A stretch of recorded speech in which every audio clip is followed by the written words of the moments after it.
Good morning all, I'm Peter Himona, your chair for this morning. I'm going to start us off with the karakia, then I'll welcome you and our first speaker.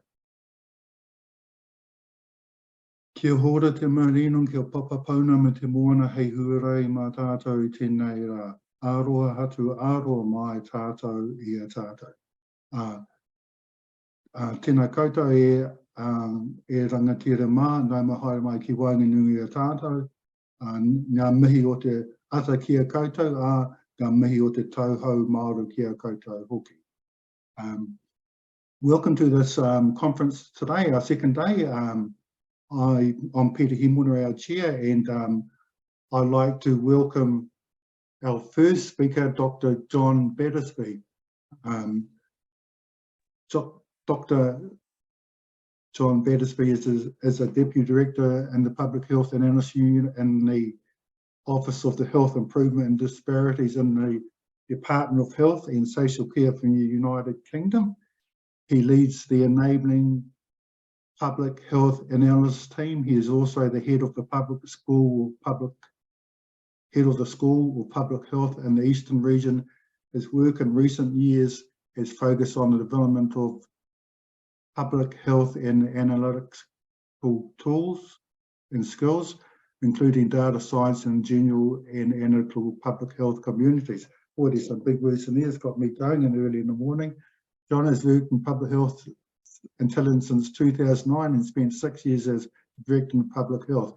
He is a Kiwi at heart, and he supports the Hurricanes rugby team.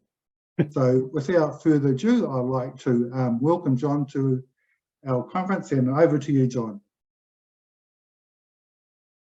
Peter, thank you very much for your introduction. Let me just share my slides.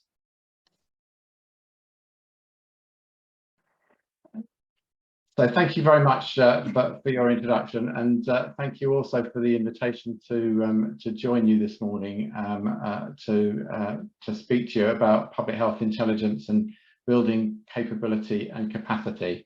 I think this arose out of a conversation that I had with Barry about 2-3 months back, and it's a great honour to be invited to speak to you today. I thought I'd start off with a little bit of context because I thought that might be helpful in terms of framing the rest of the talk. So at the national level in England, which is where I'm based these days, we have a national public health intelligence system. And I guess the kind of roots of this started back in the early 2000s when we had a network of regional public health observatories established. And the kind of instigator of that was the then Chief Medical Officer, Professor Sir Liam Donaldson, and he was a great advocate of the public health observatories and did a lot of work to make sure that they came into being. In 2013, we had quite a major reorganisation of the health and care system. That's something that happens from time to time in the UK, as I think it does in New Zealand. So I'm sure none of us are strangers to periodic restructurings and reconfigurations. And at that point, Public Health England was created, and the Public Health Observatories moved into Public Health England, and that was the sort of became the hub of the National Public Health Intelligence System. And then in 2021, we had an announcement, well, in 2020, it was announced that Public Health England was going to be abolished. That was about August 2020. So if you recall, we were sort of 6 months or so into the pandemic. So curious time to abolish your, or announce that you're going to abolish your national public health system, but there we go. And in 2021, Public Health England ceased to exist, and those of us that were in the public health intelligence function then moved into the Office for Health Improvement and Disparities. We tend to shorten it to OHID, which is a bit easier to say. Peter would have probably had an easier ride giving my introduction, but you probably wouldn't have had a clue what it meant. At least the name is reasonably descriptive. So that's the national system. And then sort of alongside that, we have a local public health intelligence system. Back in the early 2000s, this sort of sat within the National Health Service in what we call health authorities and primary care trusts. I guess the same as kind of health boards. And then in the same reconfiguration that we had in 2013, where the national kind of observatories moved into Public Health England, the public health functions in the NHS at a local level were moved out into local government, so into councils, and they've remained there since then. But over the last 2-3 years, we've had the development of integrated care systems and integrated care boards, and they're also kind of picking up a significant role around public health intelligence. So that just gives you a little bit of an overview of the kind of the system in the in England. I was going to say in the UK, it's slightly different in some of the other countries within the UK. So this is the sort of picture in England. So in terms of capability and capacity, I guess the first thing to sort of note is that kind of time span has seen an enormous change in the way that we do things and the way that we work. I moved into the public health observatory world in about 2009. At that point, we were all very much spreadsheet based. We largely worked using Excel, and there was a lot of kind of manual moving of data, downloading from websites, uploading it into Excel spreadsheets and manipulating it, and then exporting charts and all that sort of thing. I'm sure you're familiar with all of that that kind of process. Over the last sort of 7-8 years, certainly in England, we've seen a real sea change in the way that things have done. So probably when I started the sort of work that I've been doing more recently around capacity and capability building in 2015, we were just beginning to sort of see the introduction of the use of coding approaches, R particularly, in public health intelligence in some settings, not everywhere. Some places we're still using spreadsheets. That's developed, and we're now certainly in the public health analysis unit in OHID, we're using some quite advanced data science tools, and that's obviously relevant because there's been an enormous requirement to build capacity and capability on that kind of journey from spreadsheets back sort of 10 years ago through to where we are now. So in terms of sort of building capacity and capability, I'm going to just cover briefly 4 building blocks. So I'll talk a little bit about what we've done here around professionalisation of the analytical workforce. I'll talk a little bit about career pathways. I'll say a bit about training and some of the structured training opportunities that we've tried to create here. And then I'll finish off saying a little bit about the evidence-based approach to learning that we use. And I think these things sort of are all part of the kind of approach that we've taken to trying to build capacity and capability. So firstly, professional registration. In England, analysts have not been sort of regarded as a distinct profession. It's estimated that within the health service there's, I don't know, 10, I think I've seen numbers ranging from about 10,000 to 13,000 across the NHS. That sounds like an awful lot, but the NHS is a very big employer. I think it's sort of 1.4 million people or so work within the NHS. So I suppose that puts it into context. But analysts are not regarded as a sort of professional grouping, and in fact in some of our kind of pay scales and so on, they get put into the administrative and clerical bucket. in terms of the sort of job category. So a number of us have been thinking that it would be good to try and develop the kind of profession along the lines of other professions. So around about 10 years ago, the Association of Professional Healthcare Analysts was established. That brought together people from mainly from analytical roles in healthcare. And over that time, they've developed a registration scheme. They've linked that to an existing registration scheme that's run by the Federation of Informatics Professionals. So it kind of links into something that's well established and well recognised. And they are slowly registering people. I think last time I looked, there were about 60 people registered. This is a new thing, so it's going to take a while to sort of build up a head of steam.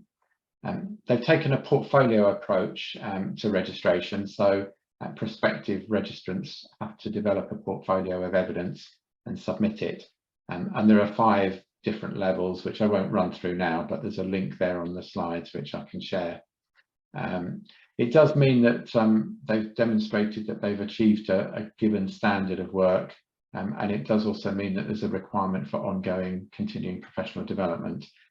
So that's obviously some of the benefits of having a professional registration scheme.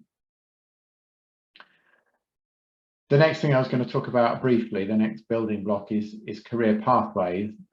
Again, this work has been jointly led really by colleagues on the NHS side and the Association of Professional Healthcare Analysts. Some of us on the public health side have fed into this. This really hangs around the development of a national competency framework for data professionals. There are a variety of different competency frameworks that are sort of floating around, and the work to develop this one started by reviewing all of the other competency frameworks, deciding which were the best and trying to take those as a starting point and build on them. And so we were trying not to reinvent the wheel with this. Again, this kind of links to the registration process in terms of recognising the different levels. There are several different domains, whether it's sort of pure analysis or kind of data management and so on. And it included in the competency framework, there are user profiles. There's a little kind of example of one there, so that hopefully as people go through that, there may be a profile that resonates with them. They could see themselves in that, and they can identify where they think they are in the framework, and therefore what kind of skills they need to be developing in order to progress on to the next level. So third building block is around structured training opportunities, and we've done quite a bit of work around this, particularly within OHID. So the first thing that I wanted to mention under this sort of heading is the kind of national offer that we've got of training courses aimed at analysts and aimed specifically at analysts in public health.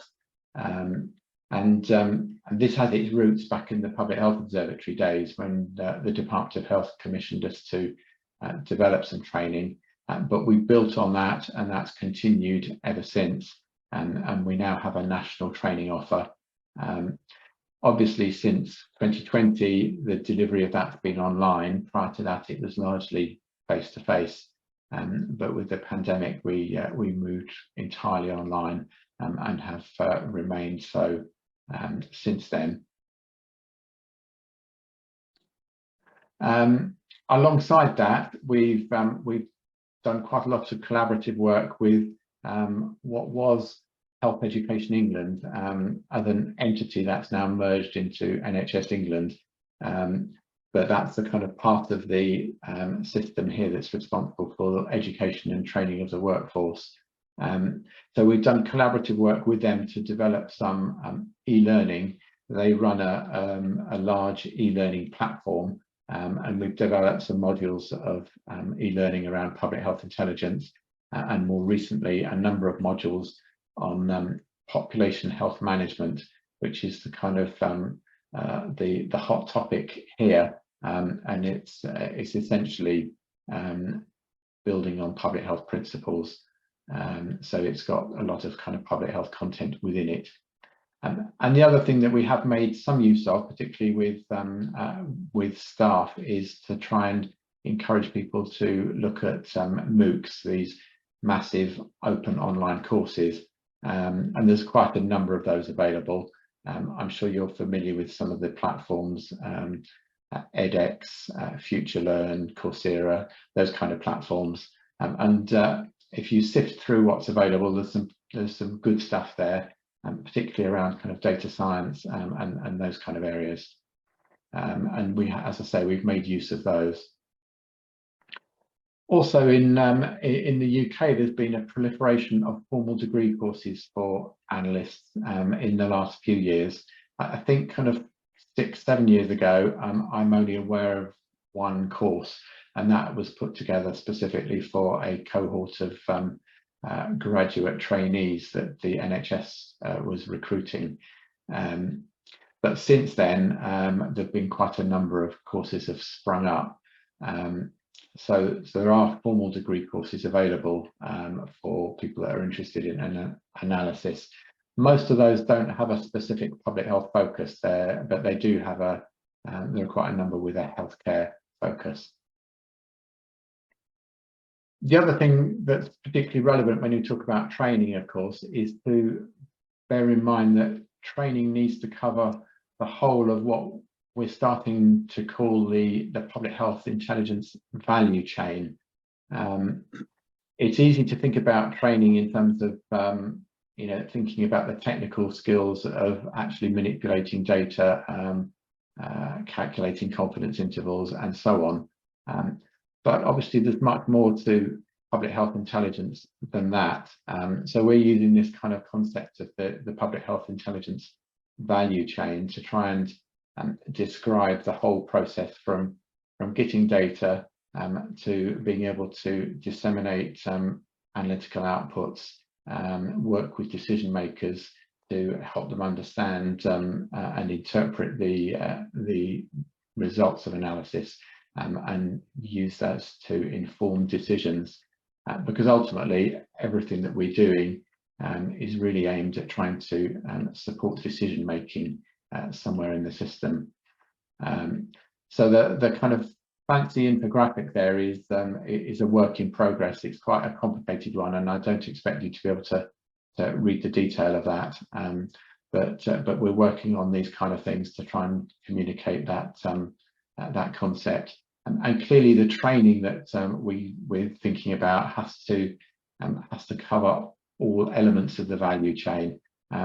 It's great if you've got very technically skilled analysts, but if they're not able to communicate the work that they're doing to put it into a format where lay people can understand the key messages, and provide it in a way that allows and supports decision making, then it's a bit of an abstract activity. So it's really important that we focus on those kind of areas in training as well. Finally, I just wanted to, or almost finally, I just wanted to talk a little bit about apprenticeships. We have a slightly different model of apprenticeships now in England. It's changed quite a lot over the last few years. So in the past, our model, I think, was very similar to the model in New Zealand. So it was focused very much on developing the workforce in kind of trades and so on. Now there's a whole system of modern apprenticeships which are available up to master's level. They are fully funded. You can do them, or you are expected to do them whilst sort of on the job. So you do 80% of time in the workplace, 20% of time in the kind of more formal learning. And we can put existing members of staff through these apprenticeships. So this is a route that we've used quite a bit, and are keen to continue using. There's some examples there of the types of apprenticeship that we've used. So there's a kind of an entry-level data analyst standard, and then there's a couple of data scientist standards, one at degree level and one at master's level. And then we've also got a master's level standard, which is really put together specifically for public health analysts, the health and care intelligence specialist. That one's the work on the standard is complete on that. We haven't yet got somebody providing it, but we're working hard to get people providing that standard. So that's apprenticeships. And then finally, I just wanted to say a little bit about the kind of broad approach to learning that we've got. So I feel it's really important that that we sort of focus on having an evidence-based approach to learning. We talk about the evidence base for all sorts of aspects of public health and healthcare, and we should be thinking about the evidence base for learning as well. There is an evidence base, quite a strong evidence base for learning and education. It's somewhat different in nature to what we're often used to in a more kind of scientific and numerical world. But nevertheless, it's something that we need to consider. So we've adopted what's widely known as the 70-20-10 model, and that really focuses around experiential learning and sort of on-the-job learning. And the sort of pure version of the model says that around 70% of learning is sort of on the job. Around 20% is kind of through social interactions and contact with other people, and that can be, you know, asking a colleague in the workplace through to communities of practice or that kind of thing. And only around 10% is that more formal, structured kind of education. And there's a good evidence base for this sort of model, and we found that it works really well. And it's helped us to move away from the experience that certainly we had in the early days of Public Health England, where the kind of approach seemed to be put people in a classroom and talk at them for an hour, then give them a certificate to say that they've attended, and you kind of tick the box and say the job is done.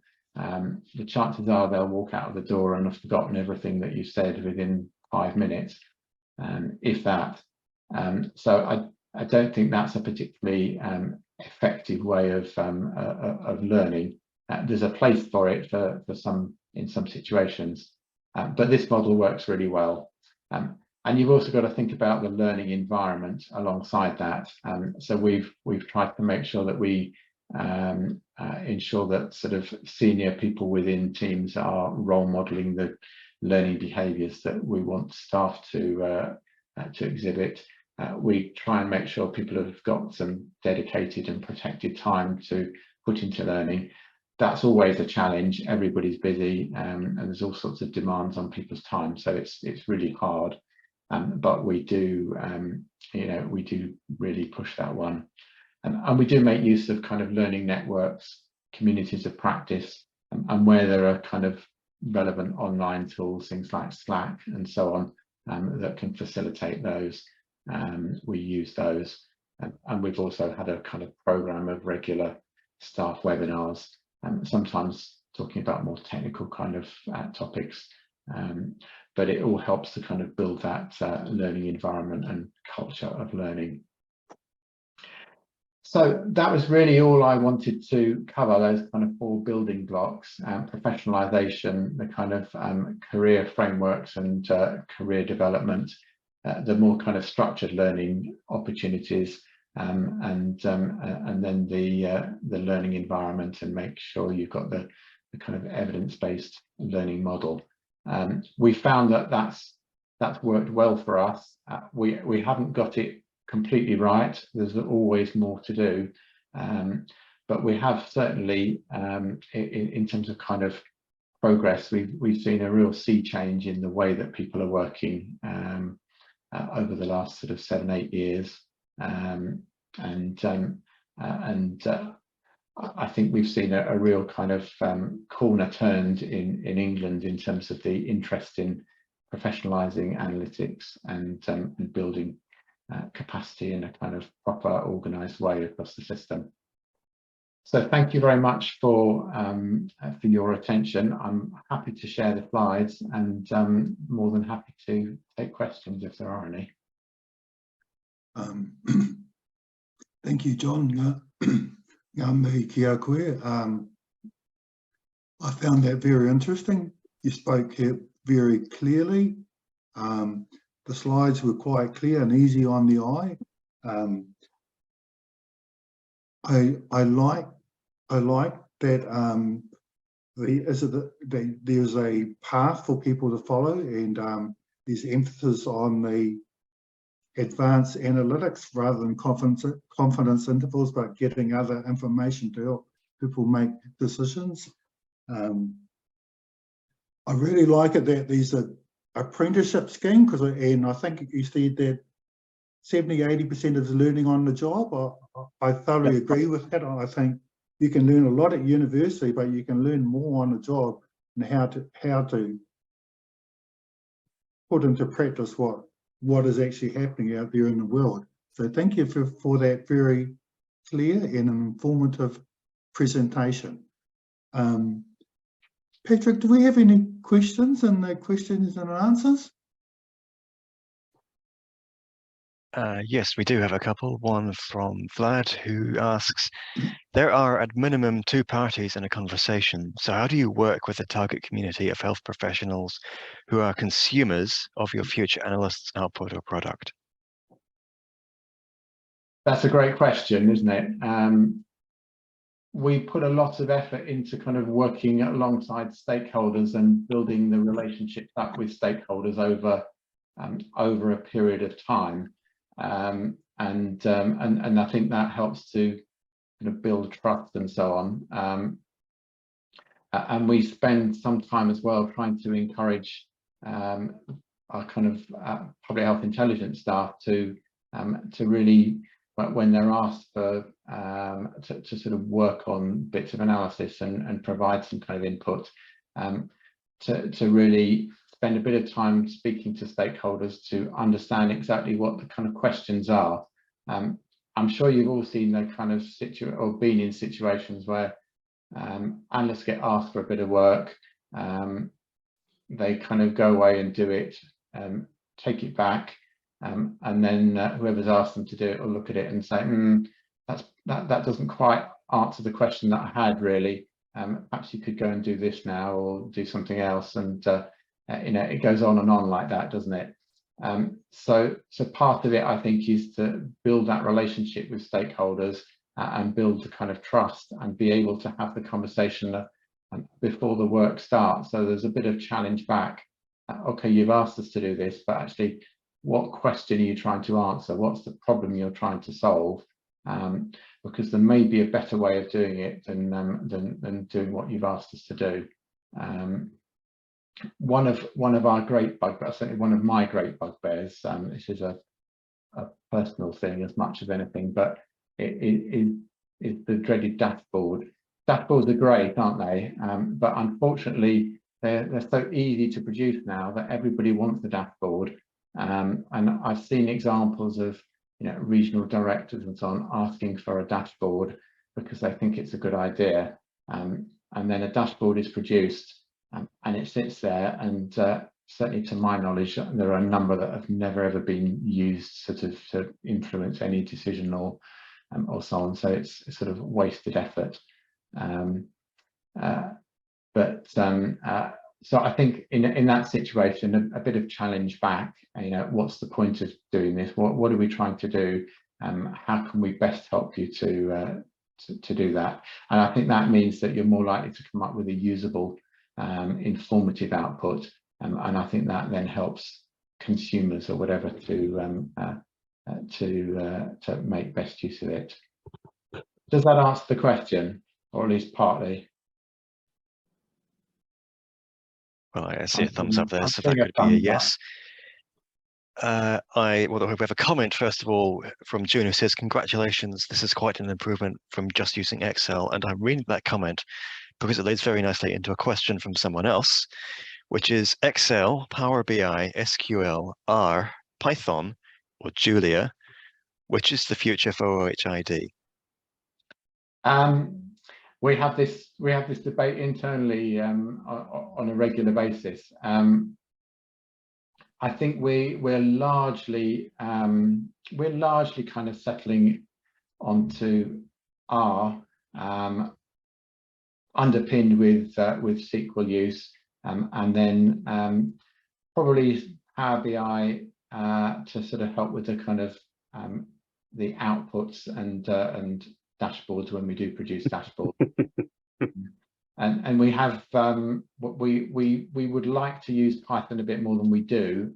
We don't have that many people that are really skilled Python programmers. In fact, we did have somebody that was very skilled at Python and helped us to automate a lot of our kind of reporting. And I think they came over to join you somewhere. They could even be on the they could even be on the call today. I don't know. So I think we would like to use a bit more Python, but the kind of mainstay of what we use at the moment is R.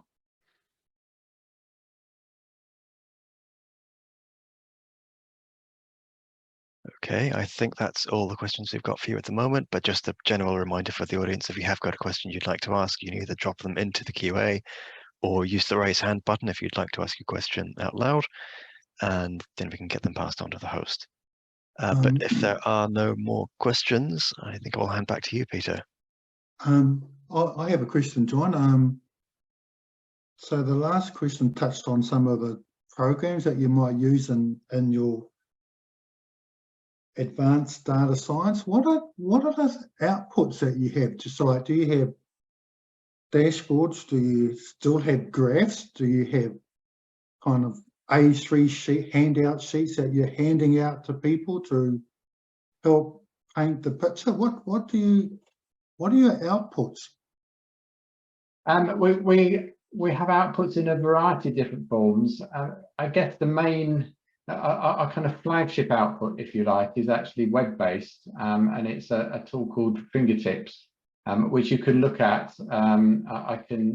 I should probably have put the address on the slides, but I'm sure we can pass the address on to you. And that's a kind of an interactive set of profiles which runs off a large data lake, and that's got a number of formats within it. So it produces data in tables. It will produce charts. It produces what we call spine charts, which got kind of confidence intervals and things built in.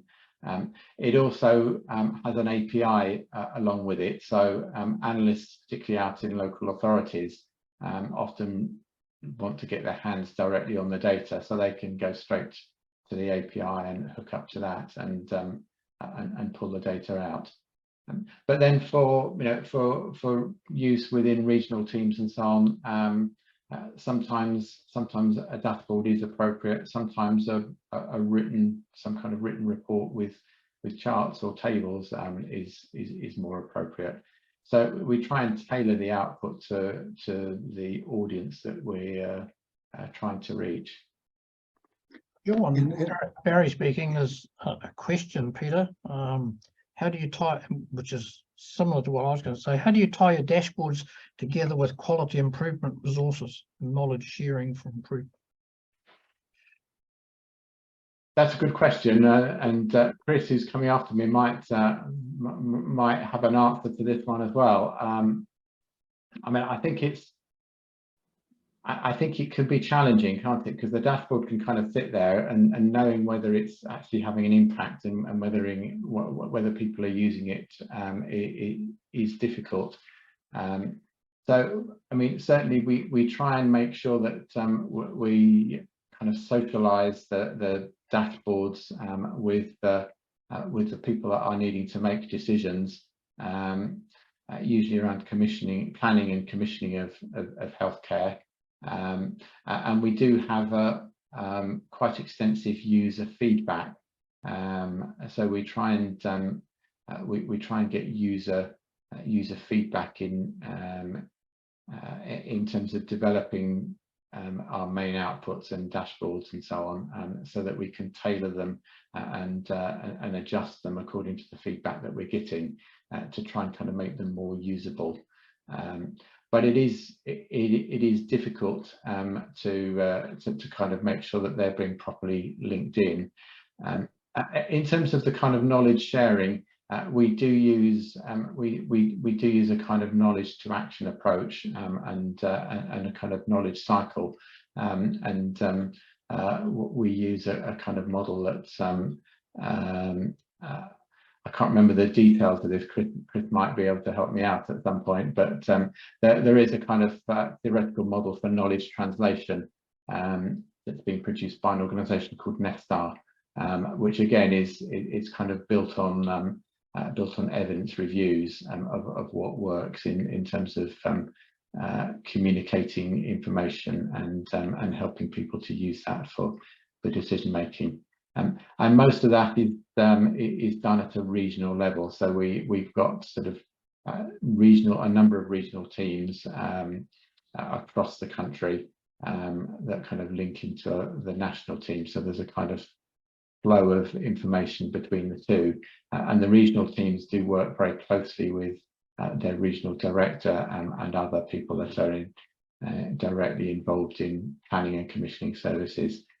So again, part of it, I think, is by having those close stakeholder relationships and building those up.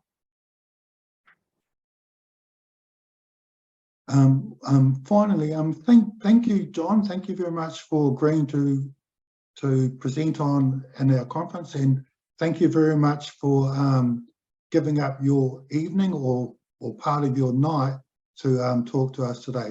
Thank you very much. We've got a couple of minutes until our next presenter, so we'll just take this time to grab a cup of tea or something like that, but we'll meet back in 2 minutes' time. Thank you all, and thanks again very much, John. Thank you. Thank you, John. Thank you. All right, Barry, this might be an opportunity for you to do a quick plug for your Mentimeter thing, so we can get some activity going on that before your presentation. One of the things that, following on from John's presentation, we're running a Mentimeter, and one of them is we'd like your responses to the question that Patrick will put up. He's got a website address. You can access it by your phone or your laptop or whatever. So what 3 words describe public health intelligence? And actually, as you put those in, they'll come up as a word cloud, and we'll run that through the day. I think it's a really good lead on from what John's been talking, and I know others will be talking, is that certainly in New Zealand, the word intelligence is probably more confusing than what public health is. So we'd like your impressions. What is public health intelligence? And if you go to that website there, you'll actually be able to enter some words that you actually think describe public health intelligence.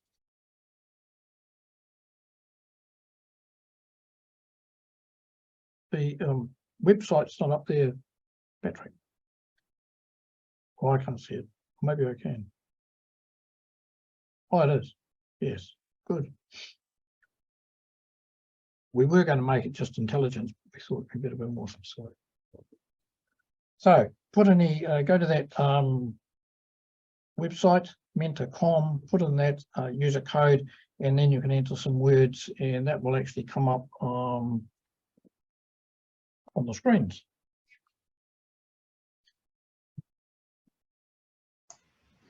Barry, what's the code? I don't see it on the screen. 89423252. There we go. That's good. Disorganized. It may be that the code is being hidden under someone's menu, so let me just bring that out of full screen and see if that makes a difference. Cool. But we are getting some people coming in. Can you see code a bit better now? Yep. There we go.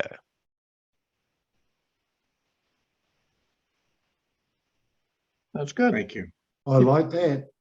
I like those moving around.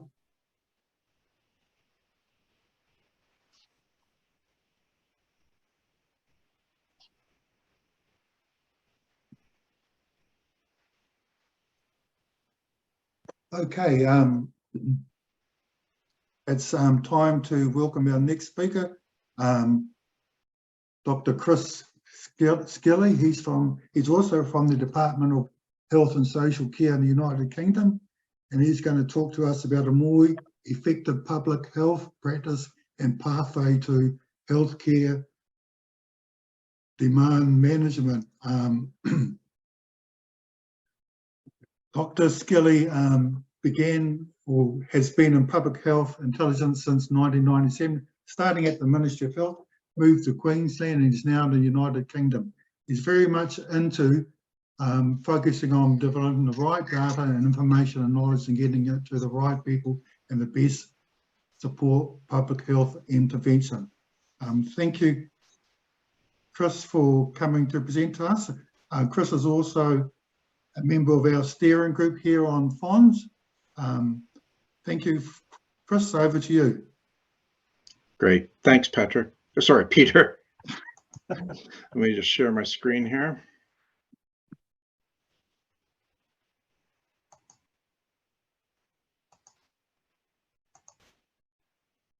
There we go.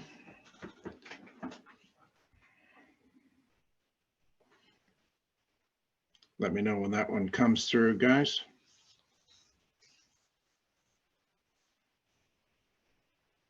We can see it. You're ready to go. All right. Excellent. Thank you very much. Thank you very much for inviting me back. I really quite enjoyed the presentations yesterday. I think the presentations by Matt Walton and Anna Matheson were excellent. And I normally put this slide up, a quote from Russell Akoff: "Managers don't solve problems, they manage messes." I normally put this up as my last slide to reinforce the idea that in complex environments, it really does matter what your paradigm of thinking is.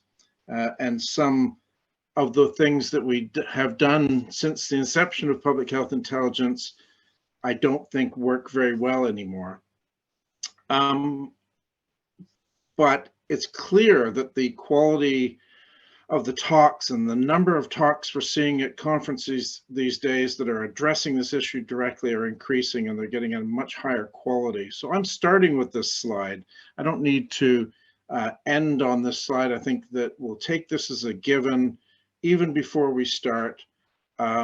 Rarely do any public health interventions or practices solve problems. They may indeed manage them for a period of time, but I think most people have given up on the idea that we have any silver bullets left, that you don't have to constantly keep working on these things. Right, so I presented a title in offer for this conference, a more effective public health practice.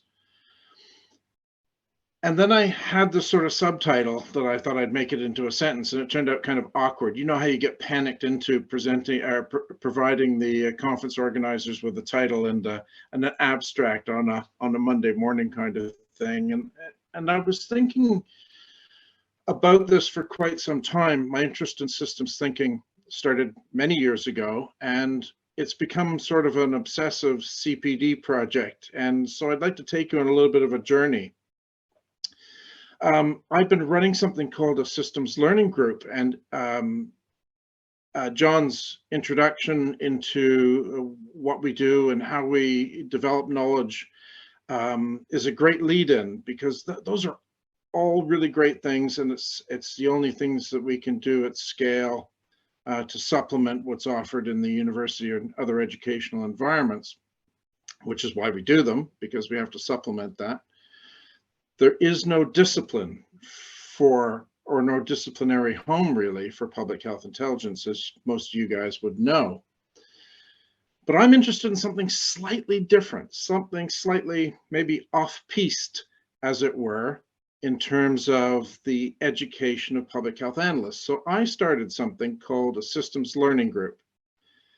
And I've run it 7 times now.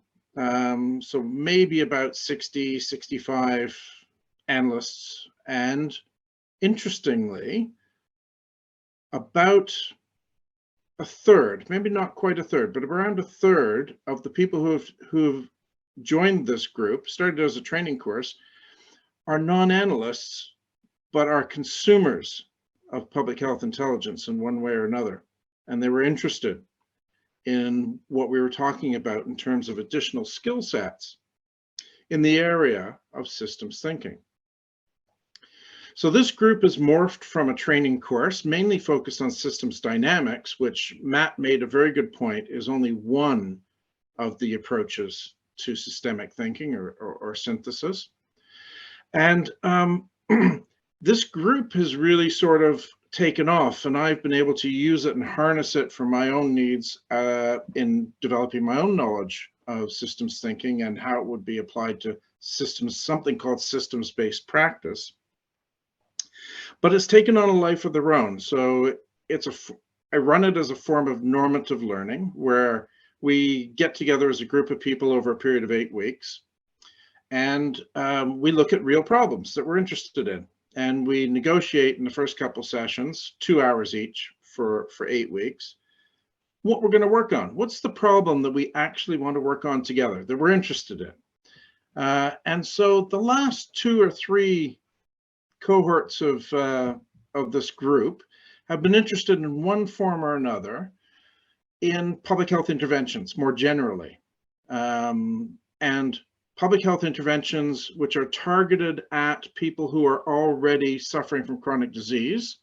So we call that in the UK secondary prevention, not primary, but secondary prevention. And so they started talking in this last group, which we just finished 2 weeks ago, about, well, why don't public health people, because some of the participants are NHS employees and NHS doctors and so forth, why don't you talk about healthcare? Why isn't that part of what public health is trying to do? And in particular, in the management of healthcare demand, because that's a huge issue here. And of course, that's what the secondary prevention is all about. If we can offer public health interventions which reduce the progression of a chronic disease, then we would relieve the burden in the NHS. So that's mainly why I'm talking about what I'm talking about today. So we're going to start out with effectiveness, because that's the key bit. Talk a bit about public health practice, and then at the end, I'll try and bring back in the ideas that were developed in this group around healthcare demand management. Okay, so from an analysis paradigm, if you're thinking about just calculating some stuff, we actually have a formula, a reasonably useful one for public health effectiveness, and it's reach times compliance times efficacy. So reach is the proportion of the people in your target audience or your population at risk that you can offer an intervention to. They consider it. Okay, that's your reach. And compliance is, well, how well do they complete the intervention? Do they actually get to the end of the intervention? And do they do enough to consider that they've actually had the intervention? And then we've got efficacy. Efficacy is a fabulous word, and it's a fabulously revealing word, isn't it? So efficacy is a word that we use about interventions that epidemiologists have tried out in a very particular environment, and usually trying to exclude all the possible confounding factors that might impinge on the study that they're interested in. And of course, these are the cohort studies, you know, the randomized trials that they might run where they're trying to exclude. So efficacy means, did the intervention do what it's supposed to do? in this particular setting or environment. Okay, the intended effect of the intervention. And just jokingly, I've got an old picture of a TI-51, and anybody my age knows that that's the most sophisticated computing device any decent analyst really needs. It could be a spreadsheet, doesn't really matter. The thing is that we're able to calculate this, and we should be calculating this. This isn't really sophisticated stuff. And we can normalize this to a 0 to 1, right? How effective are we? Maybe we have 0 effect on health outcomes down the track, or maybe we're having 100% impact, and we're doing everything that we intended to do. We're achieving all of our intended aims. That's what effectiveness is about.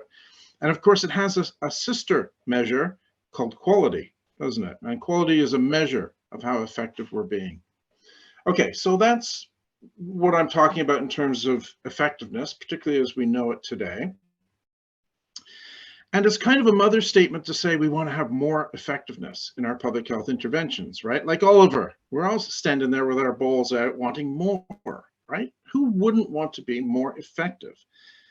I've shown you an equation that we can use to calculate it so that we can measure how well we're doing against that. So why don't we?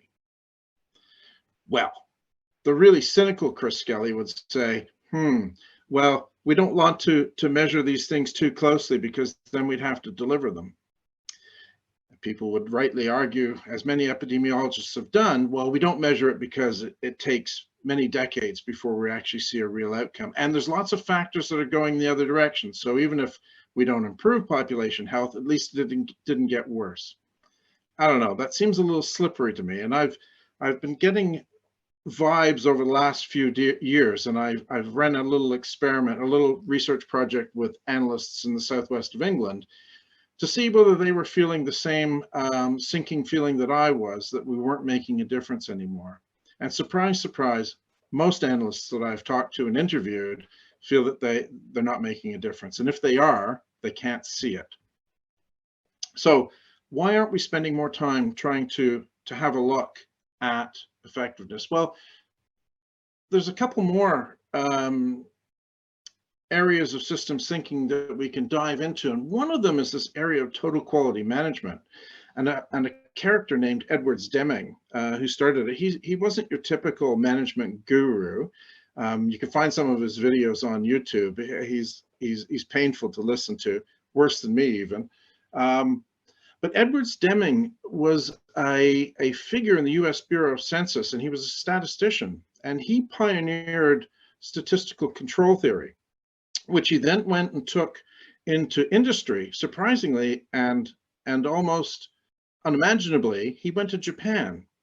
So after the Second World War, when industry in Japan was smashed and what there was considered pretty cheap and pretty poor quality, he is said to have almost turned it around with his practices and the way he thought. And he asked a lot of really good questions. And one of the questions is, if you don't know how to ask the right question, you discover nothing.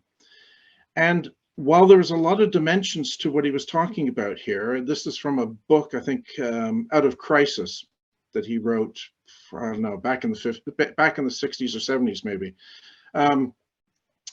The thing that he was mainly talking about was that managers in industry were not able to understand how their processes and manufacturing objectives would actually deliver outcomes at the end of the factory floor. So they would understand how machines worked, but they didn't understand the complications introduced by humans who would operate these machines and that would move cars, for example, or other elements they were trying to produce through this production process. So he started raising questions in the early 1950s, and then came along someone who was a management guru, or has since become known as a management guru, Peter Drucker. And he added to this is a very interrelated point, that there's nothing more dangerous than the right answer to the wrong question.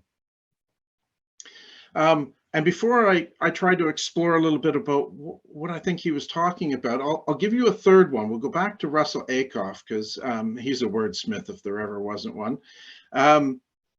Doing the wrong thing righter makes you wronger. Now, I think these three things hearken to three separate but interrelated problems. And why I'm interested in them, I think public health intelligence and public health to a larger extent all suffer from these. So Edward Demings was saying that if you can't ask the right question, well, the problem with public health intelligence is that we don't ask the questions. We just try to help answer them. And so our main focus is trying to get a question that we can answer. We're not so interested in whether it's the right question to be asked in the first place. And that's a failing of the way that we work with our public health colleagues.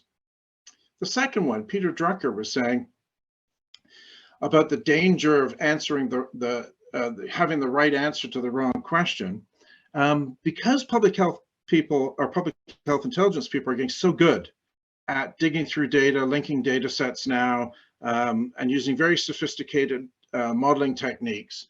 We're getting really good at answering anything. And if we don't have the data, then we can produce a model, which will give you at least an estimate to get started with. But that still doesn't solve the problem if we've misunderstood where our public health colleagues are coming from, or they've botched it to begin with, and they're not working on the right problem to begin with.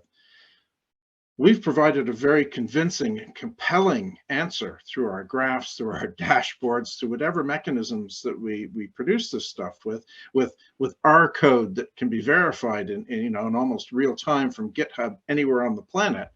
We can be very convincing now with the techniques and the technologies that we've got at our disposal. But what if we've been very convincing in the wrong direction? Not our fault necessarily. We'll blame our public health colleagues. And then Russell Ackoff alludes to something else, and this is really why I want to focus on effectiveness. Doing the wrong thing righter makes you wronger. What he's saying is that if you do the right thing, which is something that I think Deming started talking about, if you do the right thing, but you're wrong, then every bit of efficiency in trying to get the right answer gets you closer to the right answer. But if you've picked the wrong problem to be working on in the first place, and you get public health intelligence to come along with really good skills and techniques, every effort they make, all efficiencies they throw into answering that, bring you further away from where you need to be. You're becoming wronger at the time. And so we've had a number of discussions in the systems learning group about these things, and this literature from total quality management, which isn't something that public health people talk about very often. And so I'm going to sort of bring you through a little bit of the story over the last couple sessions. We'll talk about that. I introduce everybody in these group sessions to an old technique called logic modeling, right? And probably anybody who's been around for a while and who's done project management or program management has seen this. You basically just have a few columns. You've got your activity, the things you're going to do. You've got your output, the things you're going to deliver. And then you've got the outcomes, the reasons that you're doing these things. So if you start at the furthest point in a public health practice, we want to improve population health, right? Almost a motherhood statement. I think we've given up even trying, if we ever really made a serious try, to relate this or evaluate this in the context of our public health practice. But there you are. That's our long-term goal, aspiration, if you will. Medium term, we want to deliver successful interventions, whether it's weight loss or quit smoking or reducing your addictions, whatever it is. We want to deliver those in good order. And to do that, we think that we need to deliver some good reach. We need to really cover those groups that are at risk, and we need to work with them to ensure that we've got some good compliance so that people actually complete these things. And to do that, we deliver an intervention, and there's all sorts of project management activities that go on here. And then public health has got its own train of activities, right? So they'll come and talk to us, we'll do some analysis, we'll produce some intelligence, you know, maybe it's not that intelligent, it's just some information, but we hand that over to our colleagues. And really the outcome that most of us, at least in the early stages of our career, are really satisfied with in terms of being effective, that is making the client happy, giving them some useful insights so that they go, yippee, this is good stuff, guys, thanks, I want more of this. I think later on in everybody's career, you start wondering, well, am I really making a difference to improving population health? Is this intelligent stuff doing anything here? And I can tell you the little research project I ran with my colleagues, nobody knows. Nobody could claim with any certainty, or even claimed with little certainty, that they were making a difference. It's a major problem. So we've got reach, compliance, and efficacy. So 3 things that we work on all the time. And if those were 3 different machines on a factory floor, and you just wanted to bang away and try to get the maximum reach or try to get the maximum compliance, or, you know, sometimes we don't have much say about efficacy unless we're trying to relate it to the demographics in our particular area. Often we just get an off-the-shelf offering, but we're trying to work on all those 3 things.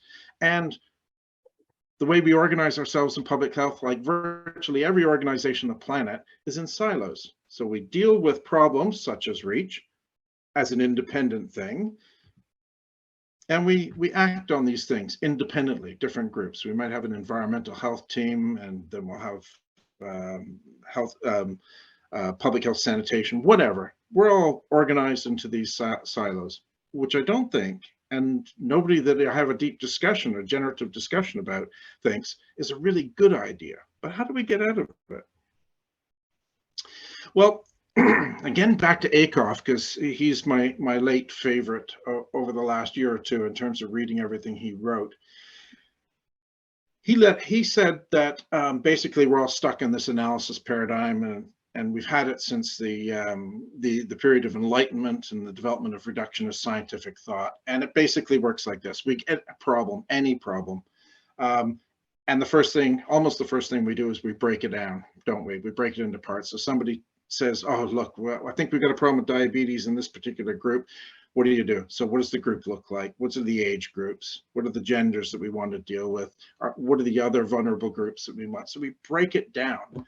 And then we try to understand each of those parts, right? Like reach, compliance, and efficacy. We're not looking at it all at the same time. We're understanding each of the parts, aggregate it back up, and then we have some knowledge of the problem. That's how we approach these things. Akoff said that we needed to add synthesis to this, which was completely a different approach. Instead of breaking it down, the first thing we do is we ask, where does the problem sit within the system that we're interested in? We're not interested in factories. We're interested in health systems or communities. We understand the behavior of the system as a whole and then relate that back to the problem, okay? And Akoff claimed, and this is what really resonated with me and many of the people that I've worked with in these system learning groups, is this is what he called a systems learning approach to problem solving. So it's not something completely new. You can't abandon your analysis. What you need to do is add some synthesis behaviors onto that. Okay, so I've spent a lot of time thinking about this, and I've come up with 5 things which really separate these 2 approaches to problem solving. So the first is a philosophical one. So analysis, as I said, comes from reductionism, scientific reductionism. So it's about 300-400 years we've been doing this. It's pretty much second nature in any time we try to understand something. Whereas synthesis comes from a completely different background of holism, or that is where you try to approach a problem as a continuum or an entity. And you do not break it down. And of course, this has roots back to Buddhism. So, 3,000 or so years, but it comes from a different a set of thinking, not from the Enlightenment period of time. So very different philosophical and theoretical backgrounds. If we look at the environment analysis, we try to exclude things, right? So you're trying to do an intervention that's been done with a select group of people, and they've been controlled all the way through so that they can see what the particular intervention did. But when you try to deliver that in a public health setting, it's messy. The environment plays a part in every aspect of delivering public health. So that's a problem. That's a limitation of the analysis method. Synthesis includes the environment. That's explicitly part of the synthesis process, right? So where does that problem sit within the system? That's the environment. The one that's hardest for people, so when you hear Matt and Anna talking about complexity and stuff, one of the things that always comes to me, so how do I use that? That's what I'm always thinking.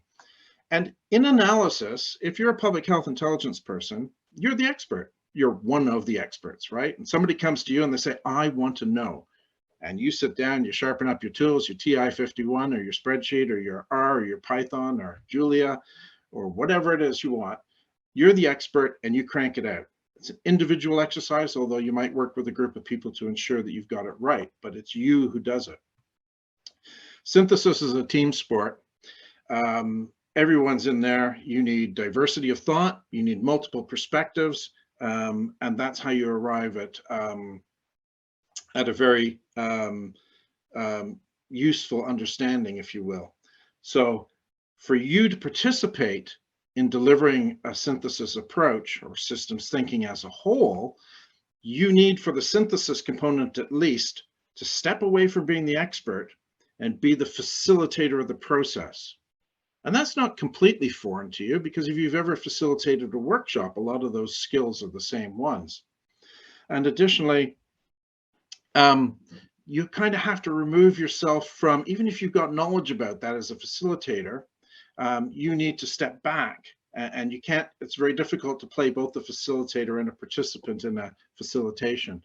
But this brings up something that also relates to what John was telling you in his talk, which is about new methods of trying to do training and learning, and co-design and co-production of training efforts and group efforts are really a good example of where a facilitation process is needed. So the fourth thing is the output. So what we're trying to deliver from analysis is usually information or intelligence if it's well targeted and well understood what the problem is. But synthesis is trying to deliver something very different, and I think this is a stark difference, and that is shared understanding. You've been to those meetings, everybody nods their head, we all agree that we're going to do X, Y, and Z. You go back to your desk, and about an hour later you think, I'm not sure if I fully understood that. Everybody has been to those meetings, right? So you walk over to somebody else's desk, they were in the same meeting, and say, did you understand that to mean this? And they say, no, I thought it was X, Y, and Z. And now you have to go through that whole process again. Shared understanding is not easy to achieve, but it's worthwhile. And last, the outcome. So analysis is trying to produce knowledge. That's what science is all about. And synthesis is trying to produce explanation. Why does something happen? Not how does it happen, not how much of it is there, but why is this happening? And you can see that that goes really well with analysis to produce a systems thinking approach to problem solving that might give us fewer instances where we haven't asked the right question or we've actually grasped onto the wrong problem, full stop. Now, I will take you back to systems dynamics because I always include this in the systems learning groups that I facilitate because it's a wonderful skill. And someone put the 80-20, it must have been John, put the 80-20 thing up before. My experience is that 80% of the value, at least initially, when you're trying to do systems thinking, all comes from the soft system stuff, where you sit down and you work with a group of people to try and understand and develop a shared understanding of what the problem is, right? Getting the problem definition, framing that problem in a way that makes sense to everybody, developing some idea of what causes what influences what, that kind of thing. But 20% of the value, even though it takes 80% of the time, is to get a bit of skills in systems dynamics modeling. And I use a tool called Insight Maker, which is free, and it's on the it's an internet-based service, and it's a very powerful tool because you can take those ideas that we had before about calculating the effectiveness by multiplying reach by compliance by efficacy, and you can put it into a computer simulation. so that you can watch things unfold. You can add new variables, which then feed back into uptake rates in ways that just aren't possible with a TI-51 or even a spreadsheet, unfortunately. You just can't do those recursive kind of simulations. And Peter Senge, who both skewed the entire systems thinking world into thinking that systems dynamics was the entire field when it wasn't, just because he was such an excellent communicator. And he wrote a book which was very powerful and very easy for people to understand, called The Fifth Discipline, in which he espouses the idea of organizational learning. Virtually every bit of learning that we do is as individuals still, but to learn as a group of people takes a special set of tools. And you don't need management flight simulator, high tech stuff, but what you need is a model for which you share an understanding of how it works. And these visual graphical based models, which then have mathematics under the hood, are very, very, lend themselves very, very well to having a group trying to understand this. And only a group such as you, who's gone through the COVID pandemic with a SEER model, would fully appreciate what I'm saying. So if you ran a SEER model in your particular group, you probably remember how everybody was crowded around this, and it changed not just the way we did analysis together, because obviously there's analysis built into the synthesis here. It was systems thinking, and we also had people who were doing the decisions, not waiting for us to do a report, but coming into the room to participate in the simulation and saying, well, what if we change this? What if our policy was to hold this lockdown for a couple more days? Then what would happen? And so we changed the whole dynamic of intelligence during the COVID pandemic in that regard. 2 more slides, because I realize I'm getting right close to the end. So I've shown you a logic model. We can turn this into a theory of change by tying it specifically together. The 2 slashes over the arrow just mean there's a big delay in there. We can get feedback loops into here and begin to build in some synthesis into what was a very linear tool before that. You know, this is the usual working with a client kind of feedback. We can look at whether we made a difference, and sometimes that can feed back to funding. Not only that, but changing our project management ways. What I'm really interested in doing, and maybe a little bit subversive in trying to influence colleagues in the UK in taking up systems thinking as part of the process and practice of public health and public health intelligence, is so that we can develop more effective interventions, and doing that through co-design, because it's inevitable that if you're systems thinkers, you're actually working with other people. You can't just sit behind your desk and do all this. Whoops. That's going the wrong way. Sorry, wrong arrows. We do have some immediate feedback to analysis, but what I'm really interested in, and what the group was really interested in, was this apparent feedback loop when you start talking about how do we make things more effective and getting more successful interventions, that you might be able to see lower healthcare demand in specific areas, for example, A&E or after hours services. And that might feed back into improving population health again, because they didn't get sick enough to use those services, right? If you could get them out of there, if there was some things that you could do to get them out of there, and that this loop at the end of the day might in fact be more powerful than the original intervention. So that's an interesting thought, and some of the things that we've been exploring together as a group, working as a class of peers. I'll leave you with this this image and this quote. We have to have one Donella Meadows quote in pretty much every talk. I don't start with her now, but I'll finish. She said there's only one system, and she was very right. And I thought Matt covered this quite well in his talk yesterday, using critical system heuristics. When there's only one system, you need to focus on what the boundaries are. What's important to you? A system, after all, is a cognitive idea or a framework that we impose on the world so that we can begin to understand things. But rather than trying to simplify them to the nth degree, what we're trying to do is deal with complexity in chunks which are amenable to change, because we're pretty much focused as purposeful organizations, and public health hopefully is a purposeful organization in making change, in being effective.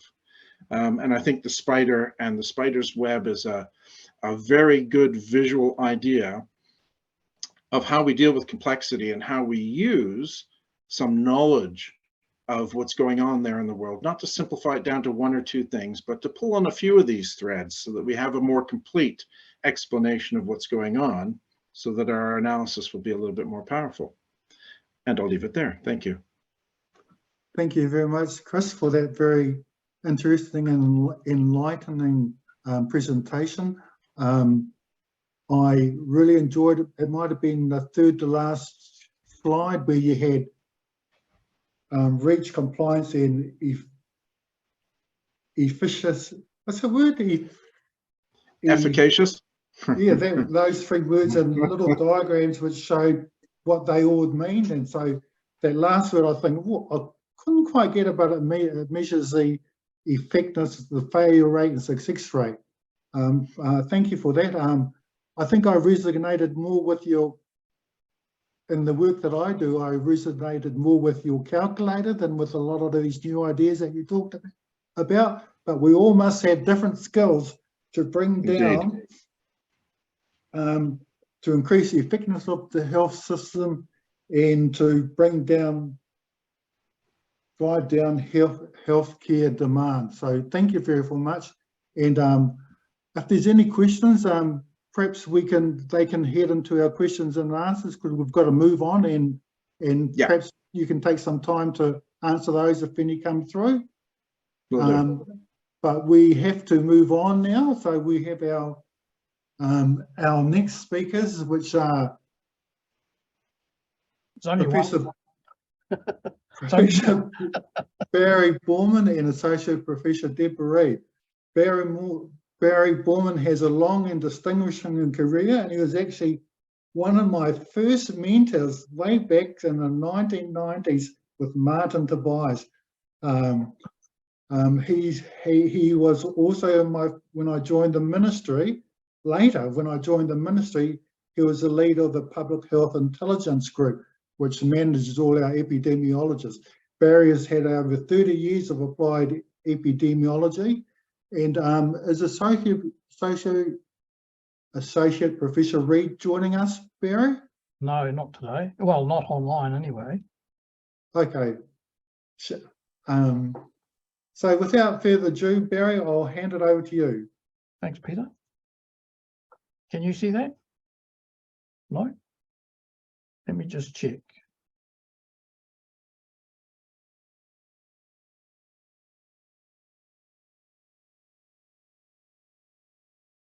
What can you see? Anything? Yep. Yep, we can see Spot. Oh, good. It's up. No, we can't see Spot. We can see the captain. Well, thanks very much, and thanks for the invitation to the steering group to give this talk. Deborah and I have thought long and hard about some of the issues, and hopefully it builds very nicely onto the previous talks from John and Chris. What we want to talk about today is the final frontier, and there's lots of confusion around about data, information, and intelligence, and been used interchangeably.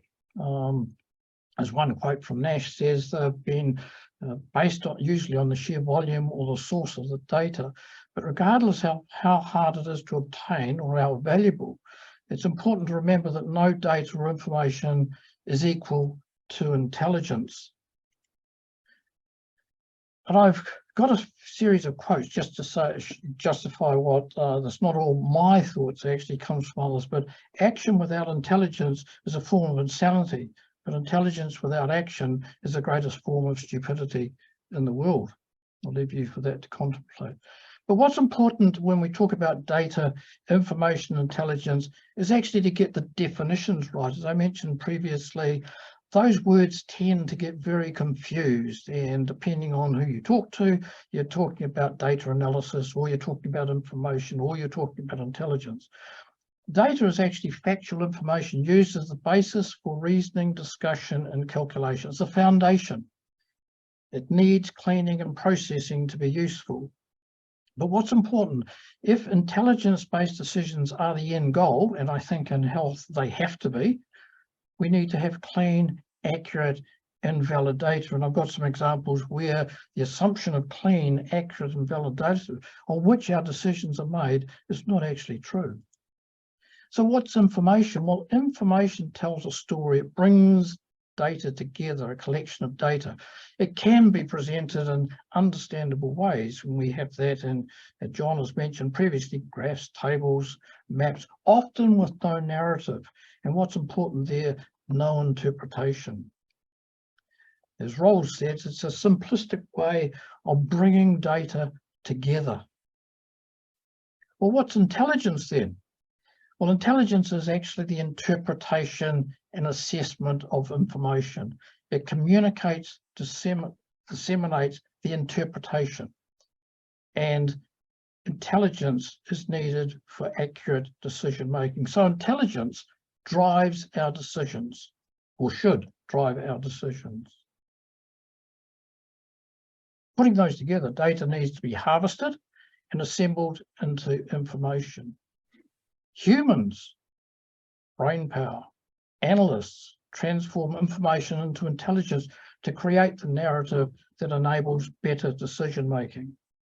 And one of the things that John particularly mentioned was the training of analysts. And part of it is not only the training of how you make calculations, but actually the so what question. What are you doing it for?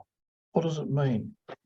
Data, information, intelligence can all have errors which are compounded as you move from data to decision making. And I've got an example. We all like being, well, we used to like being on a plane, but it's worth reflecting on how flying a plane takes us from data to decision making. This particular plane, I have no idea what sort it is, but anyway, in a flight on any given day from New York, it produces 12,327,984 terabytes of data. That particular plane flying from New York produces that amount of data because it's got so many sensors and so on. That data gets converted to information, and it's the traditional glass cockpit where that data is fed into various displays and which hopefully are useful for the pilot to actually fly the plane. Then you usually have a couple of characters sitting up the front in white shirts, very smartly dressed, and their job is to interpret the instruments in order to fly safely. What they also do is communicate with each other, hopefully, and also the ground controllers, and they disseminate their interpretation to the rest of the crew. So what does that mean? Well, it means from all that, the data, the glass cockpit, the pilots have to make decisions. And so they're basing it on the intelligence, on their interpretation of what's before them. They don't always rely just on if the plane says something, they should do it. I have an example here of a particular flight in South Wales, Southwest Airlines flight was actually traveling from LA, from Las Vegas to Burbank, California. During the landing approach, the cockpit warning signals alerted the captain and the first officer that the flight speed and the angle of descent were well outside the glide path. The warnings were ignored. The plane overran the runway, crashed through a fence and a wall, and came to rest at a neighbourhood near a gas station pumps. They found out on investigation that the captain had heard the warning signals, but failed to heed them. The first officer also heard the warning signals, but he was junior to the captain, and he thought the captain was making the corrections rather than speaking up. When it was apparent the plane was out of safe landing guidelines, the captain chose to continue landing rather than aborting and reattempting the landing. So they had a lot of information. They actually had no intelligence. They made a poor decision. The end result, they crashed and killed a number of people. I've used this model in discussions about intelligence-based decision systems many times, and it gets refined. But the key thing here is that if we have a health intelligence-based decision system, we always start with data, the foundation. We analyze that to produce information. We interpret, communicate, and disseminate that information. That's what produces intelligence. We assess the intelligence to produce decisions. And finally, we evaluate the decisions to produce knowledge. And I can say that I think that knowledge of our health system is actually what we want. But often what happens, in fact, is that the decisions are frequently made on the basis of information and not intelligence. As a consequence, I think the New Zealand health system, we can characterise it as being data-rich, poor in information, with very little intelligence. Anyone knows me, they'll know the relevance of those particular champagne bottles. So, a bit like Chris and his particular calculator, if some people might remember the structure of the New Zealand health system in 1983, where we had one Department of Health and 29 hospital boards. That evolved eventually to one Department of Health and 14 area health boards, and you'll see this particular map in 1989. That was followed by one Ministry of Health, a Public Health Commission, 4 regional health authorities, and 29 Crown Health enterprises. That was then transformed into one Ministry of Health, one Transitional Health Authority, which evolved into one Health Funding Authority, and 21 district health boards. So we come to 2022, where we have one Ministry of Health, which includes the Public Health Agency, one Te Whaowhia Health New Zealand, and one Māori Health Authority. Now, despite the evolution over time of those various organisations, they actually have one common element: the collection and storage of data. How much data? Well, this is the last one that I've been able to find, was the Ministry of Health and Independence report in 2008. And I can only assume that those numbers have increased markedly. But you'll see there's a lot of data being collected about the health status of individuals and overall about the health of New Zealand.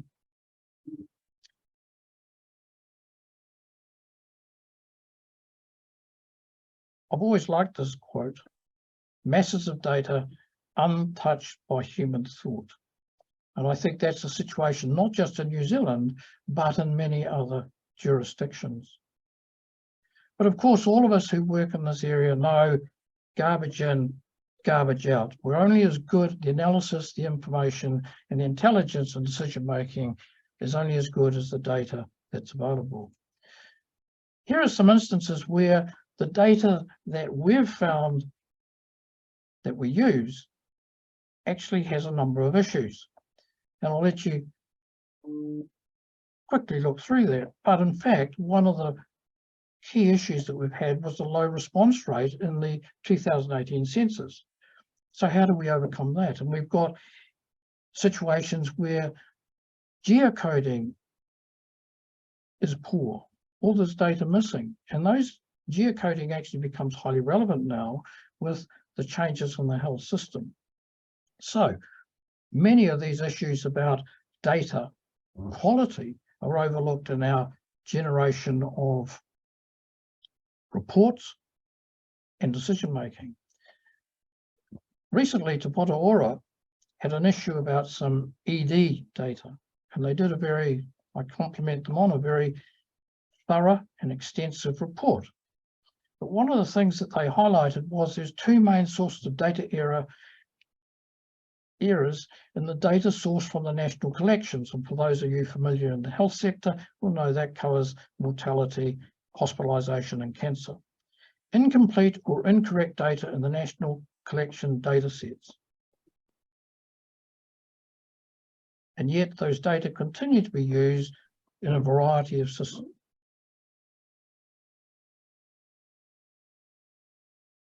There are quality issues across the national data collections, and yet we continue to use these, and I know that Te Whaowhia are making efforts to fix those, but these issues are not new, and yet decisions are being made using those data analysis carried out. I think we'd all agree that the COVID-19 pandemic showed there were many tools available for people with various skills, experience and knowledge to analyse data at great speed and with increasing levels of sophistication. And as a consequence, we've had a proliferation of models and dashboards, pie charts, maps, and so on.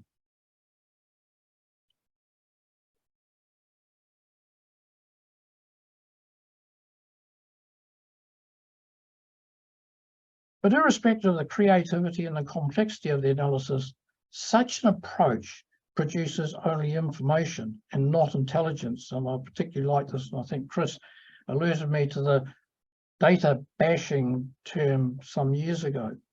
But we can actually make data do whatever we want it to do, if in fact we can put it through a sufficient machine and sophisticated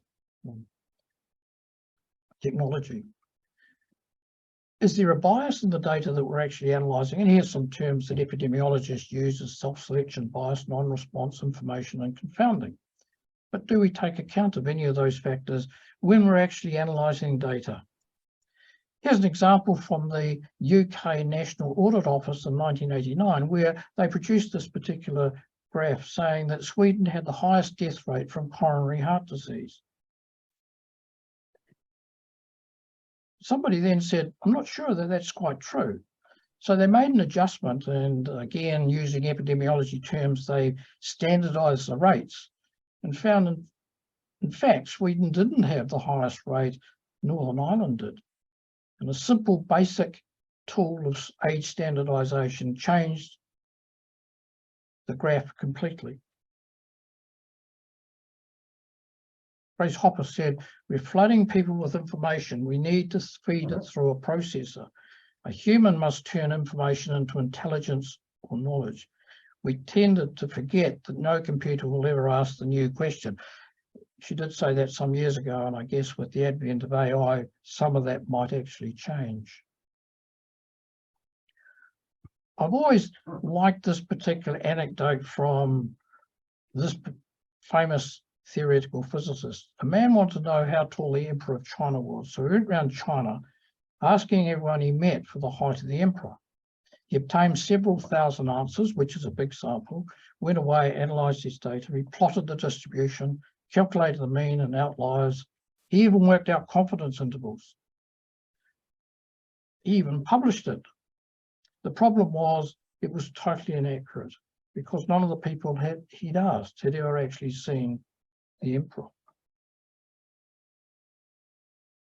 Into what Aurora's report again, they said that the analysts did not have sufficient subject matter expertise to check the data effectively.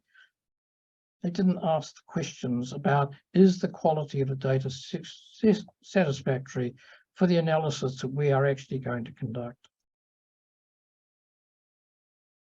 I would conjecture that our current naive and essentially dated machine-driven approach poses potential health risks to New Zealanders and remains a major impediment to improving our health status.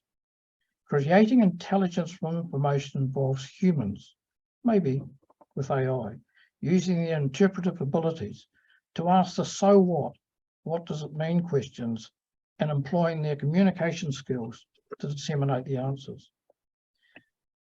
We'd also say that only through a human-driven evaluation of evidence-based decisions and policies will our knowledge about health system increase and ultimately yield better health outcomes for New Zealanders. Okay, so what's the state of health intelligence? We've heard what John is doing in the UK as far as health intelligence is concerned, and I think it's an aspirational for the New Zealand health system to aspire to. There's no doubt we have limited and fragmented capacity in health intelligence. There's little encouragement to ask the so what does it mean questions. There's too little intelligence generated to enable evidence-based policy development and decision-making. I think there are too few managers with an understanding of the difference between intelligence and information, and even information and decision. I can remember being in a situation where just push the key and I'll get the data I want. A few of you have actually have heard that as well. Karen Hogan, who was the Auditor General of Canada, did a review of the Canadian response to the COVID. And she said, public health leaders seem uninterested in the lack of intelligence. Probably they, like many senior bureaucrats, are uneducated in intelligence. Public Health of Canada must go beyond mere surveillance and information dissemination and adopt an operational culture akin to the military and law enforcement, where defined missions and leadership propel intelligence activity.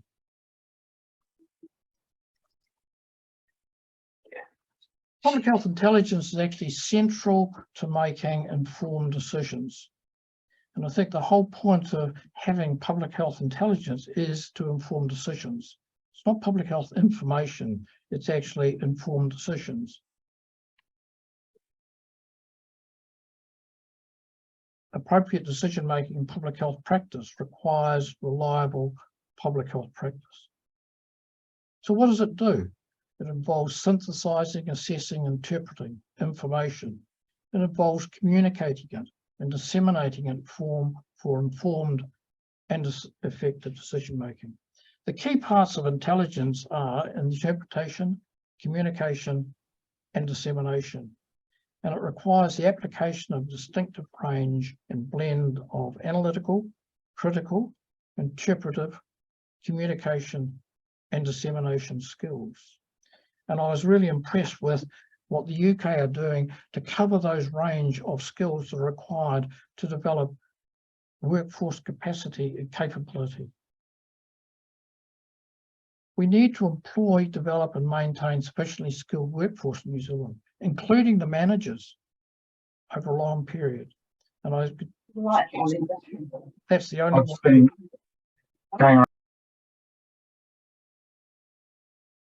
Gosh, aliens. So I'd like to conclude with that brief overview, and to say also there's another conference of PHONZ in July next year. And one of the things that PHONZ will also be doing is having a course next year of public health intelligence, which will actually be based around the course that John mentioned previously. Thank you, Peter. Thank you for that very enlightening presentation, Barry. I love some of those prompts: rich in data, poor in information, less intelligence. And I quite like the garbage in, garbage out prompt as well. Thank you for that. Patrick, do we have any questions? Yes, we do have a couple just coming in. One from Vlad who says, I didn't hear Shannon's definition of information mentioned in health-related discussions. So to simplify, in his interpretation, information changes or reduces uncertainty. So does anyone working with New Zealand health analysts training mention Shannon information definition? Not aware. All right, well, we may come back to that one. And another question then, could you please expand on your comment on the robustness of the national minimum data sets? Yes, I think that the national minimum data sets have been a benchmark for the much of the analysis that's been going on in the health system for years. And I know that they do have very vigorous quality checks in there, but I think that one of the things is that Te Whaowhia report highlighted is that there was an awful lot of pressure on the analysts to produce the information very quickly. I think also that many of them, as the report said, did not stand back and ask the so what questions. And I think that's the key thing here. And there is also coding errors which they fix up from time to time. But I think, again, we have over the years taken, oh, well, it comes from the Ministry of Health, or in this case now Te Whaowhia, therefore it must be right. But I think we need to be a bit more skeptical of much of this and ask the so what questions of the analysis that we're doing. Does it actually look right? I remember being told very early on in my career by very senior statistician. If it looks interesting, it's usually wrong. And I think that that's actually a good mantra to carry on. If something looks interesting, check it out. Is the data right? Or is your analysis right? Or is your interpretation right? Okay, another question here from Paul, who asks, how do you define the difference between insights and intelligence? I was waiting for somebody to ask me that, and I did a check around. I actually think that they're very much the same thing. I mean, some people actually say insights comes after the intelligence, but I actually think that insights and intelligence are virtually at the same level. You're actually asking insights. I know that in Chris's thing, but I think that they are similar things in that you both are asking for the interpretation and what does it mean. And I know in some areas you have intelligence and some will have insights. But I think the key thing here is asking the so what question, interpreting, communicating, and disseminating. And this is certainly not information. Question for then. Sorry. Oh, sorry. No, I'll let you finish. Go on. Tui said, what's the biggest gap in the intelligence functions? I think it's a lack of capacity and a lack of capability.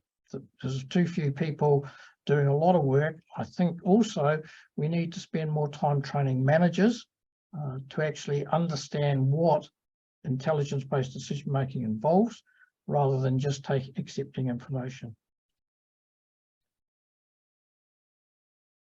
Would you, so I'm not sure if you addressed the second part of Tui's question there. So beyond the training, what should you be doing to resolve those gaps? Well, I think the training is improving the capacity and capability, both of analysts, but also of managers. I think we need to adopt an intelligence-based decision-making framework rather than just calling it information and working straight off the numbers. So I think we need to have more interpretation of what it is that we're actually doing and asking analysts. We've got so much software, good software, and we're training people in various aspects of that. But how often do they actually say, so what does it mean? What does it actually mean? And defining the questions we actually want answered. Right, then one more question. Then, are there some good examples of intelligence for public health improvement or action? Yes. Perhaps you would like to give the audience a little bit more to go on. I think there is. I think that there's been lots of situations in where public health improvement, intelligence has led to public health improvement and action over the years, and you can actually, it takes a long time. It actually won't change overnight. But I think the important thing is intelligence function is actually about asking the so what questions. And some time ago, I was involved in a situation where the teenage smoking rate, which had been tracking down in a steady decline over a number of years, dropped markedly in one particular year. It just so happened that there had been a teenage smoking program or policy implemented, and it was used by various people high up in the health system as justification for the effects of this particular program. However, the intelligence people said, we're not sure about that. It seemed odd. And what had actually transpired had happened is that the people providing the data had actually changed the classification of teenage smoking. They drift off an age group. And in fact, when you put that back into it, there was a slow, steady decline. Unfortunately, however, the senior executives had actually told the Minister of Health that there had been a remarkable decline in this teenage smoking rate, so there was a bit of confusion. But it was actually somebody stood back and said, I don't think this is right. There's something wrong with it. How do you see qualitative data shaping or contributing to public health intelligence? Immensely. I've always had an aversion to the distinction between qualitative and quantitative. It's just good analysis and good intelligence. And in fact, they should actually work together. I think it's a silly distinction between qualitative and quantitative. And we just need good analysis and good intelligence, irrespective of the source of that. Another question from Tui. What would the key elements of the intelligence framework that you mentioned we need be, in your opinion? Well, I think undoubtedly we need to improve the capacity, the number of people involved in health intelligence. Some time ago, I was actually part of a group that was looking at people who are analysts, supposedly health analysts. But that covered a broad spectrum of people doing all sorts of financial analysts and so on and so forth. Not what I would call a health intelligence analyst. So we need to improve the capacity of that. We also need people at higher levels to start investing in that. We invest a lot in the health system over the years in better software, faster computers, but we actually struggle to invest it in the people that are actually going to be doing the intelligence and performing that. And until we change that paradigm, we're going to be continually in this position. So we need to invest in people that are actually going to perform the health intelligence functions.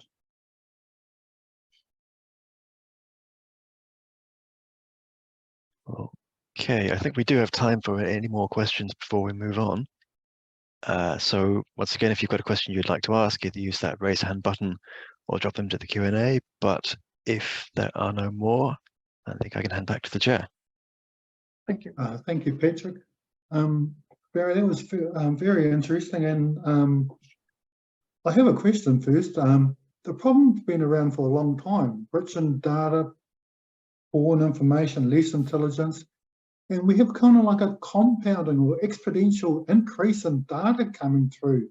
You know, as time's gone on, the amount of data coming in is just going up and up and up and increasing all the time. Do you think we're headed in the right track, or do we think we need to start all over again? I shudder to think we start again, Peter. But I think that part of it is that we collect data because we might need it sometime in the future without actually analysing a lot of stuff that we do have. And I think that one of the critical things is how good is the quality of the data. My suggestion is that if we collect less data but of better quality, we'd be better off. I think it's very difficult for people to, as we saw in that report, how good is the data? Because there's that old mantra, which is, doesn't matter how good the analysis is, if the data's rubbish, then the results are still the same. In my time, I've yet to come across any piece of software that's improved the quality of data. If it's, you know, bad data, it remains bad data. So we should collect better data, but less of it. Yes, I agree. Garbage in, Garbage out. Yeah. Been around for years. Thank you very much for coming and presenting to us today, Barry, and thank you very much as our founding chairman of the PHONZ group. We've really got you to thank for getting us up and running, and thank you for that.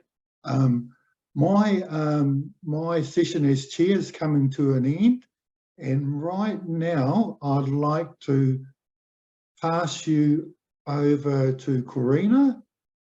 Corina is taking over from me, so we've got a couple of minutes in hand, but I'll hand you over to Corina now. Kia ora, Peter, thank you very much. Kia ora koutou, talofa lava. My name is Corina Gray. I'm on the PHONZ steering committee. Like to take just a quick moment to acknowledge the quite distressing events that have happened in Auckland today, and just on behalf of the PHONZ steering committee to extend our thoughts and wishes to the people affected. Our next session, I have the privilege of introducing our next speaker, who I am delighted to work with at the Public Health Agency.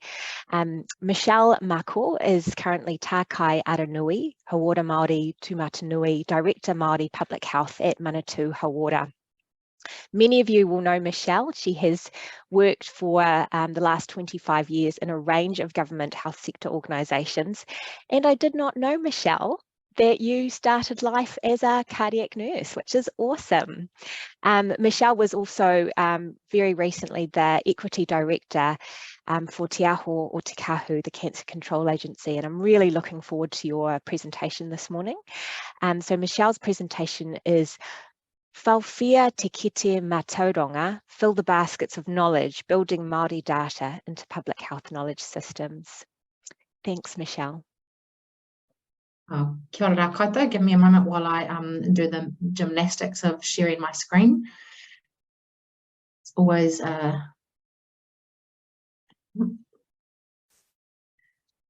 presentation mode.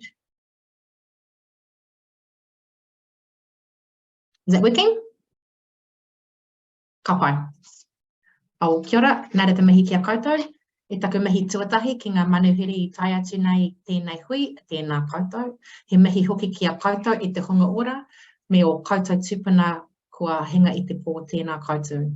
I tipu aki au I raro e ngā maunga o Tararua, ki te taha o te roto o hora whenua no taitoko hoki ahau, ko au te tākai aranui hauora Māori tumata nui I te manatu hauora nā re te mihi kia koutou. Kia ora, thank you for the invitation. Special thanks to Barry. You know, you can never say no to Barry. I'd like to acknowledge all the people who've come today, and I know that we have also got both a local and an international audience. So apologies in advance to some of our local whānau. There'll be some things I'll cover which you'll be kind of thinking that's bread and butter, Michelle, we don't need to hear that, but I'm also trying to make sure the context of how we do things for Māori and Aotearoa is set for those from other nations. So I just wanted to start, now let's see if I can make this work. No. I just wanted to start in clarifying the commitment that we've made under Te Tiriti o Waitangi. And so I think it's really important to understand that we have made certain guarantees and commitments under Te Tiriti o Waitangi. And I know that for many people, you'll have grown up on the old 3 Ps that we used to have, but there has been in more recent times a contextual, I guess, investigation of what Te Tiriti means in a current contextual situation, and this arose out of the Y2575 Kaupapa Māori inquiry into Māori inequities and health system failures, particularly in primary care. So in the relation to this presentation, I think it's really important because the conversation I want to have with you today really talks about how these principles are being put into action in terms of the way we look at our data systems, our knowledge and surveillance systems. So very briefly, Tiraranga Tiratanga is very much the ability to be Māori, to determine as Māori, to drive the Māori development agenda, to be able to hold authority over those things that are uniquely Māori, and ensuring that that right is protected and upheld in the work that we do. And that includes data, by the way.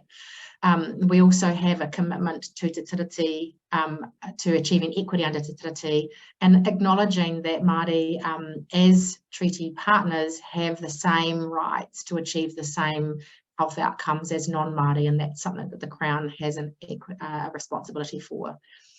In terms of active protection, I think it's really important that part of this is about understanding the value of knowing in ways that are uniquely Māori. So protection of our mātauranga, our knowledge systems, the way we deliver and consider health through a kaupapa Māori or a Māori-driven health lens.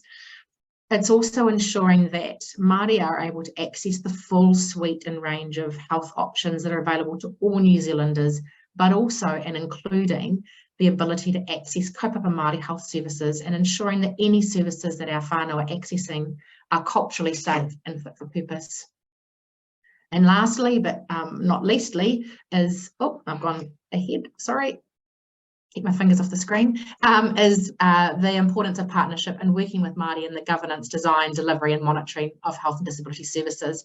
So that, I guess, sets for me the Te Tiriti platform, if you like, for the kōrero I'm going to bring you today. So I do want to talk about the system challenges and shifts. So many of you will already know that in July 2022, we had the new Pai Ora Healthy Futures Act was set. And the role of that act was to ensure that we're thinking differently about health. So not just looking at health outcomes, but actually looking at a much more focused approach to achieving health aspirations. So it is ensuring that all our whānau and communities are able to access the full range of health benefits, including health and wellbeing aspects.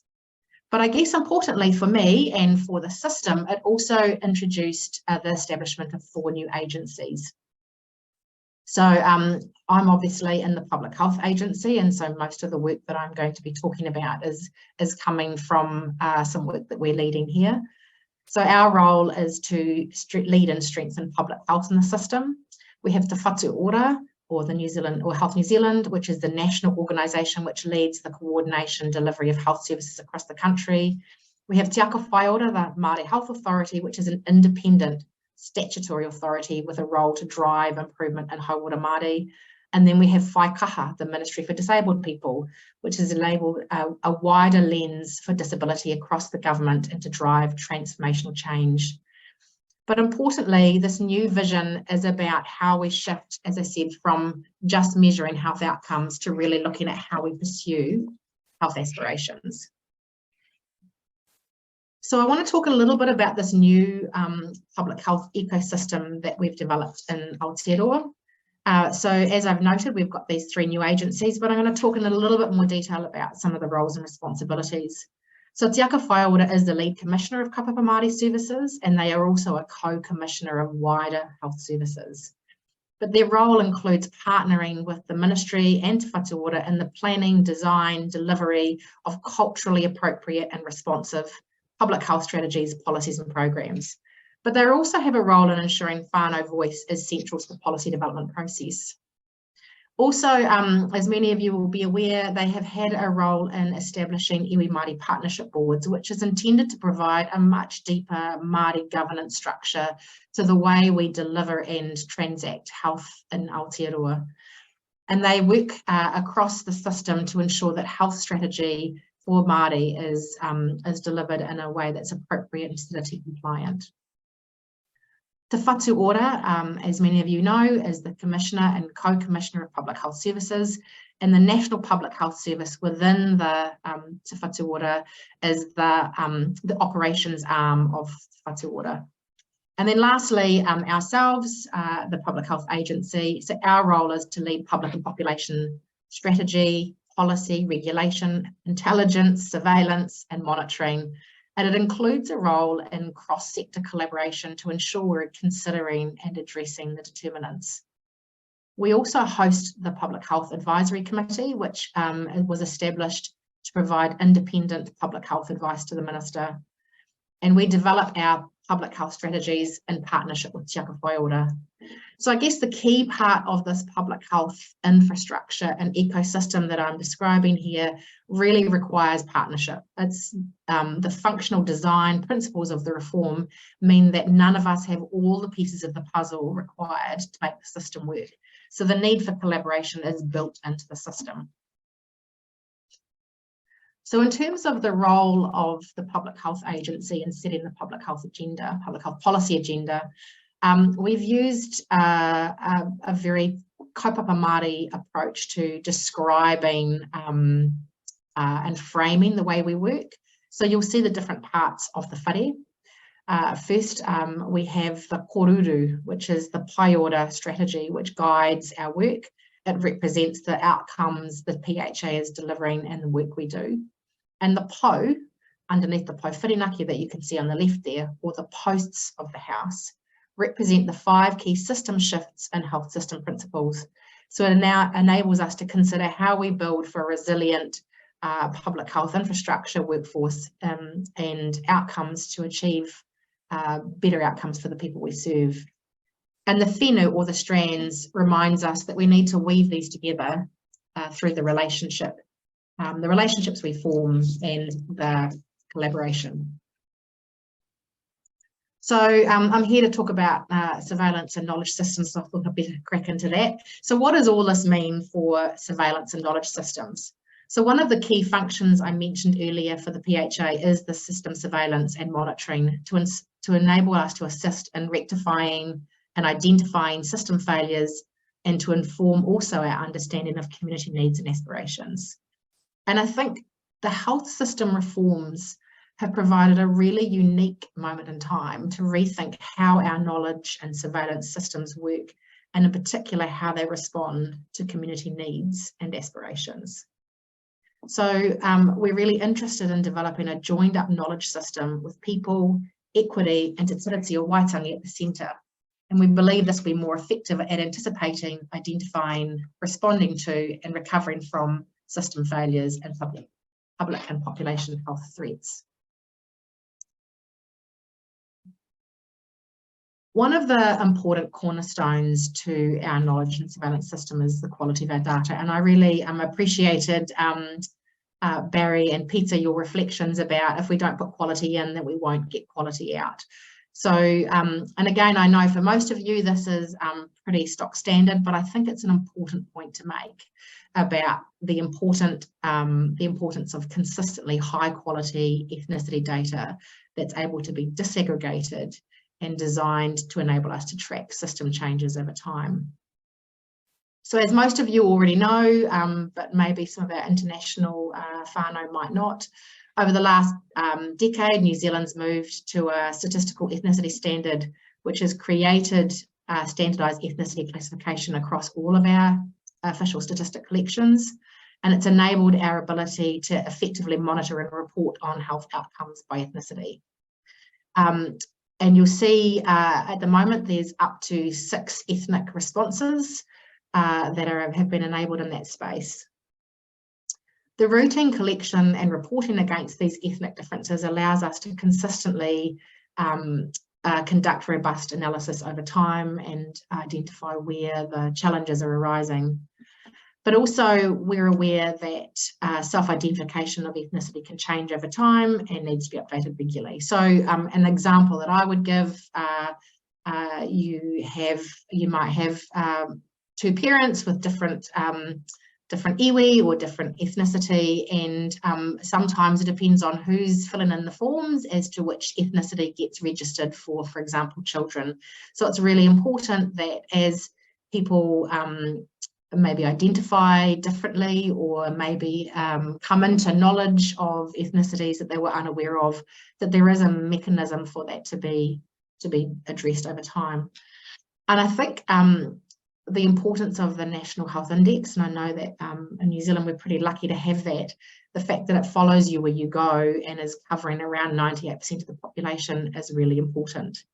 But I guess one of the challenges for Māori is how do we gather and report Māori data at an iwi or tribal level?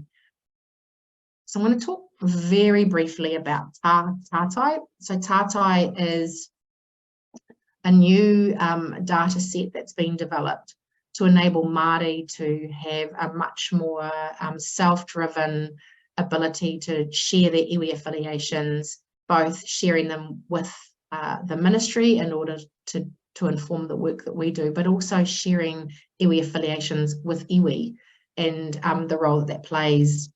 So it's really important for us that we do develop information systems that can enable Māori to access data about themselves. So quite often as I guess data and information stewards in the system, we tend to have a lot of control over the data, how it's used, how it's applied. This tātai database gives Māori an opportunity to take a leadership role to strengthen their control of their data and its use, but also to apply it to things that are important to them. And so phase 1 is to develop this website, this data sharing platform, where Māori can start to collect and identify the iwi affiliations. But my understanding is the long-term aim is that the data collection tool will actually be transferred to Māori governance and management and enable Māori to use that data as well as supporting the ministry to access that data to enhance the equity and health outcomes work that we're doing. So to get now into the public health knowledge and surveillance system. So as I said earlier, one of the key functions for the Public Health Agency is to look at the extent to which we can track system performance for public health. So there's an improvement program currently underway for the public health knowledge and surveillance system, which is intended to drive the continuous improvement in the public health system. The challenge we have in public health is not an absence of data. And in fact, I think it would be fair to say we have data in spades.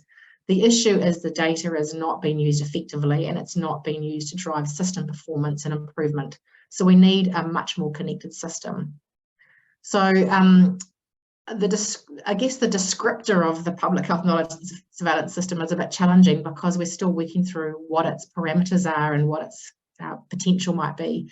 But basically, it's a system of activities and entities that already exist but don't currently work well or connect together. And it's intended to provide more system-wide oversight so that individual data and information sources are more connected.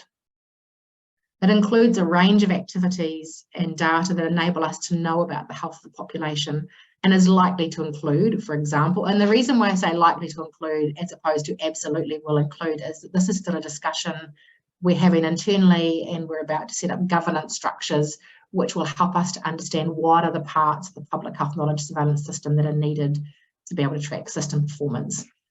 But the system is likely to include lab network data, information about immunisation rates, water quality and infectious illness, information about determinants, for example, food environments and housing, behavioural data and information, including smoking and vaping rates, alcohol consumption, and also clinical and service level information. We're also doing some work to understand the extent to which we can, to which mātauranga Māori information can be captured, understood, and applied over our public health surveillance activities. So this is a mammoth piece of work which is occupying a lot of people's time and attention to try and develop a system that can improve the way data is able to be applied. And again, I'm thinking of some comments that you made, Barry, about you know, how we use the data and how we use the data to drive and inform our processes and our systems. So why is any of this important? So I guess from my perspective, probably from many perspectives, if we are going to achieve the goals and aspirations of the PHONZ Act and the health system reforms, we need to be able to have developed systems that are able to understand the extent of variations in public health outcomes, when and how they occur, what are the key drivers and barriers to PHONZ, and in order to monitor and report on system performance and identifying and addressing inequities over time. But also I think it's important in terms of the narratives that are told. So we need to understand the aspirations and lived experiences of Māori and their whānau, moving away from data and information systems that are demoralising and pathologising towards those that are able to capture positive shifts in outcomes. And an example I would give is some years ago, I was fortunate to work on a project with Ngāti Kahungunu, where we were looking to invest in a Kahungunu-led health promotion project. And I remember meeting with the chair and the chief executive at that time, Ngāhiwi Tomoana, about where they thought we would be needing to invest, I guess. And I remember Ngāhiwi said to us something like, you know, in Ngāti Kahungunu around 48 or 46%, I can't remember the stats exactly, is a sole parent whānau. And around 98% of those sole parent whānau are led by wahine Māori. So what that tells us is that wahine Māori are the powerhouse of Ngāti Kahungunu, and our investment in their development, their growth, is going to be really important in driving better outcomes for Ngāti Kahungunu as an iwi. So again, you know, it's a different way of looking at the same information that we might be gathering around what does the data tell us. So what we might see is, you know, there are Māori women who are raising children on their own and would be thinking about all of those socioeconomic challenges and factors that we believe are problematic. But the iwi don't see it that way. They see, you know, wahine Māori are the powerhouse of Ngāti Kahungunu. And again, the surveillance system isn't just about collecting and reporting data. It's about ensuring the narratives we tell are contributing to the overall pai ora outcomes we're trying to achieve.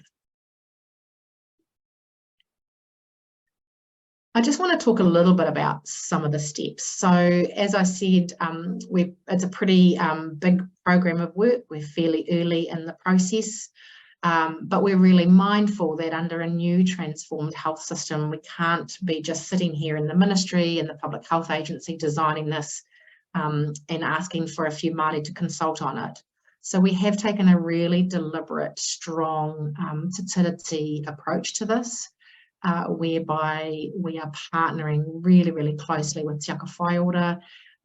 We have a co-stewardship of this program, and that means that we've got senior leaders inside both Te Aka Whai Ora and Te Pouhou Ora Tūmatanui, the Public Health Agency, are co-governing this work to design and consider what the public health knowledge and surveillance improvement program needs to be.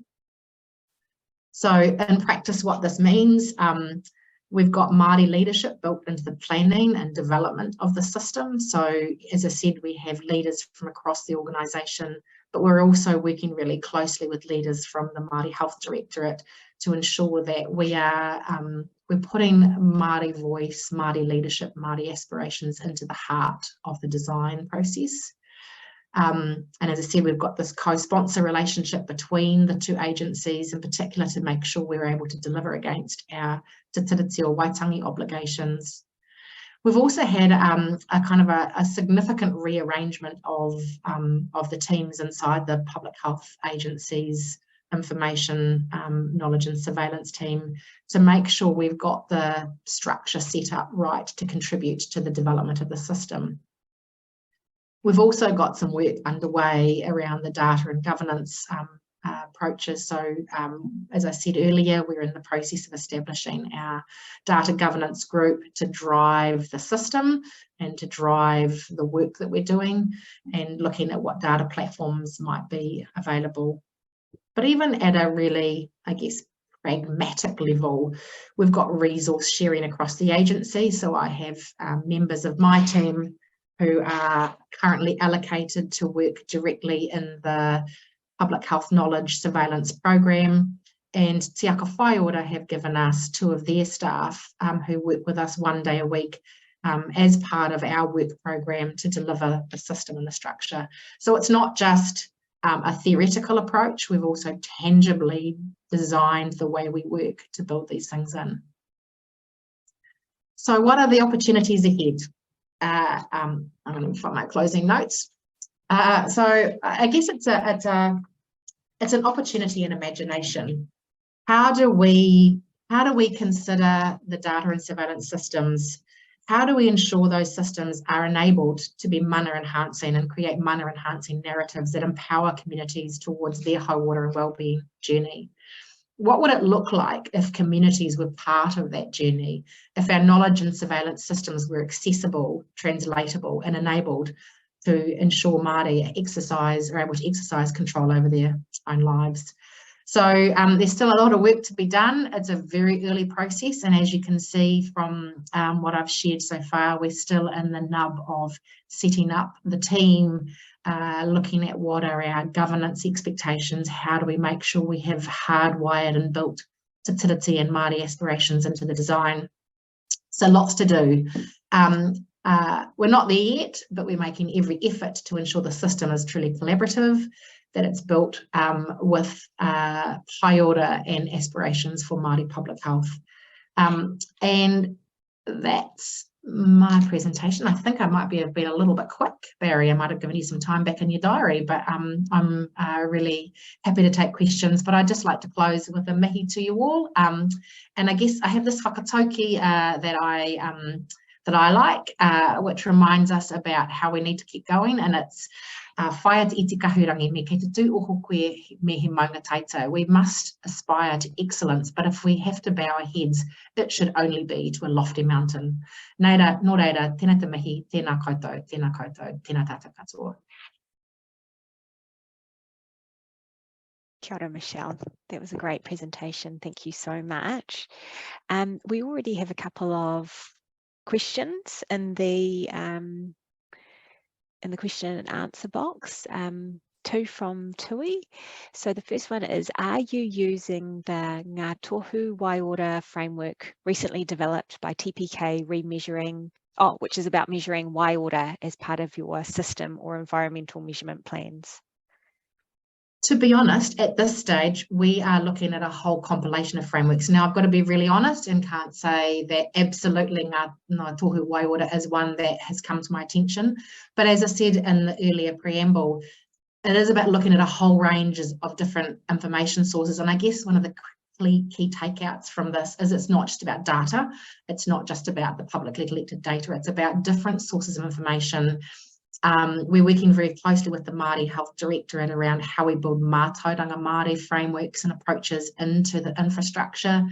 How do we capture that information? How do we translate it into a system performance framework? So the answer is a bit garbled, sorry. Not specifically, I can't say we're specifically using this framework, but equally I'm saying that there is some work to look at what are the different measures and frameworks that we might need to access in the development of the system. Great, thank you, Michelle. And then another question from Tui, and this might be similar in terms of you being early on in the piece. Do you have a plan for moving all data you plan to use into SQL, and do you have timeframes around this? And again, I'm going to be really honest and say I actually don't know. That's at a very data specific level that I'm not involved in. So my particular role is mainly around that collaborative approach. So that is something I would need to maybe go away and test with our information knowledge and surveillance team around that. And I'm not sure about the platforms either. Again, that's still really early in the piece, and I don't even know that we have landed on what is the thing. Is it a platform? Is it a it's not intended to be just about data. It's intended to drive a quality improvement framework. So the data already exists where it sits, and it's about how do we use that data better to inform and track system performance. That's great, thank you. I mean, I really like what you were saying about, putting data in the hands of communities and democratizing the data. And I guess you're still kind of early on in the piece, but do you have any thoughts about how we might go about, starting that process of making sure that the people who need to use it, the communities that, are the source of the data, but also want to use the data for their own communities, how we might, systematically and regularly give them the data that they need? And I guess, so part of this process of setting the system up, so as I say, the system is very much in its infancy, is actually identifying that, like, what are the data sources, what are the data needs of communities or information needs of the communities, how do we translate that for them, how do we make it accessible, and none of those yet have answers. So I can't give you a definitive answer on that, sorry, Corinna, but it's obviously an important area.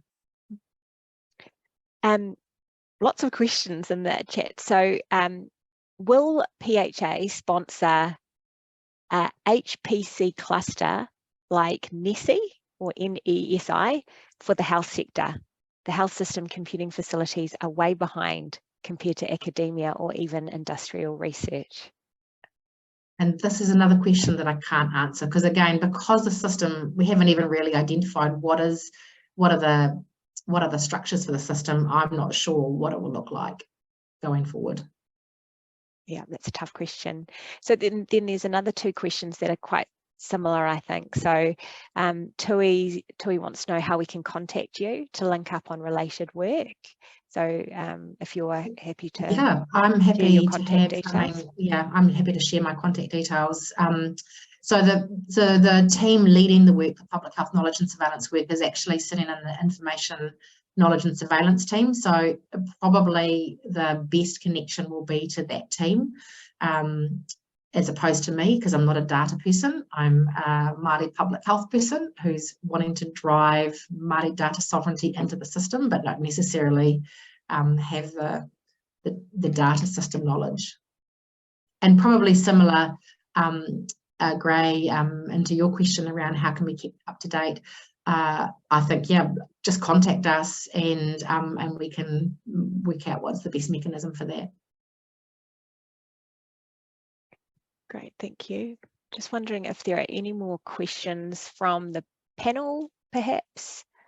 There's one here about, are we involved in providing advice to the new Health Intelligence Director of Te Whatu Ora?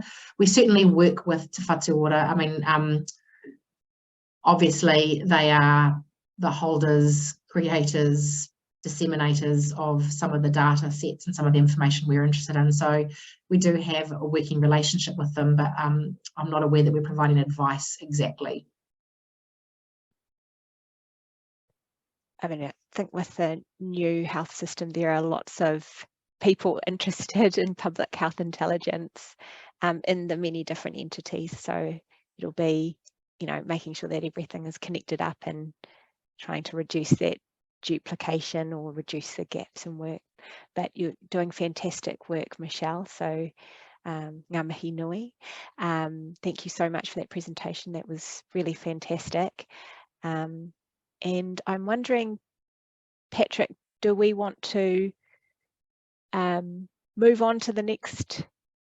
We've still got another, I think, 4 minutes. Do we want to have a cup of tea or just move on to Robyn? Let's see, it is Robyn here. Yes, I can see her in the panelist list. So Robyn, if you're here and ready to go, I suppose we can move on to you directly, if that's all right. Kia ora, Michelle, thank you. Kia ora, ka kite. Ka kite. Kia ora, Robyn. So our next speaker is Robyn Mildon, who is beaming in live from Singapore. Welcome. We're so pleased to have you here this morning. So Robyn is the founder and chief executive officer of the Centre for Evidence and Implementation, which is a global social purpose organisation whose work now spans across 8 countries. Robyn is extremely busy. She's an adjunct associate professor at Monash University and a visiting professor at the National University of Singapore. So today, Robyn will be talking about accelerating the implementation of public health intelligence, how implementation science can help.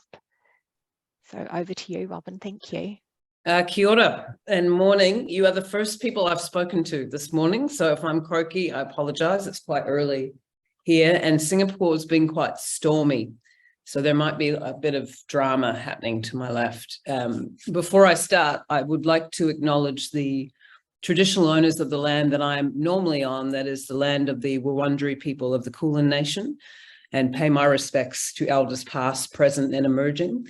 And also I'd like to pay my respects to Māori First Nations people in Aotearoa, and thank you for inviting me to speak. I do have slides and I can see Barry's popped up, so he might be coming to help me.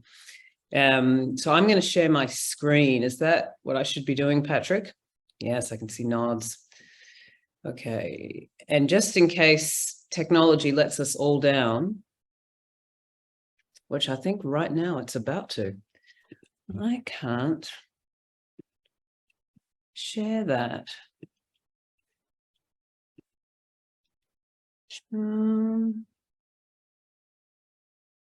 Sorry, everyone, just talk amongst yourselves. For some reason, that will not let me share that. Patrick, I emailed them to you before. Do you want to? Yes, let me see if I can pull them up for you. You've got all the permissions you need. It might just be Zoom's being funny. It's just saying nothing. There's nothing there. Empty. Okay, well, that's fun. Let me just. Okay, if I start sharing now, just give me a nod when you want the next slide. Does that work? Yeah, I'll just call out. That works very well. Thank you. I also wanted to acknowledge, I woke up to the shooting in Auckland this morning, and wanted to acknowledge anyone that's affected by that today. My only street cred I really have with you guys is I carry a New Zealand passport.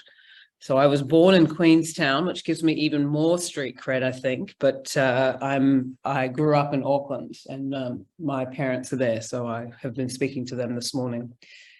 Okay, so I'll just talk about CEI just for a second so you get a feel for us. I noticed I was programmed in for an hour, and I couldn't think of anything more boring than you listening to me speak for an hour. And in fact, from an implementation science point of view, dissemination by itself, you'll find, is one of the most ineffective implementation strategies. So I'm going to only speak for a portion of this and really hope that I share enough content to get some juicy questions from all of you, or a good conversation going. So CEI, we're about 7 years old. We do have offices over in many countries, as you can see, and that really wasn't necessarily an on-purpose strategic move. It really, when we set up the Centre for Evidence and Implementation, we found we sort of almost arrived at the right time in terms of people really wanting to get good evidence, data, information better implemented, used and implemented in the systems that we work in to improve the lives of the people that we serve. So we have been doing work. We have about 55 staff around the place. We do anything from applying implementation science in both research and practice, which I'll share with you today, but we also do a number of different projects evaluating programs and systems for government and philanthropy. And we have been doing some work in New Zealand increasingly, mainly associated with KOI2 at Auckland University, doing a couple of projects over there, which I'm happy to share at the end. Next slide. So those of you that have been peddling in terms of evidence and research use for a while would have seen this cartoon before, but it does make me laugh at the beginning of each talk, because the irony of sometimes the way that data or research is produced, we often ourselves make conclusions that we really should do something with all of this research, or in fact more research is needed. And so what we're trying to do from an implementation science perspective is sort of flip that on its head. Next slide. And this, again, is a slide. If you've seen a talk from an implementation scientist before, you would have seen this, and it really does strike you. We cannot benefit from things that we don't get.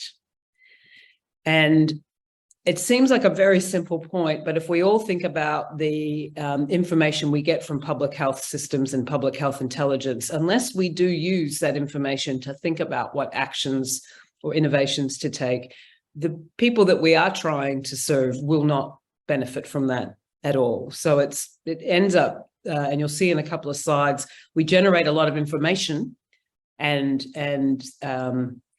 ideas, but we're not necessarily using them in our policy making or our service design. So next slide. And it's been estimated that, and this may have closed a little bit, but there was a very famous study done in health systems work in the US that showed that it's taking about 15 to 17 years for an idea to move from an innovation to business as usual. That is, it's the solution or the problem we are trying to solve becomes business as usual in both our policymaking and our services. So if you think from an early childhood perspective, for example, taking 17 years to go from knowing something can work to improve outcomes for kids and getting that as used in regularly in policy and practice means that 3 generations of kids miss out on something they could benefit from now, knowing we have some of the solutions now. There's some really interesting work we're involved in over here in Singapore with a longitudinal study called the Gusto study. So I think the cohort is now, it's out of the National University of Singapore. I think they must be about 12 or 13 now. And some of the science that this longitudinal study has generated is really quite startling. For example, there's a relationship, it looks like, between at least with the cohort of people in Singapore, that it looks like there is quite a strong relationship between maternal mood during pregnancy and executive functioning of kids at 4. And so what you'd be thinking about from a policymaking or programming perspective is what could we do to support mums, dads, and others very, very early on in pregnancy to support better mood. And that may then have an impact on executive functioning. Now, these are published studies right now available in the academic literature that no one's really kind of using, which is thus a lot of the work we do in Singapore is to take those cohort studies and think about what it means for policy design and programming and try and provide solutions. Next slide. And so implementation science emerged to try and close that gap, to try and you can just click to the rest of the content, Patrick, to try to accelerate, like the title says, the use of evidence in policy and practice. And it really did emerge from healthcare first, out of a major concern of things just taking too long to get into our healthcare and public health systems. And so the implementation science itself is just simply the study of how to get research and evidence and data taken up into routine care in both policymaking and programming in our healthcare systems. And it really thinks about and studies what are the barriers to doing this and how can we overcome this to improve the adoption and adaptation of innovations, but also to be thinking about scaling. And I'll talk about scaling briefly today, but only briefly. It is different. A lot of people think that scaling is implementing more and more places. Really, scaling is about getting to about 60 to 70% of your intended population. That is, your innovation is getting to about 70% of the people that could benefit from that innovation. How that happens doesn't matter. Well, it does matter because that's the secret sauce. But it's really about getting to the population we're trying to serve at quite a high level. Implementation science has behavioral science embedded in it. So I studied psychology at Auckland University and learned a lot about, was trained as a behavioral scientist. And what you'll see, implementation science is not only about systems change, but it's also about behavior change. And it's kind of assumed that the two of them go together. Next slide. So you'll see the way that we think about implementation research is sort of a journey from sort of basic science and clinical studies right through to implementation studies. So if we understand we've got an idea, a proof of concept in early human studies, we take that into an efficacy study, thinking about, can this innovation work? We then take that often to more large-scale clinical effectiveness. Does the intervention work in the place that we'd like it to? But then the thing we really need to think about, which we often skip, is how can we get that intervention or innovation to work in our systems? Not does it work, but how can we get it to work? So the what and the how are often quite distinct questions. And if we're able to answer both the what and the how, that generally would lead us to far more sustainable implementation. So it would move on from discovery and innovation to implementing at scale. Next slide. And again, this is just another way to think about implementation science, is that it's the bridge. It's the thing that unites research and implementing in policy and practice. And that reference there is from one of the first papers in a journal called Implementation Science, which is an excellent, excellent journal for the work that you all do, and open source as well. So you can access all of the articles, and it focuses very much on thinking about how to move something into routine practice, as I said before. Next slide. So implementation really matters. These two authors here, Chalmers and Glacio, really got our attention in terms of actually documenting the waste that happens often with both the lack of translation of evidence into routine practice, but also the amount of research that isn't used. So in some studies in the US, in particular, they found the consistent failure to translate evidence into routine practice. You can see the figures there, 50% of patients not receiving their recommended care and 30% of medical spending on unnecessary care. This always gets my attention. 85% of research dollars in this 2009 paper that they published is wasted. We have an enormous amount of data, information, and research that is just not utilized in both our policymaking and our systems. Next slide. This is also the same for mental health. There are enormous amounts of research and evaluations of programs in particular that do not appear in service delivery in mental health. Just this particular paper highlights to us, the authors went looking for all the mental health programs that they could identify in the literature and found over 500 distinct programs. A lot of these programs have very similar components in them, which is something we might talk a little bit about later. But when they went and actually talked to the service delivery systems, they found very few of these were used in day-to-day practice. So again, we have an enormous amount of research and evidence. And now in New Zealand and Australia, but I'll just speak to some of the work in New Zealand, we also wonder whether how transportable and applicable some of this good research and evidence is in systems when it's only been studied in North America.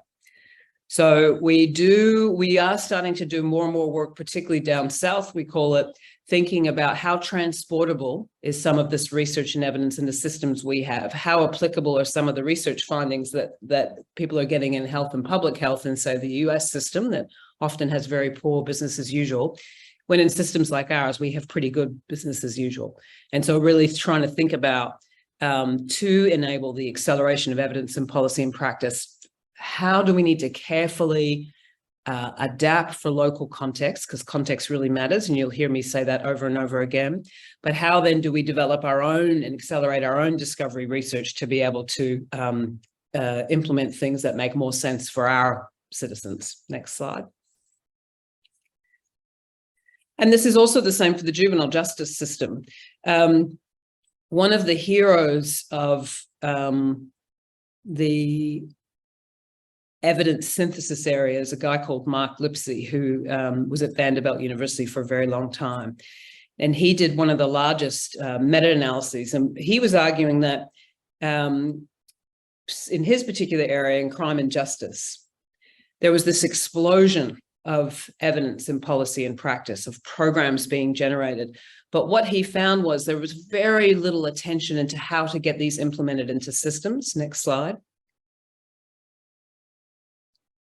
And so what he did is he published this sort of groundbreaking meta-analysis that I think is applicable in other areas outside of juvenile justice. And he found that in most cases, the quality of how the innovation was implemented mattered more than the efficacy of the intervention. So he wasn't saying implement average programs. He was saying sometimes an average innovation, an innovation that doesn't have enormous amounts of controlled trials behind it, implemented well, can outperform a innovation that has been shown to be super effective in number of trials. But when that is implemented poorly, we don't benefit from it anyway. And so he really then found the secret sauce was the quality in which things were implemented. Next slide. So implementation, again, is the bridge between what we want to achieve and how we're going to achieve it.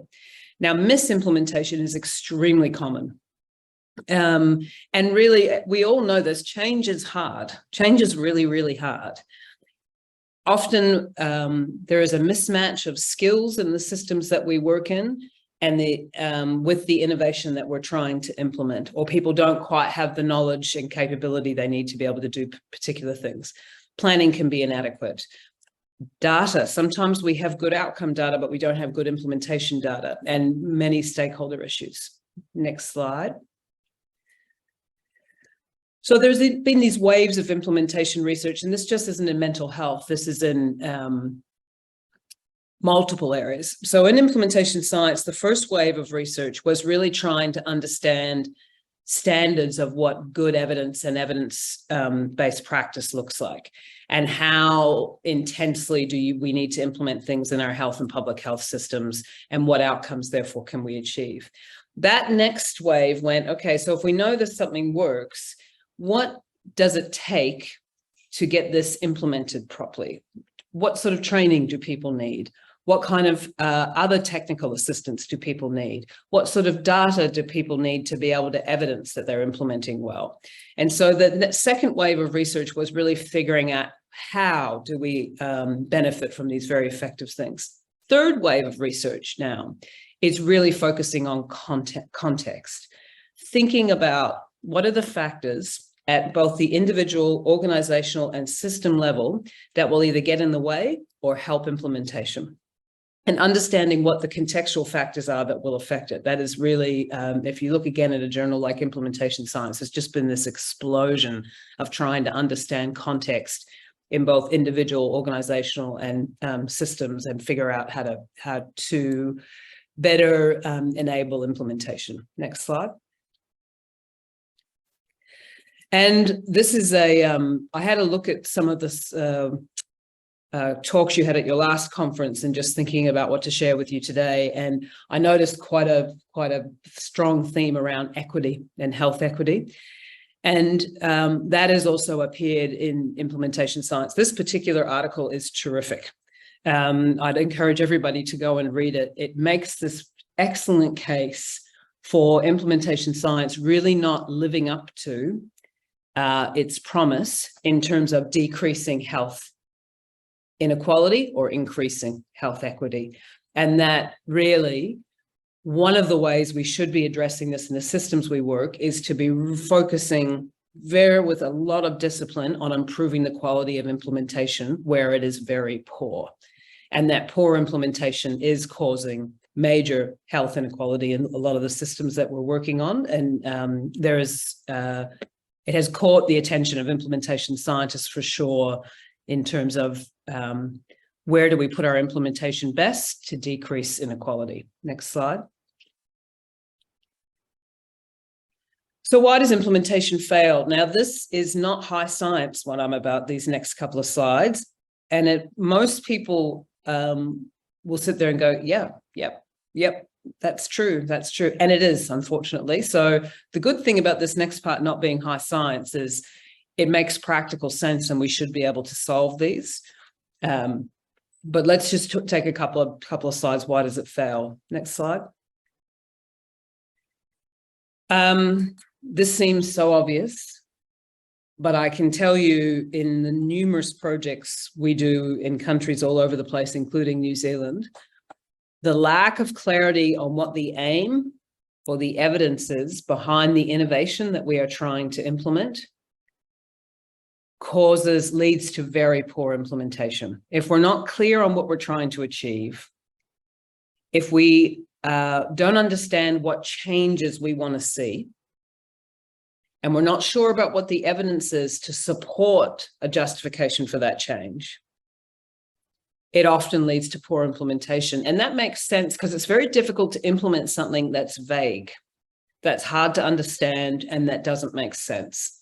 And unfortunately, we have a little bit of a culture in some of the systems that we work in to feel like we can't say, I'm not 100% sure what it is we're trying to do here, nor do I understand what my role is. Role ambiguity, not really understanding what your role is in any kind of change effort, also leads to very poor implementation, where implementation is a team sport. We need to be working together in sort of coalitions and teams to enable it to happen. But if we're not sure exactly what we're trying to do or what our role is, it's very, very difficult to make that happen. Next slide. Lack of understanding of context. Unfortunately, and I'm good friends with a couple of the authors on this paper, implementation scientists are known for coming up with very bad names for frameworks that make no sense to any human. And I've not understood that. And so this thing is called the dynamic sustainability framework. I just prefer to call it the 3 eggs. And the reason I wanted to share this is evidence and the uptake and implementation of it depends on finding the fit. And these arrows probably should be going 2 ways. Our goal is to maximize the fit across both the intervention or the innovation itself. So this is an example in healthcare, the practice setting that the innovation will be implemented in, and the wider system. And that unless we're coming at our implementation efforts thinking about all 3, it is very difficult to get good implementation that is sustained over time. And that things need to happen in all 3 areas to enable implementation. So an intervention itself, the first little egg, the red egg, or the whatever color that is, rose, that'll have components, often practitioners that need to do something. There'll be outcomes, in some way it's delivered. That itself is often, the aim is to deliver it in some sort of practice setting. So there will be staff involved. There'll be information systems that a lot of you know very, very well. There'll be a culture and climate to the setting in which you'll be implementing. They'll have business models, access to training, supervision. And that in itself lives in a wider ecological system that has policy and regulations and legislation and market forces.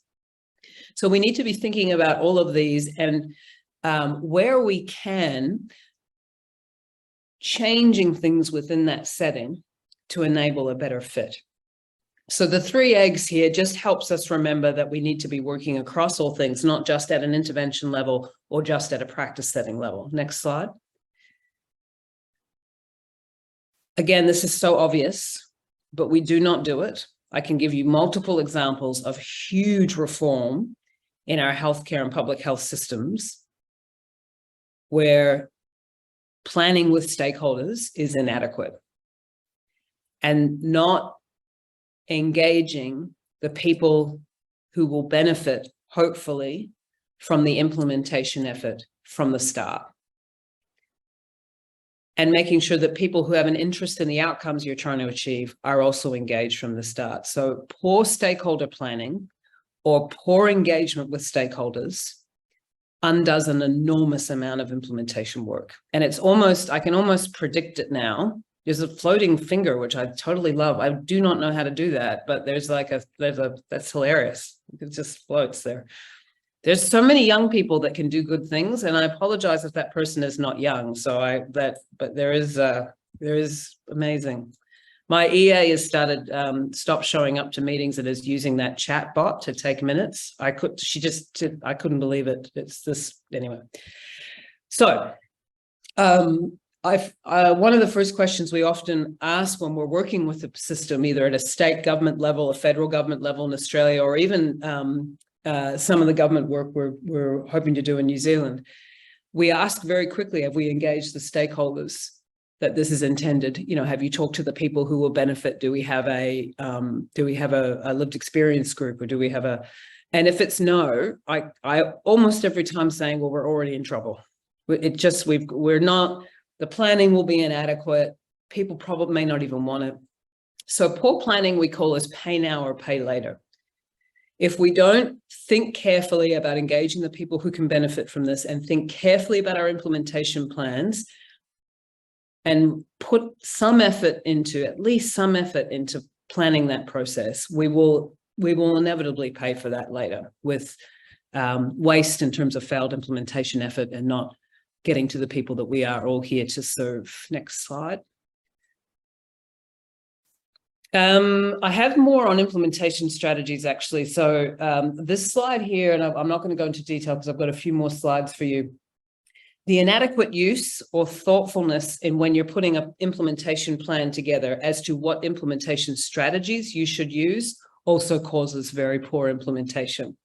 People often think, we call training spray and pray.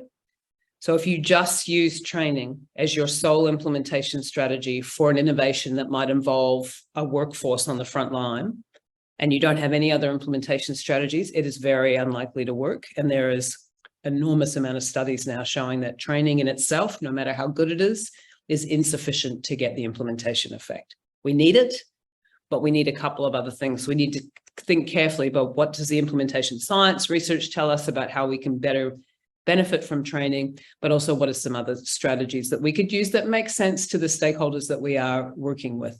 Next slide. So here's a fun fact.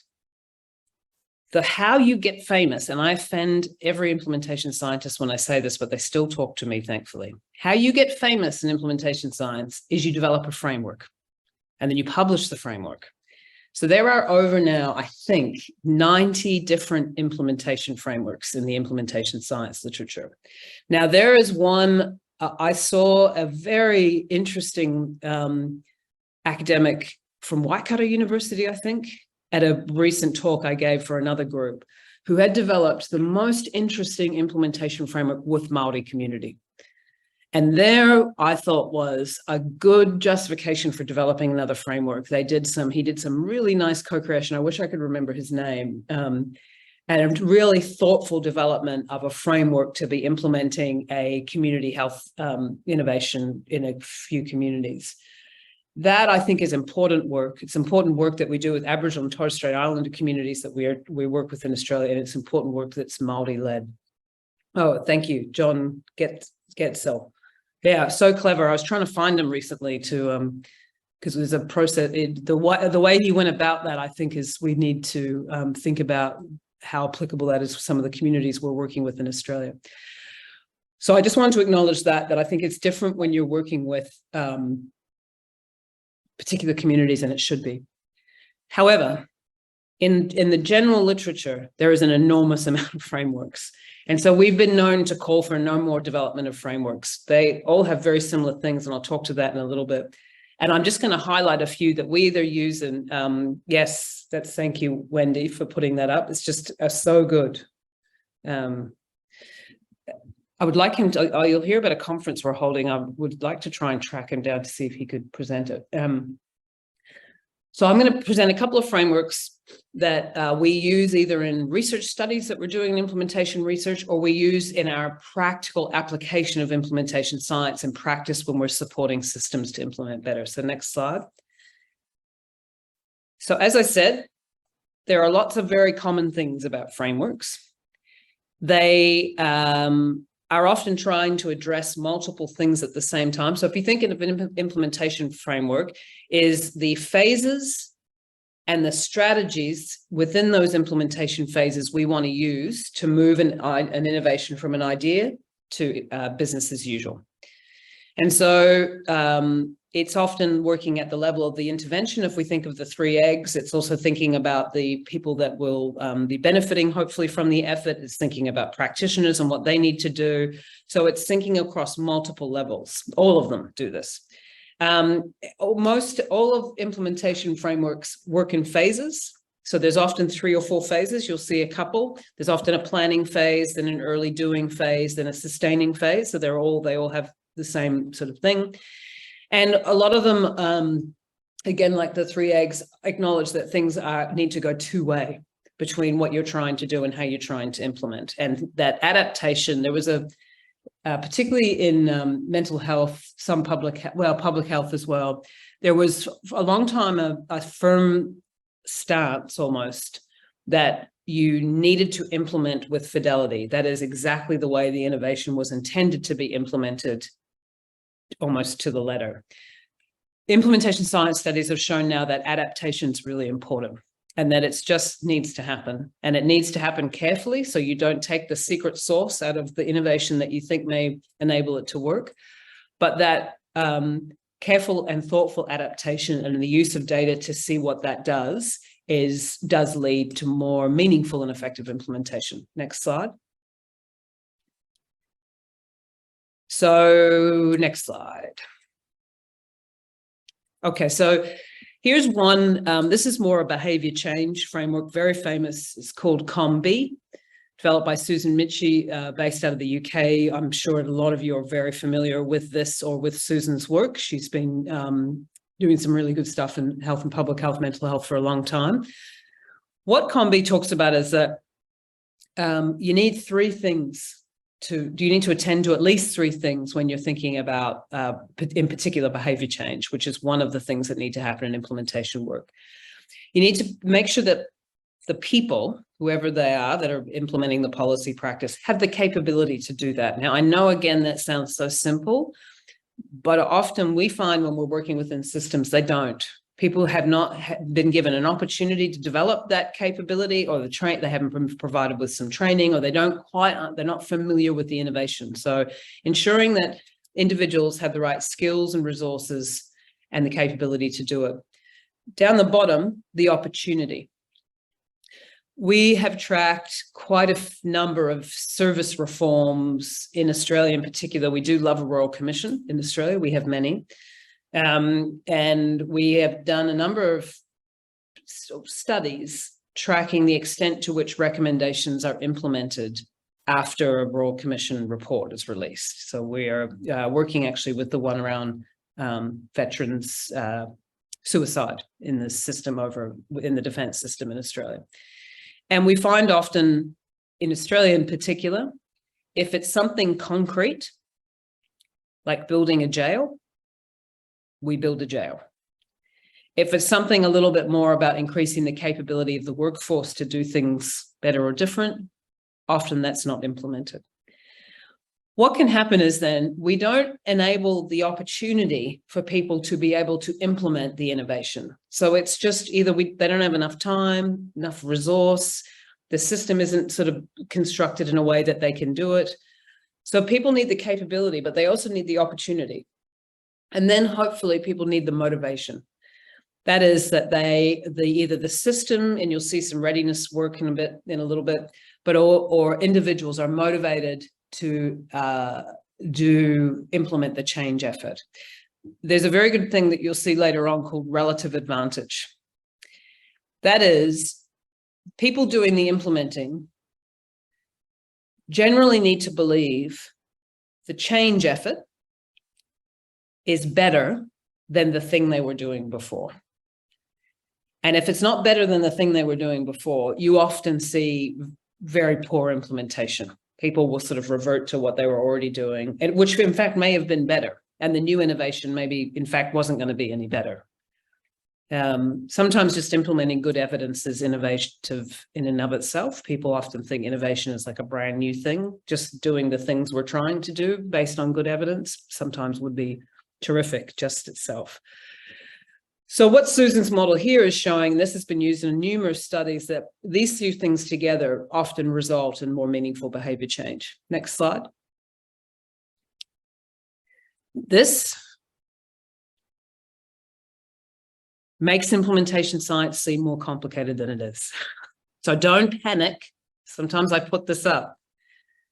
But there's a few reasons why I think I should be sharing this with you at 12 o'clock your time.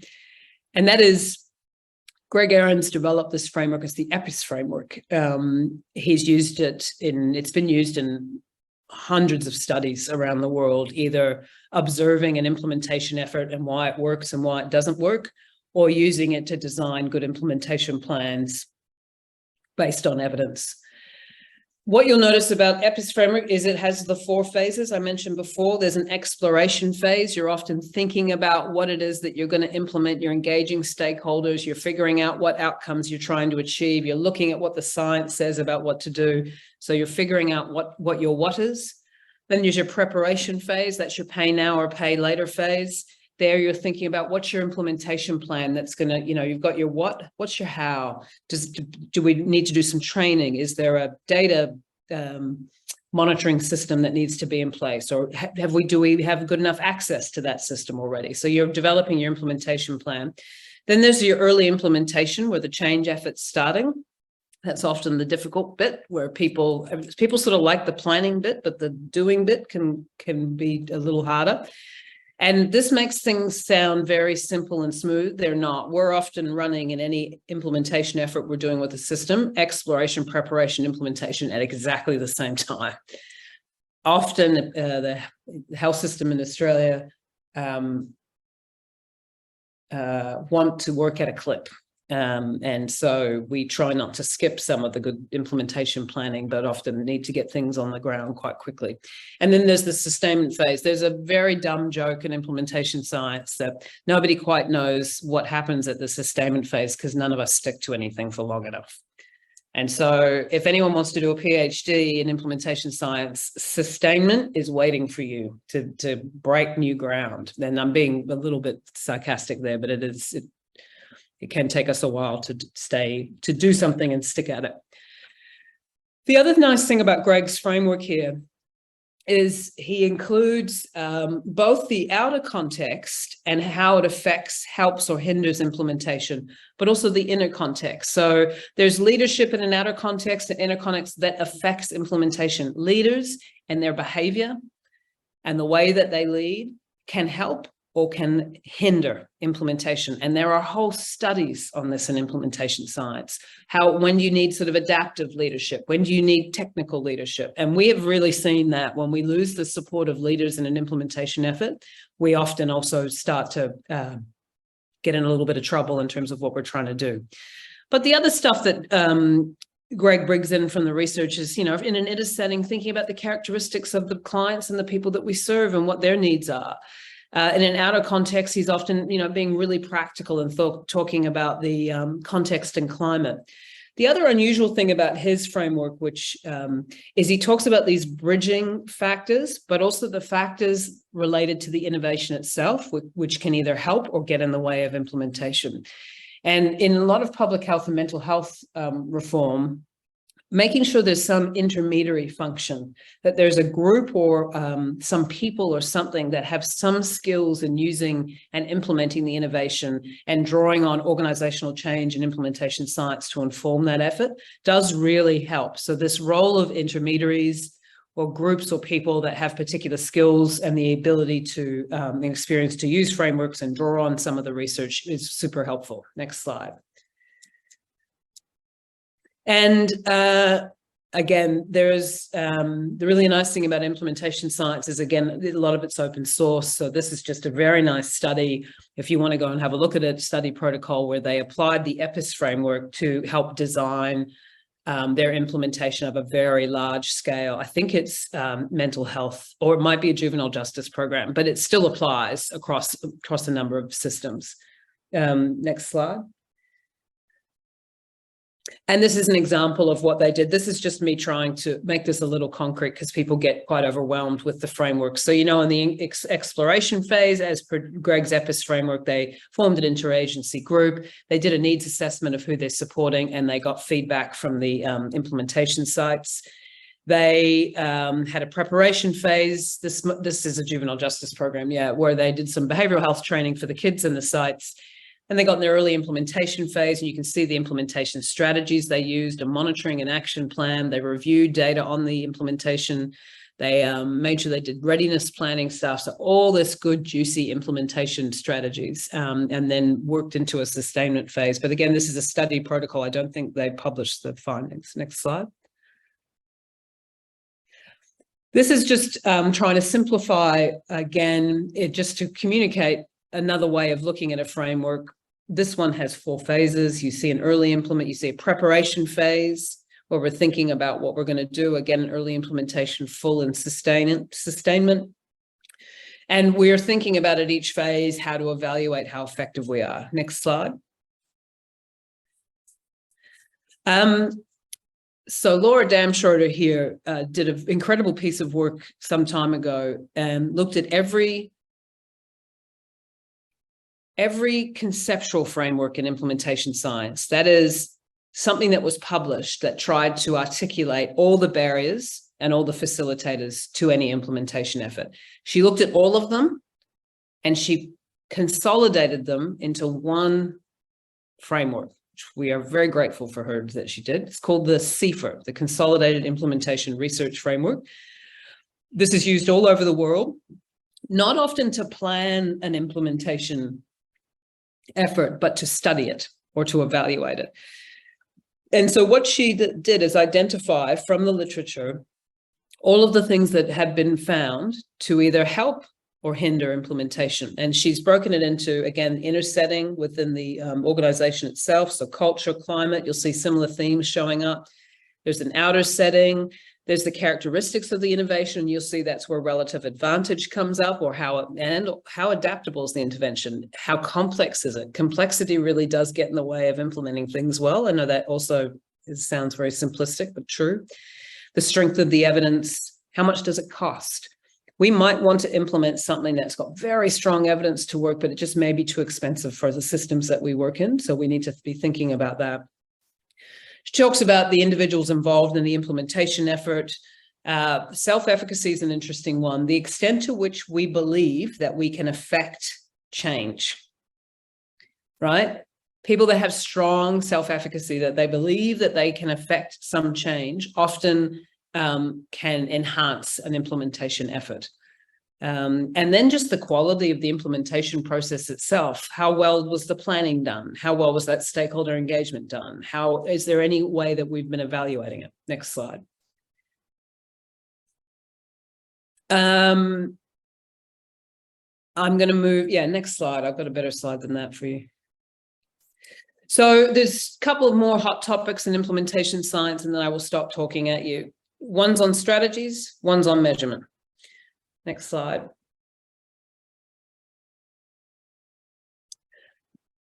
So a big area of implementation research is to try and study what are the implementation strategies that work. Implementation strategies be the things that you do to try and implement. So it might be training, might be providing funding, it might be setting up coalitions or implementation teams, it might be doing coaching on the ground with practitioners.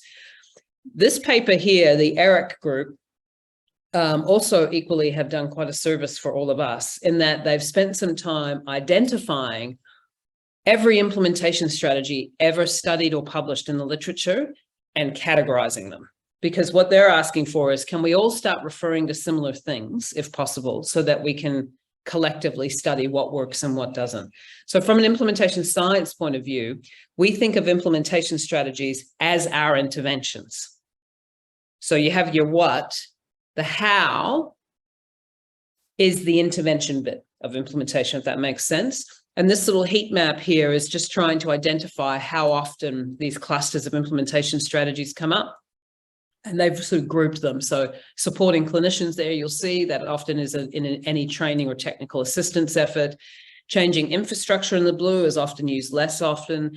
Engaging consumers, adapting and tailoring to the context. So the size of the figure is just showing how often they were able to find these things.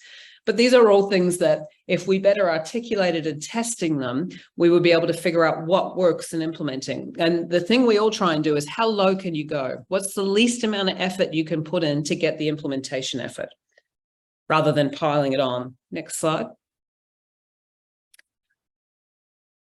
And then there's been some terrific work trying to think about, and again, this is the concept of how low can you go? How many strategies are needed to get the best uptake of an intervention, in this case, treatment, that we can? And what is often the finding is we need more than one.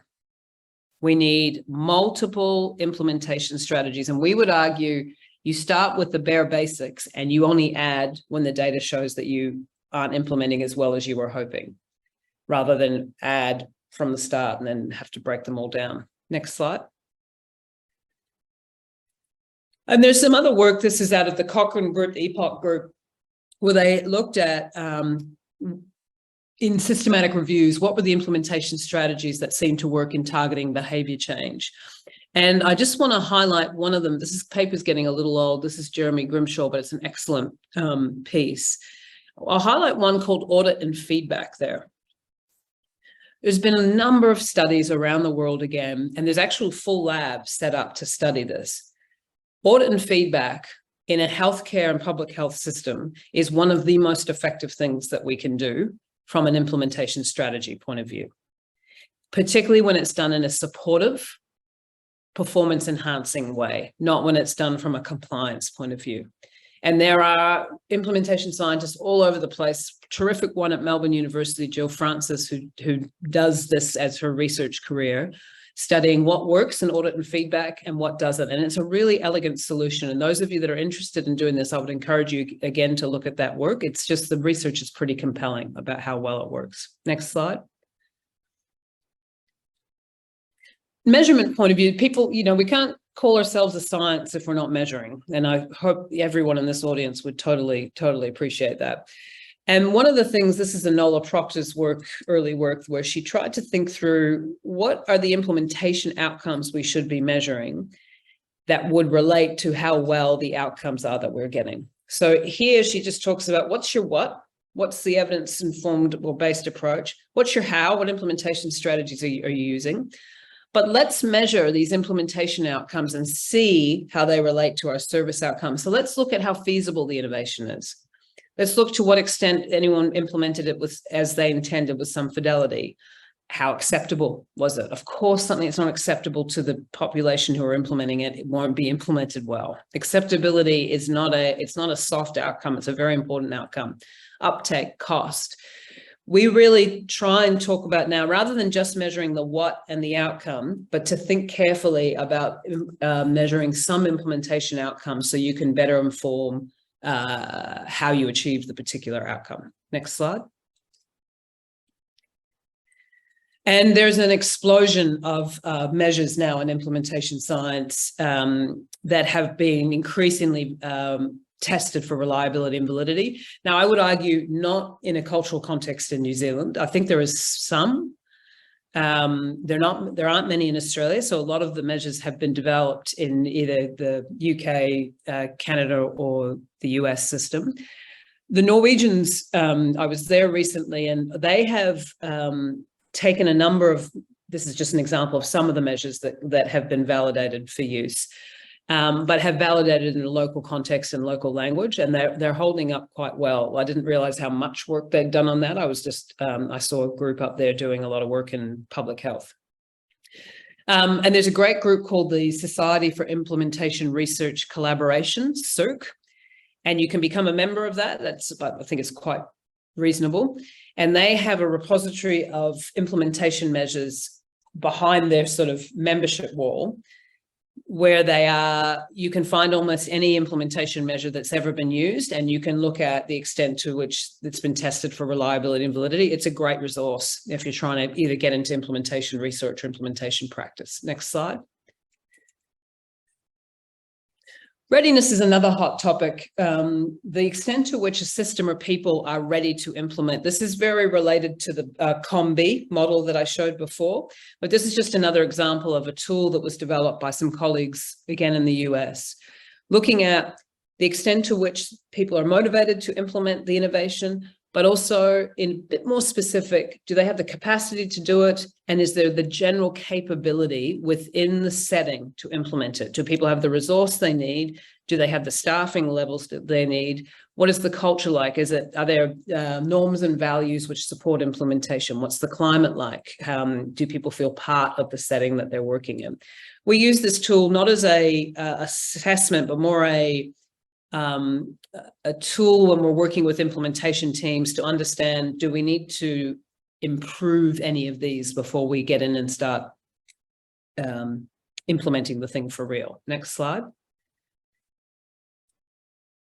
And the last little hot topic, and I almost put some more slides in about this, but if anyone's interested, the other thing that implementation science has done is contributed to more innovative thinking around research and evaluation, and come up with what different sort of methods or study designs that enable us to test both implementation and outcome at the same time.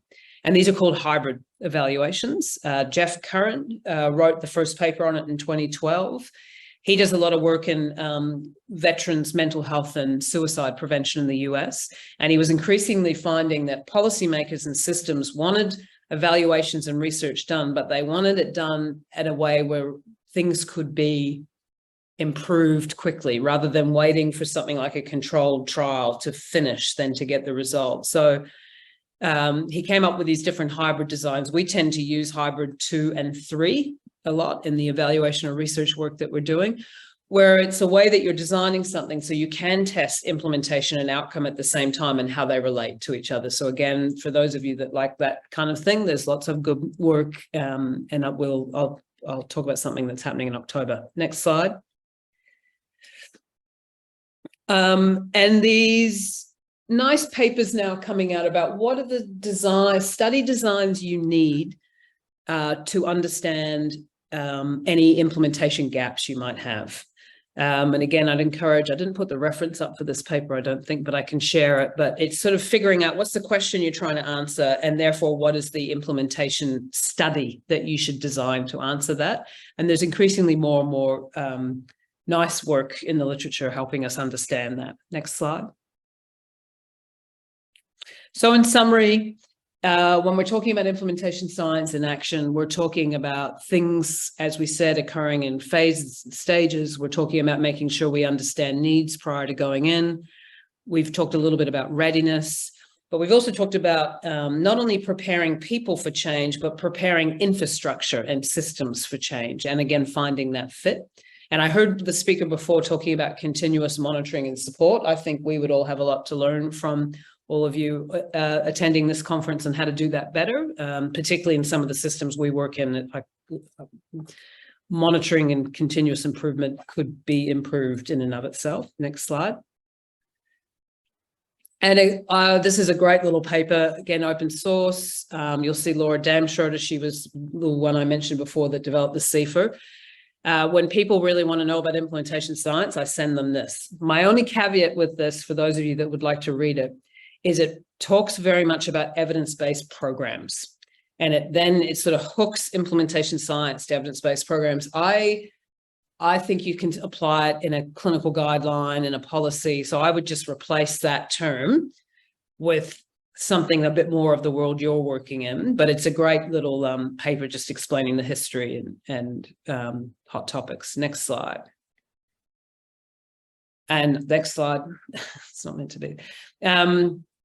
We are holding a summit at the end of the year, in October. This is our sixth, that's my Kiwi accent coming out, Evidence and Implementation Summit. We're doing it hybrid this time. The last one was fully online. This one is in person in Melbourne and online. It's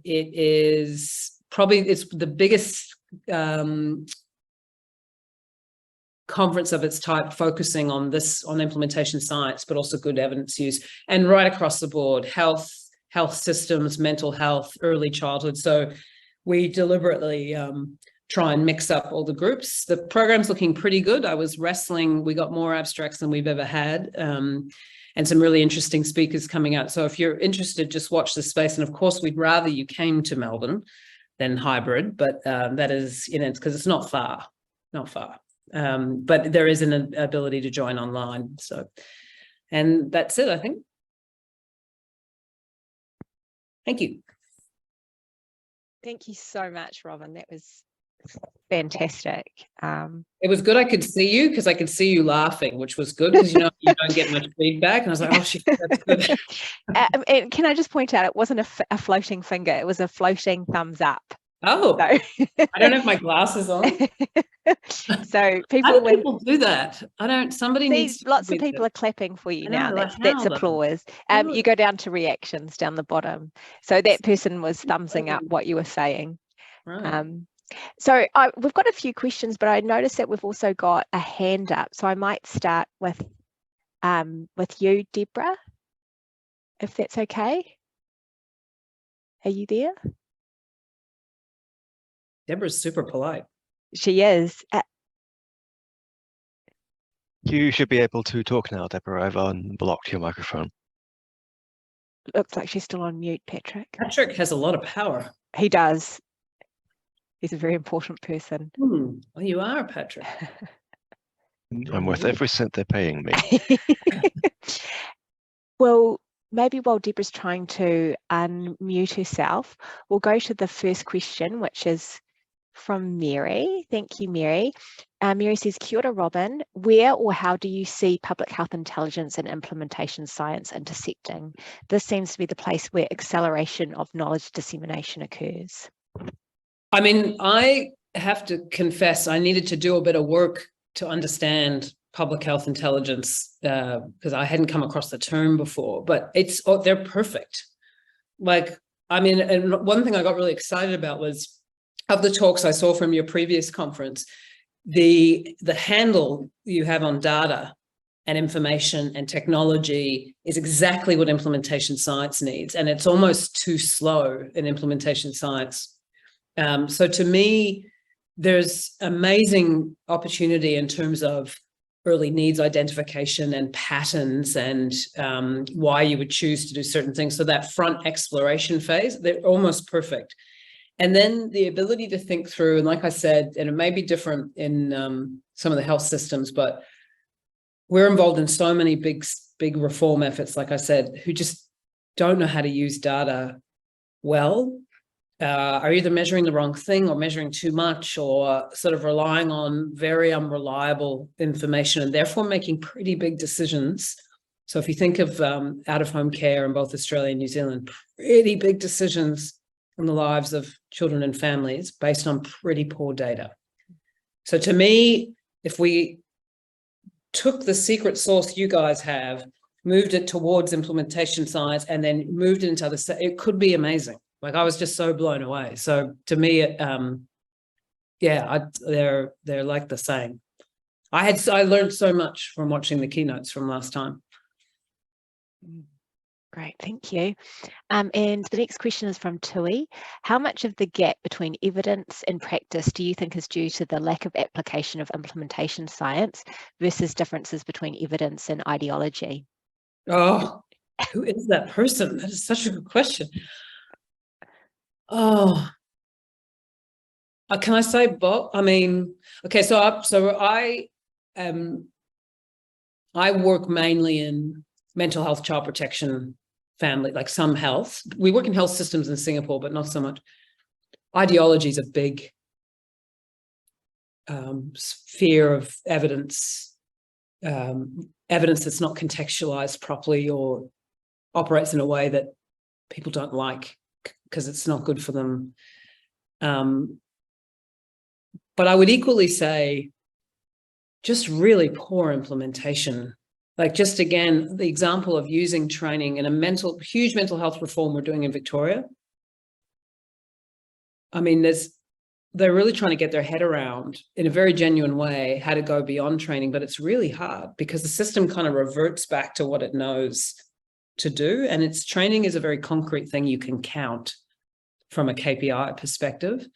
So I think it's systems trump programs and clinical guidelines every time. So the more we can work at a systems level, at both locally and broader, I think the better off we would be, because I think we've got some of the workforce stuff handled. We know what to do there. We just, the way our systems work, which is why the work you all do is so important, because you're working at that system level at a way with information that we need to be able to do what we do. So it's like a perfect pair. But both, that's such a, I'm hedging my bets on that. Great answer. And then here's one from another person. What would be the take-home message for us when we are close to the end of the New Zealand health sector restructure and all strategic decisions are already made? Oh, I see. Yeah. So as you know, you must know that we're Yeah, I know not as much, but I picked up on it in a few talks. I mean, I don't want to comment on a place that I don't live, but I think if we built implementation teams into the work that you guys did, like kind of the capability to draw on implementation science, some of the research, work with other big health systems groups, that would be pretty amazing. We've been arguing that, just like we have public health intelligence teams, you need implementation teams, also like we have IT teams, because it's a capability now. There's a lot of knowledge on what to do. There's this great framework, which I didn't put up, called the Paris framework. I just love the name because it's Paris, seems romantic. It's been around for about 15 years. One of the components of the Paris framework that they've actually studied and have shown to really help is facilitation of teams. Actual facilitation and enabling teams to work together and problem solve and come up with a consensus and put it into action. And those teams are made up of bits of the system that have the information, but also need to improve the change effort. That is quite, like, the studies are pretty compelling. And I can say from our practice that I spend a lot of time facilitating implementation teams in healthcare settings. So I think if there was a way to nudge your way towards that, I think that would make quite a difference. Again, when I was watching the talks from last year, I couldn't help but think, gosh, you're just like implementation science teams, just drop the word science, because sometimes people don't like it, so you just don't say it. Great, thank you. And another one from Wendy. Prosky talks a lot about the right conveyor of the message. For example, the CEO, when a business decision is made, a line manager for workers. Is this something that comes out in other research? Prosky talks a lot about the right conveyor. Oh yeah, I mean, that's the leadership research I mentioned that comes out a lot. There's actual measures of measuring leadership behavior that's shown to support better implementation. Leaders never let me do it. I don't know why. Like, fill this in before we start working together. What kind of leader are you? So yeah, very much, because of implementation, again, it's a team sport. It's a people activity. It's just us. So yeah, there's a guy coming out to our conference that's into evidence-based management. It's a whole area that they actually study, not in a kind of weird self-help way. And he will likely talk about that sort of thing, I'm guessing, for his keynote. And then final question from Mary. Have you heard of the term street level bureaucracy? It speaks to frontline practitioners' practice and power versus important dynamic it's a very important dynamic for implementation. I haven't heard it referred to that, but I do know the power that practitioners have and the importance of the central role that they have in implementing. And that if we don't change the things around those practitioners to better enable them to implement, we aren't going to get very far. Using the sole strategy of workforce development as a way to implement change, again, important, very powerful, but insufficient unless we're helping change the things around them so they have the opportunity and the capability to do the things that they think will help.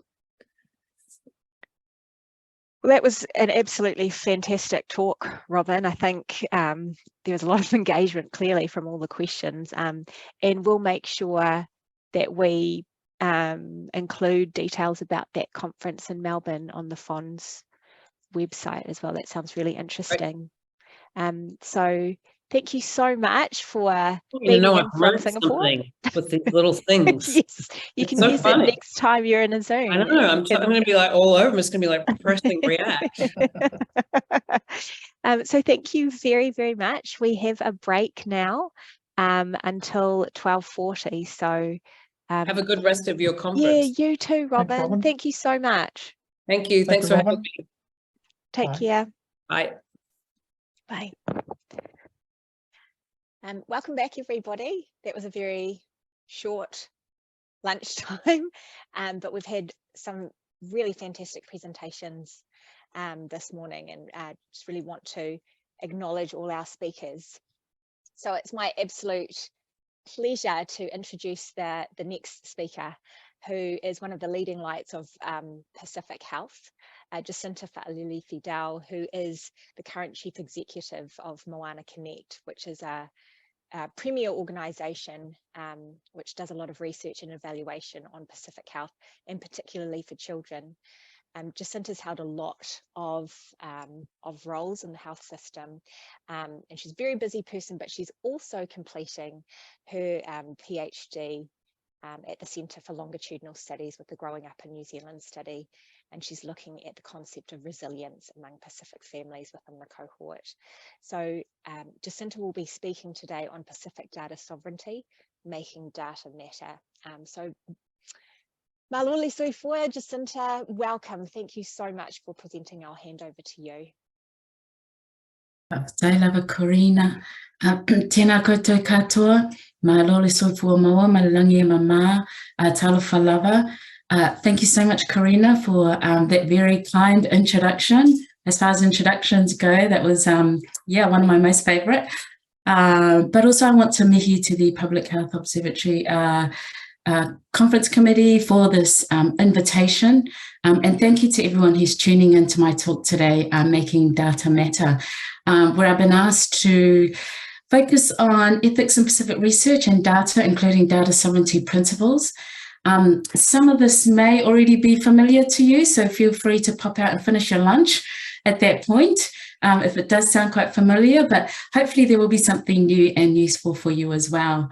I wasn't quite sure how to organise my talk, but firstly, I've just clicked that I should probably share video. Let me just share my screen. Hopefully everyone can see this. Now, I'm hoping everyone can at this point see the presentation. I get a thumbs up. Thank you, Farina. Fantastic. So yeah, look, you know, I didn't know how to sort of frame this presentation, but I thought it's probably best that I just organise my talk in a way that reflects my own experiences of working in research within a community-based company that we started based in Māori, South Auckland. Let me just make sure I can change this. Called Moana Connect. And so we work closely with academic, government, provider organisations, but being based in South Auckland, we can now work much more closely in partnership with community groups who are actually coming into their own, they're realising their own potential and taking evidence, making it their own and making it useful, making it matter for them. And the latter, I believe, is very unrealised potential. There's so much more that can be done. And so for us, it's wonderful to see this sort of emerge in real time and seeing the flow and effects of it. In terms of public health, I heard Lisa Lee's presentation yesterday, which I really enjoyed. But for us, I guess Māori and Pacific approaches are inherently public health aligned, and that our approaches are very rarely individualistic and that our understanding of individuals are as connected beings to other people and their families, their communities, their environments, and so on. We are inherently public health minded. And in 2020, I was invited to provide a viewpoint for the Pacific Health Dialogue Journal on the Pacific COVID response. And I'd refer to Toia Tua Tupua Tamasese's most famous quote, note, world famous among Pacific peoples, even though I think it should be globally famous as well. But it's pretty much, I'm not an individual, I'm an integral part of the cosmos. I share divinity with my ancestors, the land, the seas, and the skies. I'm not an individual because I share a tuwhi or inheritance with my family, my village, and my nation.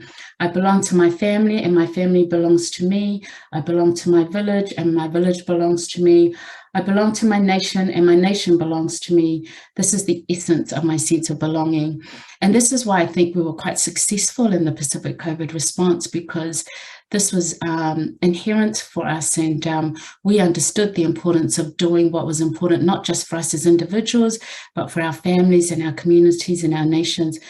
And our former Samoan head of state released this back in the 1990s at a time when the dominant discourse in health was a clinical medical approach, and yet our philosophers and Pacific leaders at the time, you know, some of their work was dismissed as perhaps being too philosophical, too metaphorical, yet I believe that we're just now realising that it makes absolute sense in the context of our being in public health.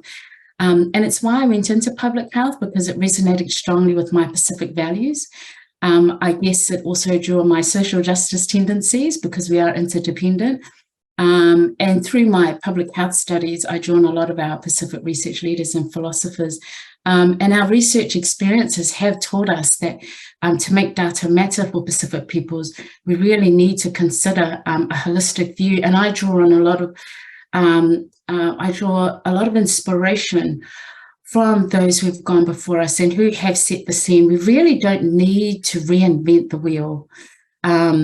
a lot of what works is what a lot of our Pacific leaders have been saying for a long time now. It's just perhaps the application may differ slightly as the world evolves. But these are some of the leaders that at Moana Connect we certainly draw inspiration from, so much so that we've actually named a lot of our meeting rooms after some of these concepts to remind us of sort of the importance of research, why we do it, and that, you know, because it's easy for us to forget, you know, in sort of mainstream discourses when we're always working in, you know, policy and practice, when we engage with our partners in academia and so on. So for us, it's important to be reminded of this. And also for us in practice, we think about some of the principles that resonate strongly with Te Tiriti o Waitangi. For us, it's participation. So one of the things that's really important for us is the need for us to reflect our workforce, make sure that our workforce, is reflective of Pacific peoples. This isn't updated because just last week I have stepped down as CEO, and I am now staying on as a co-director, giving someone else a turn as CEO. So I haven't actually updated this slide. But again, it's really, you know, we've got an amazing team who, you know, we really want to ensure we grow our leadership pathways, because again, we really need to walk the talk when it comes to research. And this is what we mean by participation. It's also about, and we know that in the mainstream discourse, we term it, you know, capacity and capability building. For us, it's making sure we've got a workforce that we're raised Pacific, live Pacific, understand Pacific. So this is kind of what I mean by trying to apply some of these things in practice. We also found that we couldn't just focus on research. The more research we did, the more we realized that we can't just follow the traditional pathway of, you know, doing the research, putting out a publication, full stop. When it comes to research, it has to apply more of a reciprocity partnership approach. Because we were working closely with our communities, we realized that there was learning going both ways. It was a two-way, reciprocity approach. And so we set up 2 new wakas, 3 actually, there's one internal, one operations, but one is Moana Learning.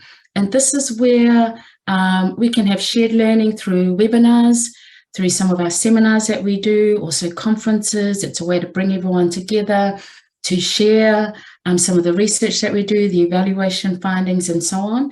And also our community waka.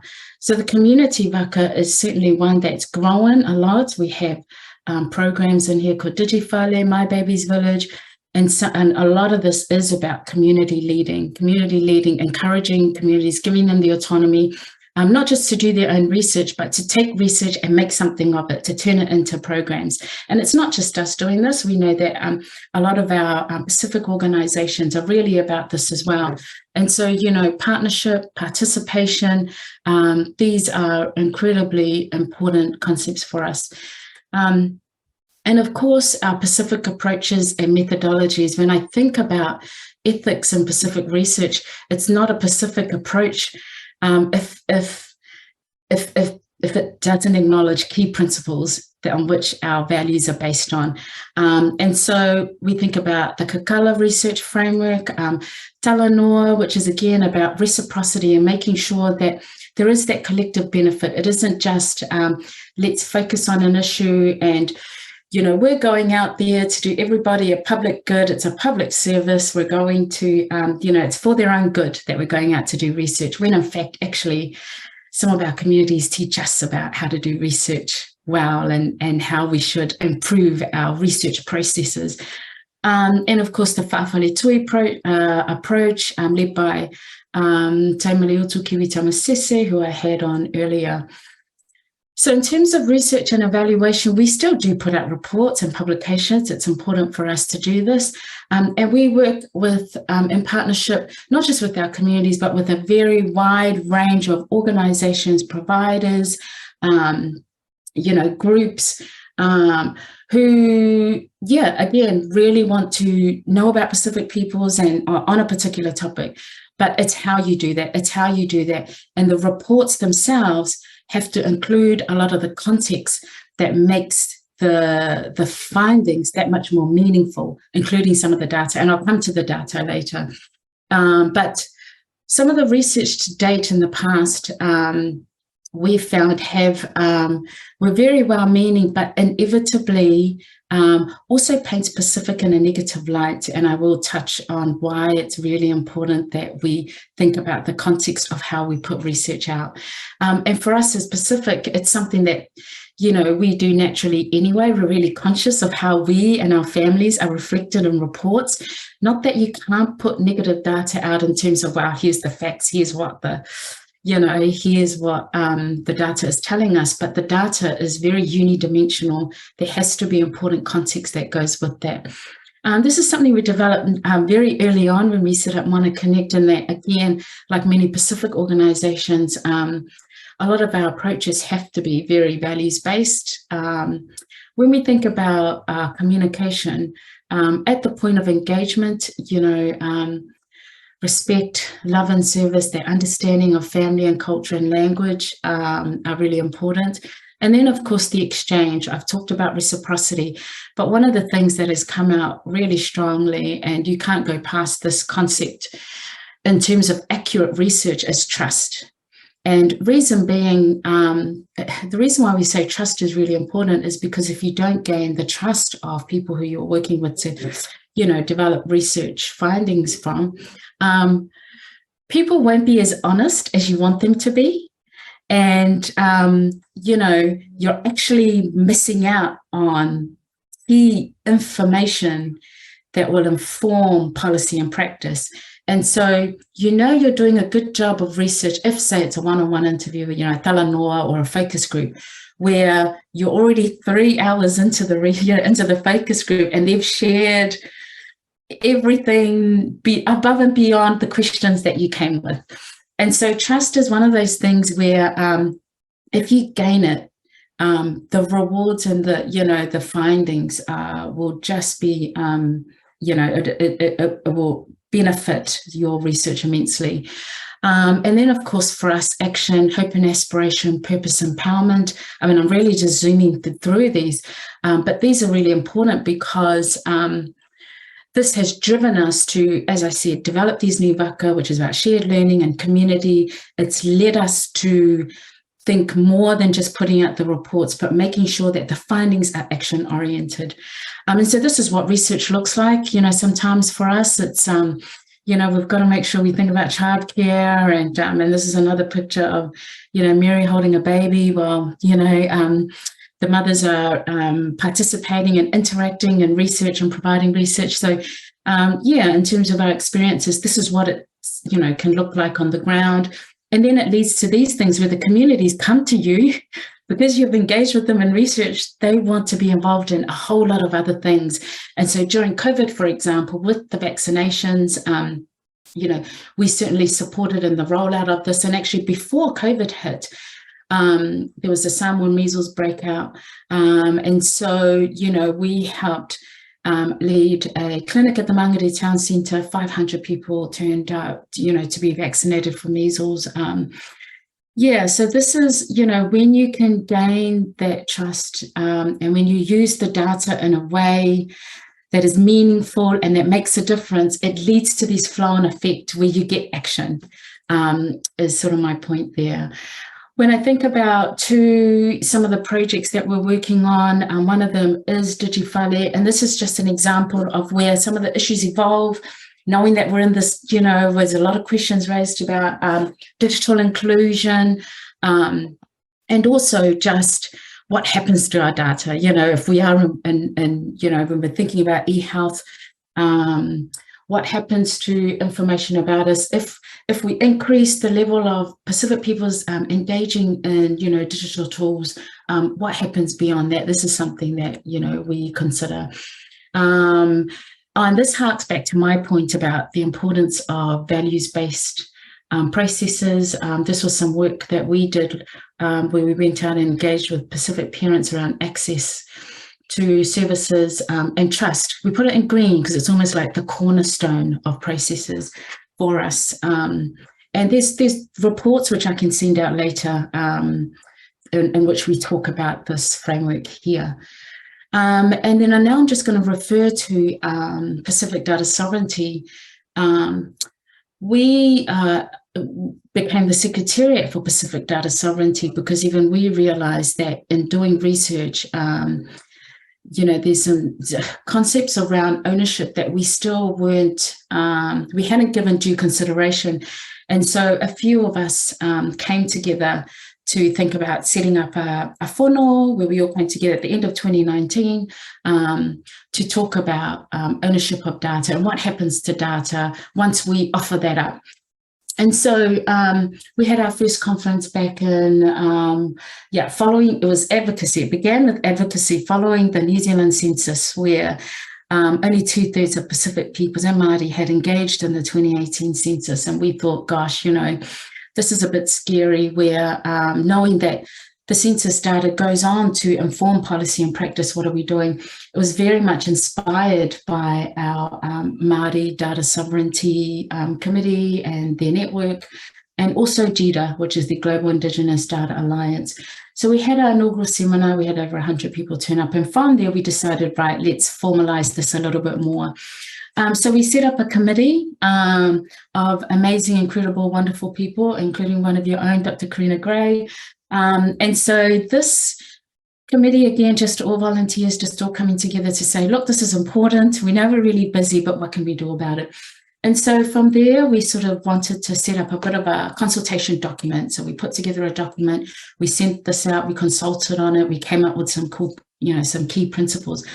And from there, we, some of the flow-on effects from there is that we set up this memorandum of understanding between Statistics New Zealand, the Ministry for Pacific Peoples, and the Pacific Data Sovereignty Network. So following on from that census, even Statistics New Zealand came on board as a result of the committee, advocating strongly. And kudos to Mark Selden, the CEO of Stats New Zealand, and the then CEO, Lauru Mako Lauanai, for recognising the importance of Pacific data sovereignty. Now, Global Indigenous Data Alliance, so again, I just want to mention that we were very inspired by the work that they had done. So when you look at the principles of data, those who work in data are really familiar with FAIR. So, and that data needs to be findable, accessible, interoperable, and reusable. So, GIDA came along and decided, actually, those are cool. Yes, those are really important. But for them, they found that they focus very much on individualistic principles, and they're very important: consent, privacy, all of that stuff, but also making sure that the data is, accessible, findable, and so on. And so they wanted to add some more principles. So they came up with the importance of collective benefit, again, recognizing that, it's important to look at things from a community perspective, population health perspective, the authority to control, the ability of our communities, Indigenous communities, to be able to decide what happens with their data, responsibility and ethics. So these are some of the principles that GIDA added to FAIR to make sure that if we are working in the data space, that we are acknowledging some of these other principles which will make sure that data benefits the very communities that we're taking data from, all communities. And so I talked about Te Mātauranga Māori data sovereignty. There's now also a iwi-led data sovereignty group. And I had the privilege of attending a seminar in Melbourne last month. It was led by GIDA and work being done by Indigenous communities around the world. And our group here in Aotearoa are really leading the way in what they're doing in the data sovereignty space. And the fact that we already have a whānau cloud where they can control their own data, they can decide what goes in there, and it's all data from the year 2000 onwards, they're working on data prior to that, is really testament to a lot of the work that they've done and led in this space. And so why is Pacific data sovereignty important? The first thing we have to declare is that we aren't Indigenous to Aotearoa. We're very aware of that and conscious that we don't have the same rights. But we're very, grateful too in that it was Te Mātauranga who were really encouraging of us to set up a Pacific data sovereignty, group and space. And that's through our Tuakana Tina relationship. And so, for us, we're really grateful for that. And it has motivated us to give more consideration and thought to this space. So I guess one of the whys is that we do experience similar inequities around, the ability to understand what happens to our data, understands the collection, the storage and use of it. We're certainly getting better. We certainly have many more Pacific leaders in this space. But we want to do this because we do want to come up with the solutions to our own, sort of needs. And I guess, one of the things, one of the leaders in this space, and if you do have the chance, please look her up, Professor Maggie Walters, based in Australia. And so data, about Indigenous peoples, and we can resonate as Pacific peoples. And I gave that example of often it paints us in a negative light, even though it's very well-meaning, but data on its own without context really does base us in a negative light. And it's very deficit, based in that it reflects our disparities, our deprivation, disadvantage. And people want to do this because they want to advocate for our needs. But it has to be done in a way that really does also reflect our strengths as Pacific peoples and what we're capable of. And so Maggie Walters, I've got these round the wrong way, which is why this was meant to go before. So data describes our issues and problems, but often fails to adequately describe who we really are. And it does lead to stereotypes. And it's also, sometimes when we look at data, we're like, cool. And then sometimes when there's narratives around the data, we don't recognize ourselves in this. And so sometimes we need to tell our own stories. We want to be able to take the data to tell the stories in a way that resonate better for us. And so what Maggie Walters did was she kind of, put up that framework around what data currently does to us, around what it could potentially look like. And so, blaming data, we could actually make sure that there's life world data to inform a comprehensive, nuanced narrative of who we really are as people that reflects our cultures, our values, our resilience, our goals and our successes. And then, for us, disaggregated data is so important because even as Pacific peoples, even if we break it down to Pacific peoples, we need to make sure that we don't marginalize our small Pacific groups such as Tokelau and Tuvalu and Kiribati and, some of our small island nations who are very proud of being Pacific, but sometimes even when we put out Pacific data, they don't recognize themselves in it. And so disaggregated data is incredibly important for us. And it's wonderful that data systems are now able to break, data down into, community level or street level now these days. And so contextualized data, priority data. So this is data where our own communities can identify what's really important to them, I mean, I know that when we think about child health and wellbeing, and only because we've worked in this space for so long, you have those who really want to prioritize childhood obesity, and which I believe is really, really important, by the way. I'm not dismissing it as not an important issue. But for our families, actually, sometimes it's just having enough, to pay the bills and, just making sure we've got enough time. And so if we prioritize some of the things that are really important to communities, we may find that it will become easier to prioritize some of the other issues. And so, priority data is incredibly important. And absolutely data that's accessible and amenable, going through IDI, it's a whole system, it's a whole process, and, these sorts of things. And so, for us, again, that old adage has been used around the world and relevant here too, nothing about us without us. It's sort of, Ivan Tava is the chair of our committee, and, he wanted to use this as a theme for our conference, nothing about us without us. And so we've got some principles, which I talked about the consultation document. And before I get into that, this is Dr. Ana Tauwhaurungaki at our first seminar. She goes, data sovereignty is not just about ownership of the process, you know, the collection, storage, retrieval, accessibility, application, and dissemination of an individual groups and cultural information. All of that is important. But at the end of the day, it's like, actually, you know, we've seen a lot of stories about us by other people. We've seen a lot of reports about us done by other people.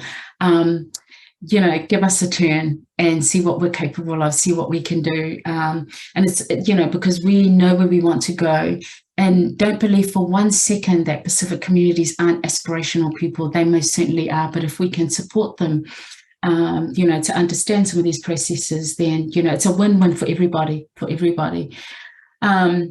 And so, sorry, I've realized I've got so many slides, but the first one is rights and responsibilities.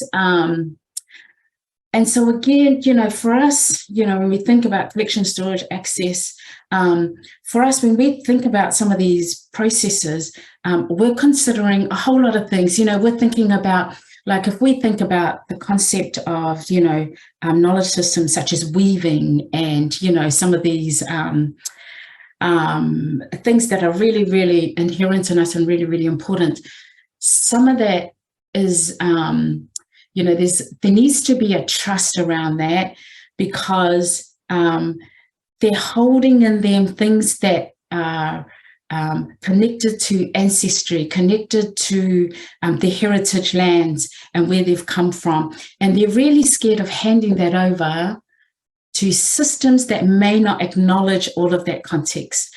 And so, you know, for us, it comes down to you know, rights and responsibilities that are inclusive of historical, existing and impending data sets, including that which may not necessarily be recorded in, you know, data sets that we know here in New Zealand, but also those of our heritage nations.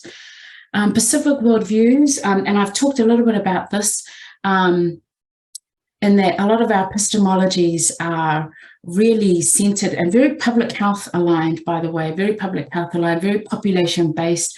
A lot of our Pacific views are holistic in that, you know, one issue is impacted by a whole lot of other things going on in our lives. Pacific stewardship, we're only just getting good at this, I believe. We're only just now wanting to, you know, have access to the data, know what the processes of being able to get into our systems, but understanding, you know, there were conversations about clouds, you know, our information goes offshore. And in fact, we'd rather have a cloud based in one of the Pacific nations because it feels safer for us than having one in the US or the UK. So these are some of the conversations that are being had. And appropriate acknowledgement of the source of data. And sometimes it really does my head in when I see some of these frameworks and I think, well, you know, it's a shame that they haven't acknowledged that some of this has been around for a long time, and that, you know, there have been people who have been talking about some of these constructs for several years now, decades. Yeah, so for us, the applications at the moment, look, we're very stretched for resources. Karina knows this. We can't do a heck of a lot, but we have been able to work on the census simply because we had that tripartite relationship. We're talking about research, innovation, specific knowledge systems, community data sources, even community being able to understand, for example. So churches, for example, they have rich data in their databases. How can we support church groups, for example, to leverage the data they have for their own goals and aspirations? So, you know, these are some of the applicable things around Pacific data sovereignty practice. And so we had our conference at the end of last year, where we really did come together to talk about many, many things. We had, you know, 250 people on day one and, you know, basically 200 people day two. So there's definitely a lot of interest here, but as I said, it's still emerging. We're seeing things evolve in real time, but there's so much to do. But one of the positive things that's also come about from the committee's advocacy is that the Ministry for Pacific Peoples have put out a long-term insights briefing. And in this, they want to make sure that there's Pacific data equity across all of our administrative data, across our government agencies. And you know, the hope is that this is a 10-year project, regardless of which government is, you know, regardless of the government of the day, this will remain a priority. And of course, the work that we continue to do with Statistics New Zealand to increase participation and understanding. And the challenges and key learnings today is that we have to move at the pace of and with our Pacific communities.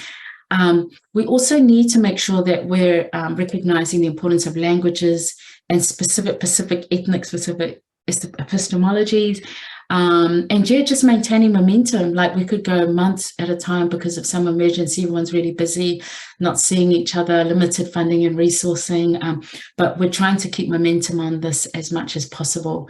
And I'll end here because I realise I may have gone over time.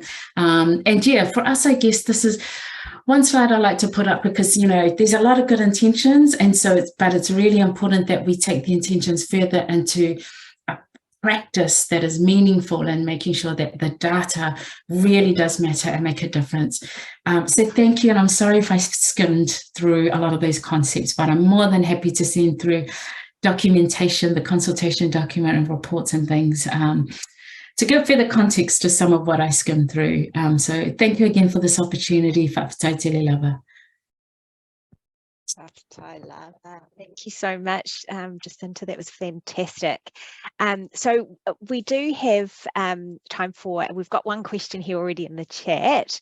But before I go to it, I just, one of the big issues that I really struggle with in the Pacific health data space is trying to find strengths-based data. So all of the data that we kind of see in the health system is very much about gaps and deficits, and those gaps and deficits are really about the health system. You know, the health system's not doing well, but they often get interpreted as deficits and gaps of people. But really trying to find where the data is about the many strengths and resiliencies within Pacific communities. And I know you've done your research on that. Do you have some advice? Oh, wow. I mean, it is still complex. You know, it's complex, it's complicated, it's not easy. It comes down to, you know, the questions that we ask as well. And it's why I did my research on resilience, because having worked in the health sector for so many years, you know, it really dawned upon me that, you know, we really need to show some examples and show some leadership in the space. And what I found in my research is that, you know, there's some relativity. If we don't show trends and progress, then of course sometimes we'll always be on the back foot. But if we show, you know, like, you know, longitudinal studies are great in that they can sometimes show data over time, and that it's better to reflect progress as opposed to, you know, just static data. So that's one example. Another example is that it sometimes comes down to the questions that you ask. So in the Growing Up study, we found that, for example, during COVID, we found that our Pacific peoples were living in bigger bubbles, bigger households, and, you know, we see that as a negative. But when you talk to the children, compared to the 8-year data, the rates of depression went down. And those who lived in bigger households, the rates of depression went down because the children loved being around their family members. They had more time to spend with their family members, as opposed to, you know, before lockdown, where maybe their parents were too busy working and, you know, they were at school. They saw the benefits in COVID, and that, you know, they were able to contribute to cooking. And the one thing I found in my resilience work too is that you know, when I talk to the children themselves too, it was incredible how much they understood. So some of these children knew that they weren't rich. They knew that they had limited resources. Their parents were really working hard. But, you know, a lot of what they did isn't always reflected in data. And so they'd say, oh, yeah, you know, I looked after my little brother and, you know, I played with them. And also, you know, I made sure I vacuumed the house and I, you know, helped with the cooking because I know that, you know, so-and-so is really busy. And, you know, some of these things that we don't ask, we don't check in data. And these are the very children who are able to navigate their world, understand their world more than we give them credit for. And I could give many, many examples, but that's just an example of some of the things that I really feel we need to do better. That's awesome, thank you.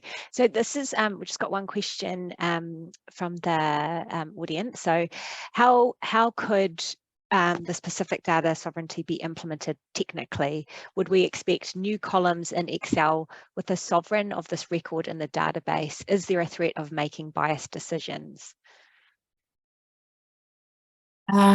Just to make sure I understand the question properly, when you say should we expect new columns in Excel, do you mean like I guess what I don't want it to be is a tick box.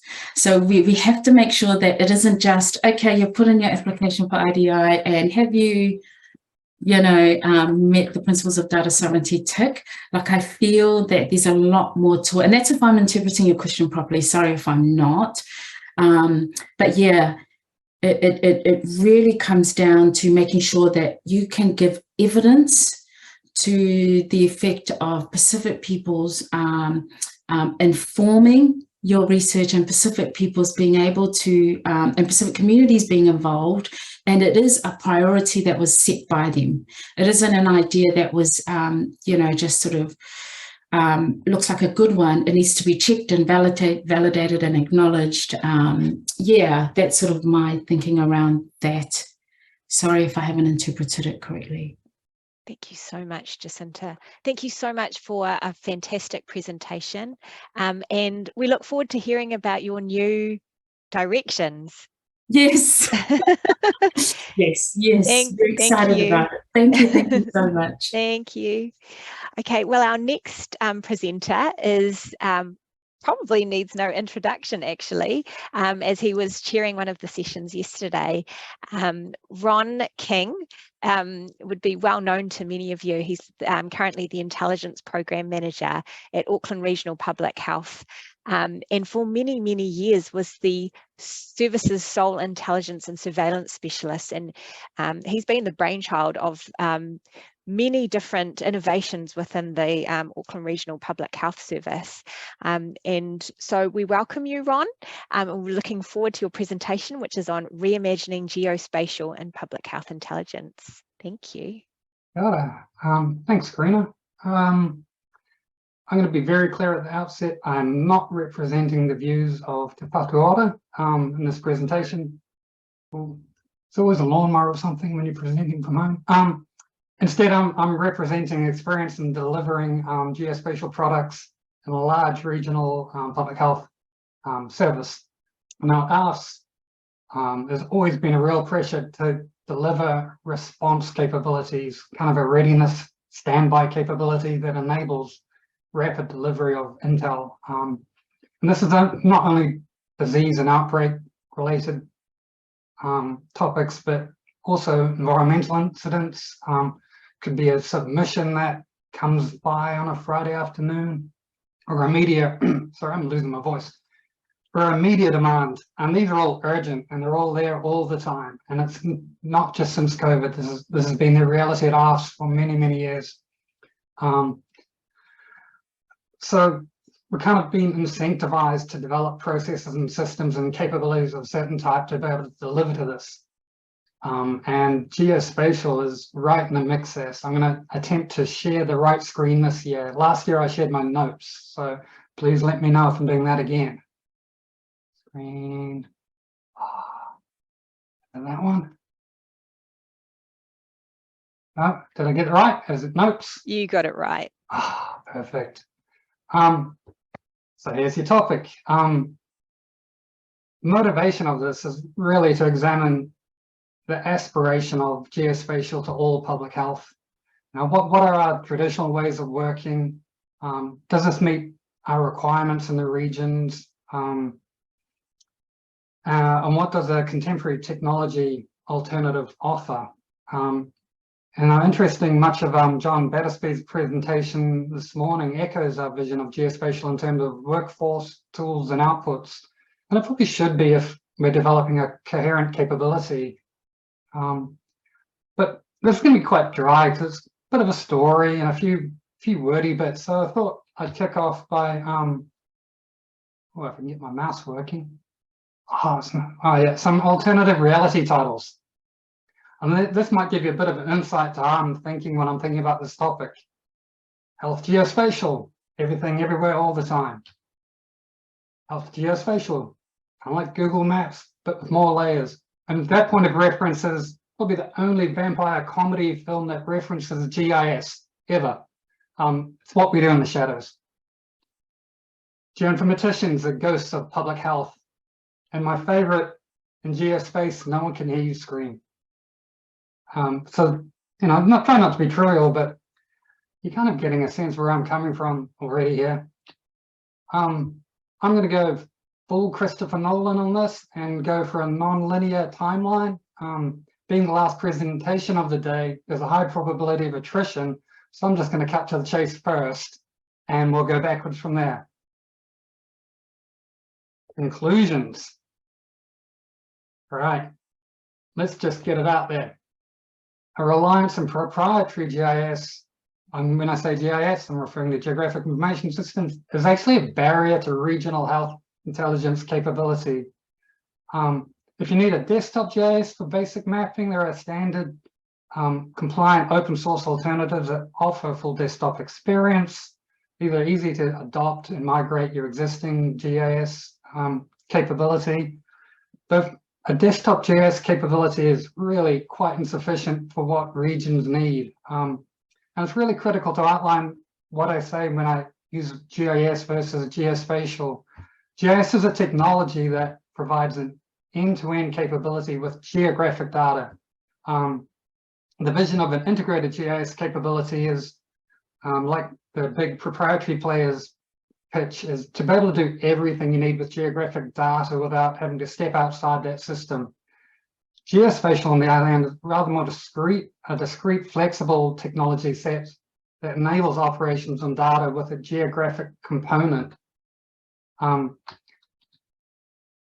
Mature geospatial alternatives enable a health integrated responsive capability that's really difficult to implement in traditional GIS. So the vision of this is being able to interact with any geographic relevant data, undertake spatial operations on it, and produce outputs without necessarily having to pass it to a GIS at all.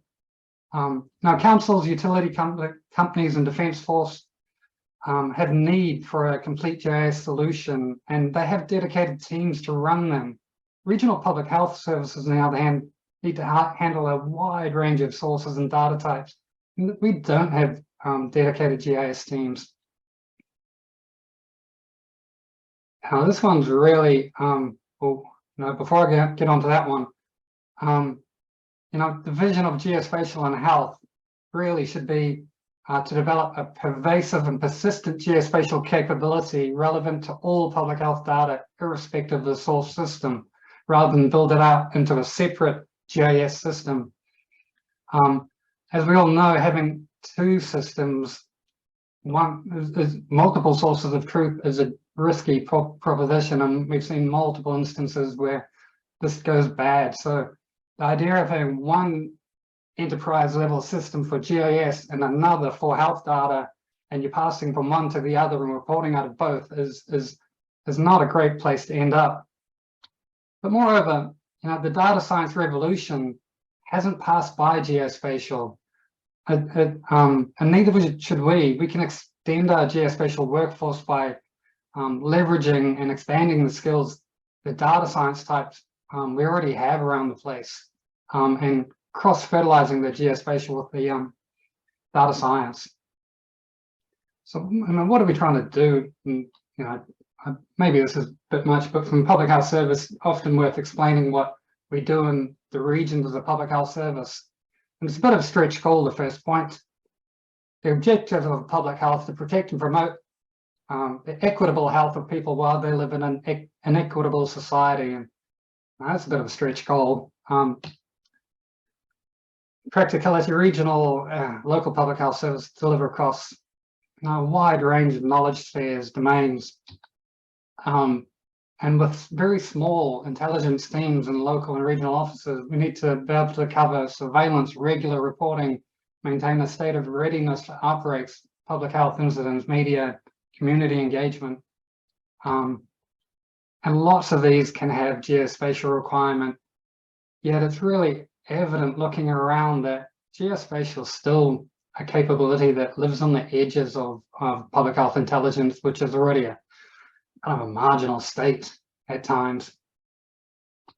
So I'm going to take us through a little nostalgic trip of 20 years in the geospatial world and public health in about 2 slides. Trained in the 90s and 2000s invariably meant you were trained in the Esri way, in a proprietary GIS way, and that was the only player in town. And that was awesome. I was sitting in a computer lab playing on ArcInfo on a purple Silicon Graphics workstation box, and you're surrounded by nerds. It's fantastic. My first role was in in the Ministry of Health as an advisor of health geoinformatics, and I've still got the bona fides as my business card from the year 2000, I think. Not sure if the phone number still works, but this team created products and supported the sector. We provided data, training, subsidized license costs, and really tried to foster and develop a GIS community across DHBs and PHUs. And to my mind, it hasn't really, it didn't stick. And we're trying to rebuild a capability, but do we really want to rebuild it or build it in a contemporary way? After that start, I ended up in Auckland Regional Public Health Service after a few years in the wilderness and academia and whatnot. But public health, regional public health, was a bit of a shock coming from the ministry in terms of the wide knowledge, the discrete functional areas you had to support and the pace of this. So you had to be able to respond really quickly, which is quite different from the planned, kind of more strategic view ministry experience, at least it was back in 2000. Now, in the role, I mean, despite being a large public health unit, we couldn't sustain a pure GIS function, so moved over into a more general role of analytics. And notable, even in a team of 1, the way I had to work effectively was siloed. You can have a silo on a team of 1 where you've got one side doing the GIS using this set of technologies, storing the data this way and having these work processes. The other way you've got the tabular statistics, EPI, whatever you're working on, and didn't feel like a very efficient or effective way of working. And for 10 years, anything we did in GIS meant geospatial. And somewhat ironically, the shift away is that we couldn't justify spending more to provide the editing and the increased capability that you could get in open source free software. And so we started picking up tools and capability outside of ArcGIS because it was too expensive to continue in ArcGIS.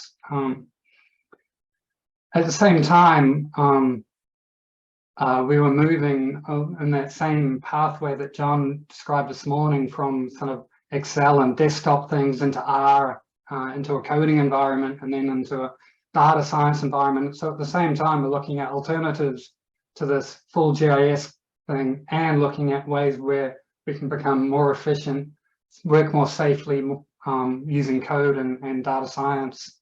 And eventually the question of where's the value add in this expensive GIS software, by merging the open source software, the data science and the geospatial really enabled us to do everything and more than we could with these discrete separate solutions. the conclusion of all of this was the kind of development of a production capability that integrates with multiple systems and handles multiple data sources. And some of this data is natively geographic, some of it's begrudgingly so, and some of it's irredeemably tabular. You just can't make a space, but it all lives in the same place. There are no separate GIS data storage infrastructure. We can apply geospatial operations at any point of the data and reporting pipelines. The technologies are the same as John mentioned this morning. SQL, in our case, we use Postgres, PostGIS as our SQL flavor, R, and then OSGeo, and QGIS providing a desktop capability.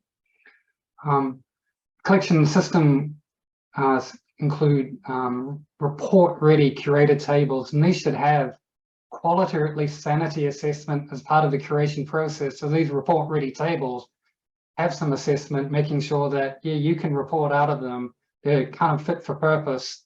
And they're able to be consumed by dashboards, analysts, desktop GIS, and even Excel if I let someone use Excel. And in essence, this is really similar to the FAIR proposal that Jacinta brought this morning, just before actually.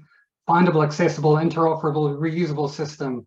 But this is designed for use within the public health service, not for our communities out there. And it really is needed within our system as well as out in the communities. I found a presentation when I was building this that I gave in 2006 that was highlighting the issue that within public health and within our service, we are incapable of sharing data and making things interoperable, and we're still there. Feels like we're still there 23 years later or 20 years later. So now I've described that we've moved away from this. I guess it'd be quite helpful to show the kind of capabilities we can provide with this tool set. Okay. So part of this, when you talk about geospatial, there's no map. It's a product that you're doing some operation to that enhances what you can say about that data or information by doing some kind of geospatial operation on it. Examples of this, we can identify cases that are flagged as in transitional housing at the time of notification prior to any contact or interviews, so you can triage them and make sure that you get better health outcomes for people and living in extreme or inequitable situations. We can provide prospective space-time cluster analysis to look for disease clusters that might not be detected using pure temporal surveillance approaches. You can undertake scanning, assessment, and tracking of undetected risk networks, which is kind of joining up your case investigation and your contact tracing into a big searchable system where you are tracing where people might have got it from at the same time as who they might be giving it to. So you've got this big timeline of people and places, and you're putting it together into a current picture so you can prioritize those contacts that look like they're the ones that should be connected.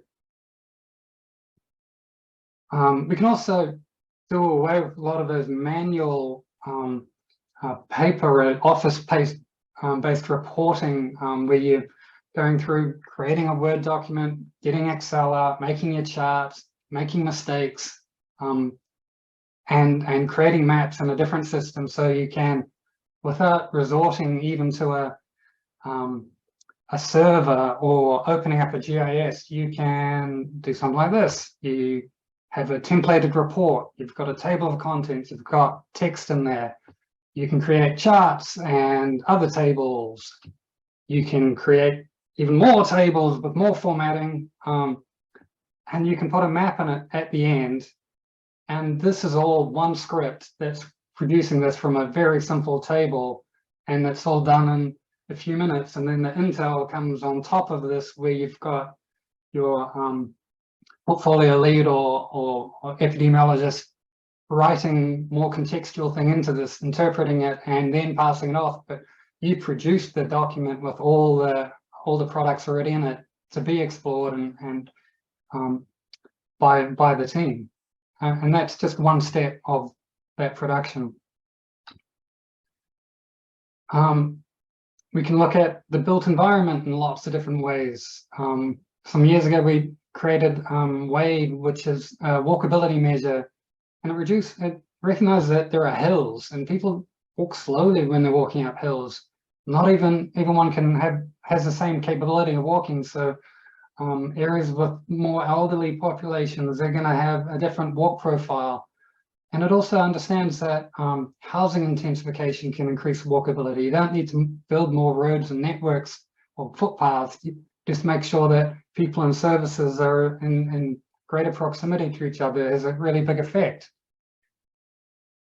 We can create dynamic communities of interest and measure relative geographic access to harmful or health promoting locations. So liquor stores or greengrocers, and come up with these dynamic things which measure access and saying, we recognize that zoning is an issue, and some places inevitably will have more premises than others, and how do we interpret that? So getting another level of complexity rather than just putting buffers around things, or saying you're within 500 meters of a liquor store, getting much more deliberate and creative around how we interpret that. And we can even look at equitable access to cycleways and active spaces. Just because the council is building more things, is it reaching all of our communities? How do we understand that? So this is a non-disease example, and I think it's quite a good one to explore in a bit more detail, because it really brings together a lot of the components of what we're trying to achieve. So behind the scenes, we've got this server sourcing and harvesting data from a variety of formats, scraped HTML, web tables, ArcGIS REST service, web feature service, the government's open data APIs, and these are then catalogued and curated into standard, easy to report tables, so we know where they came from, we know when they were last updated, we know what transformations we made to those curated tables. And in this example, I'll show you in a minute, the desktop GIS is used, but really in as a viewer, all the smarts are done using R under the hood, and are available both to the desktop GIS and to a Shiny web application. And then finally, we can integrate, we can deploy this into the field using mobile app technology to get a really rounded capability. So here's the scenario. Push the right button. On-call health protection officer is notified of a significant toxic fire and wants to do a rapid risk assessment outside of business hours. We've had this multiple times. We've got a lot of scrap metal yards that seem to keep catching on fire up here in Auckland, and they often do so in the middle of the night or on the weekends. And so that initial risk assessment, I'd rather not be called up at 4 AM on a Saturday morning. So you want to build them a tool so they can look at where this is, and if there are sensitive locations nearby that might heighten the risk and make us stand up a team. So we do need to stand up an IMT. Well, first thing in the morning, you want some kind of situational awareness around this, so we're going to have to produce something for them. If it's serious enough, we might send our HBOs into the field to take observations and samples from around the site, and say, how do we as Intel support this kind of requirement that's got multiple points of need. And then we obviously want anything that's happening in the field to quickly come back into the situational awareness in the incident management team room. So I should preface all this by saying this is peace and development.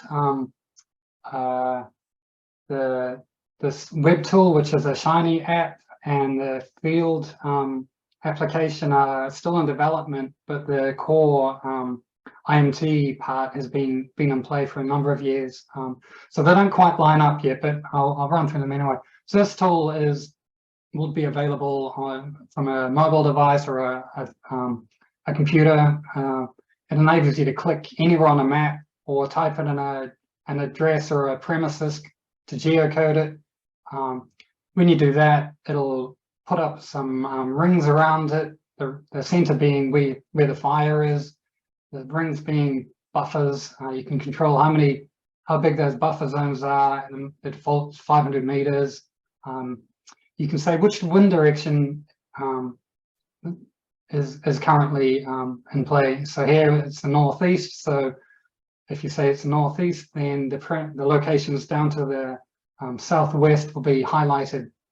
And you can also say there's wind variability, because the wind's not constant. It might be moving around, or it might be really quite focused. And so you can put a parameter around that. And then you can turn on and off those kind of locations, sensitive locations you're interested in, proximity to the fire. And that gives you a first pass assessment of, is this near a major hazard facility, or is it in a major hazard facility? Are there marae or ECECs nearby that we might need to alert and move out? So once that's done, we send it an IMT, and then we basically use the same data source to produce a slightly more detailed map and start looking at what the reality of the weather observations in this are. So as well as those layers in the web app, we also picking up social housing here and a few other layers. And this is actually a real fire scenario that we experienced this year. And those wind roses, the observed and forecast, are the true observations and forecast for that day. And you can see overnight until 11 a.m. that morning, the wind was coming from the northeast, and it was quite light, and so it was blowing down to the bottom left part of the map. But 11 o'clock onwards, it was forecast to switch to quite a strong west-southwesterly, which would blow the plume and the toxic junk to the right top of the map, which has got some sensitive locations, quite close proximity. As well as a map, we actually, the web tool does this as well, can produce tables with the locations, a list of the locations in any of these sectors and in any of these distances, with contact details of those locations if they're available.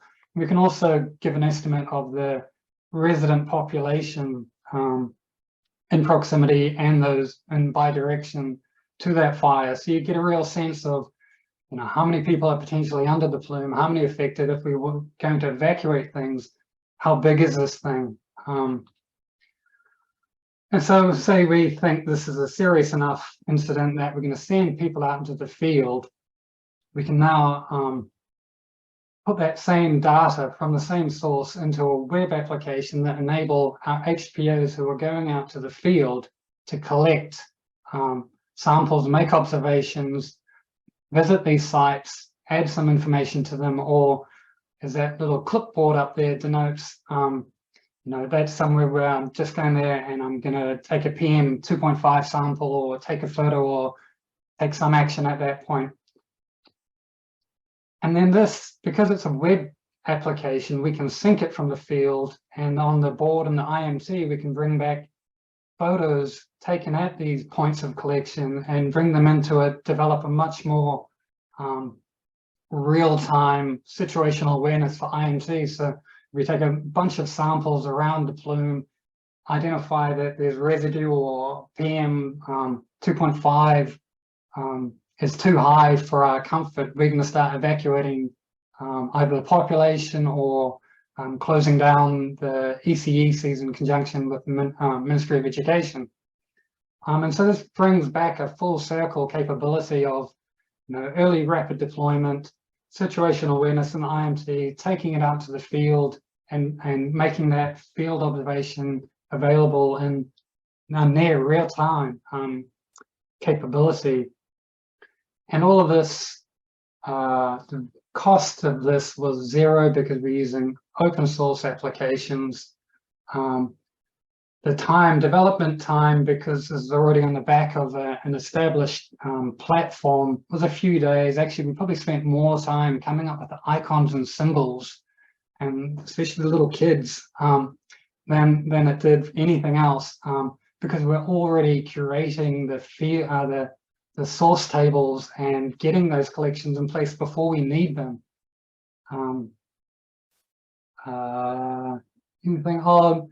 Eventually there will be a cost to doing this because the syncing from mobile, the services on the Shiny web app will be, there's a subscription effectively to provide those services, and justifiably so. Open source isn't always free. It's you need to pay for some part of the service if it's adding value.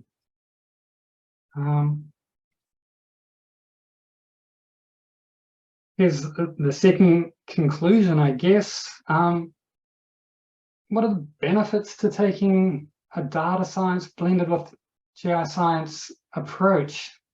We've got a single data infrastructure to maintain. It's a single source of truth. We're not splitting out our collection.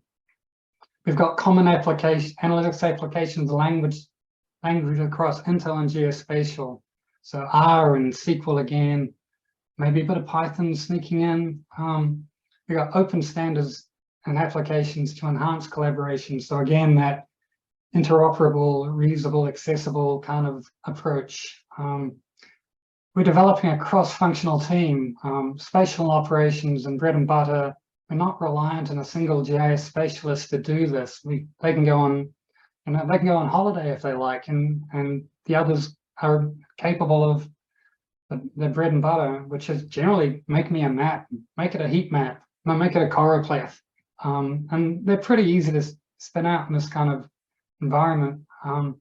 It also enables much more creative and effective approach to things, because you've got people come from different disciplines and you've got them thinking about geospatial kind of all the time when they're looking at a problem.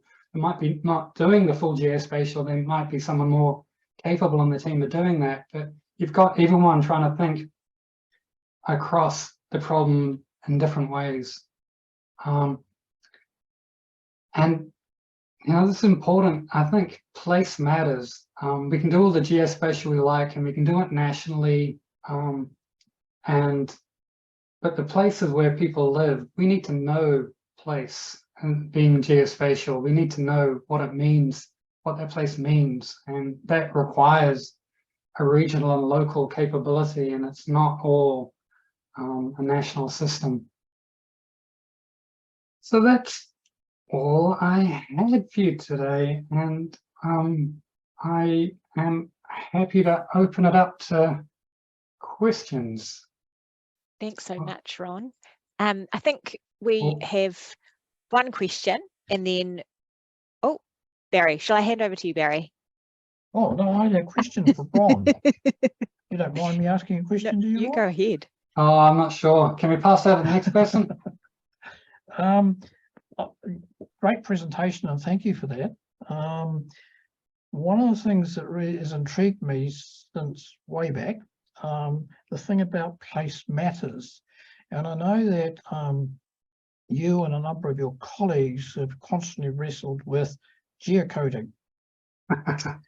And I know you probably expect me to ask, but we've also found that the geocoding, depending on who you talk to, where you talk to, and what data sets you do, is somewhat problematic. And I think now with the restructuring that's going on, and really the need to get it right at the local level, and we can't. No. And does the country need one consistent geocoder that's across the board, that everything in health is geocoded? I mean, you can say that because we're not going to it'll probably never happen because nobody can afford it. But it does seem to me that the time is right, because we've got to get this right now, because we've been playing with it, well, way back when you started. We worked together, there was a problem, and this is 20 odd years ago. Yeah. Well, first clarification, when I'm talking about place, I'm talking about place as a health geographer, place not being a spatial thing, but it's a whenua, it's the communities people live in, and it's not a metric. But in terms of what you're talking about, places and geocoders, we've been struggling with national and ministry supplied geocoders forever. The solutions they've got aren't really public health fit for purpose. They're much more aimed at residential, pretty standard addresses. And for public health, what we need is something that also will know where say gland illnesses or more free text kind of capability. And for all the solutions we develop at ARFS, we've actually got a back-end geocoder that checks everything that they supply us if we can get to the address level, because they're not always right, and there are some dangerous behaviors in the national systems. And one of the worst behaviors is a system that if it doesn't know where to geocode that point to, it'll dump it in a location that is a real location. And so if you don't know what you're doing, you'll see this outbreak of disease at a very specific location. It's not an outbreak of disease, they're just dumping everything at that point.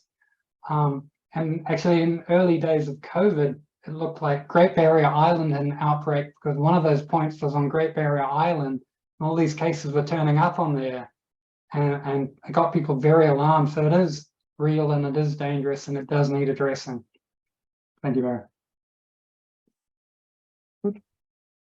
Thanks, Barry. And Ron, we've got one question in the chat.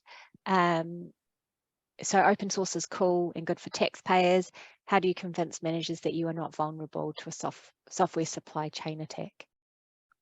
So if the sector's been using R for 10+ years,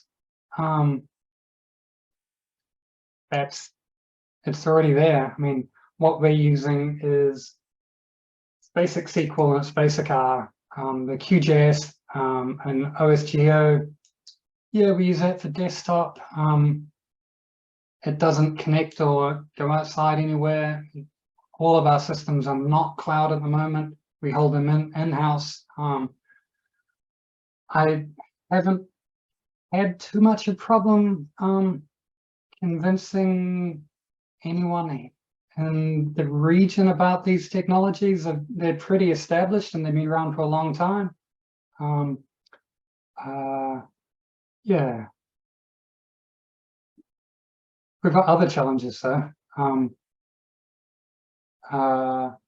Getting some of these things funded is not the problem, but getting them prioritized in a system that asks, I'm trying to stand up a server to expand what I've just demoed to include, fully include Northland, Mātauranga, and our geospatial capability. And, you know, one of the questions I had to, we're funding it, but one of the questions I had to answer to the panel that control these things is, how many clinicians will be using the system and how many patients will it affect? And I tried that, well, we've got 1.8 million patients in this region. Is that enough? They didn't buy it because all the prioritization for development of these is around patient safety within hospitals. Getting in there from a public health perspective is really difficult. And I'm hoping that's a challenge that will be addressed as part of these restructures, because part of our inability to work across regions and together is because we've never had that priority within the sector. It's always behind patient harm in hospitals. Thanks, Ron. Well, thanks everybody for joining today. I'm going to hand back to Peter to close us and for karakia. Kia ora, Peter. Thank you, Karina. Kia mihi anō kia koutou. Kia tau, kia tātou katoa, te ata whai o tō tātou ariki o heu karaiti, me te aroa ho te ata me te whiwhinga taitanga, te wairua tapu, ake, āmene.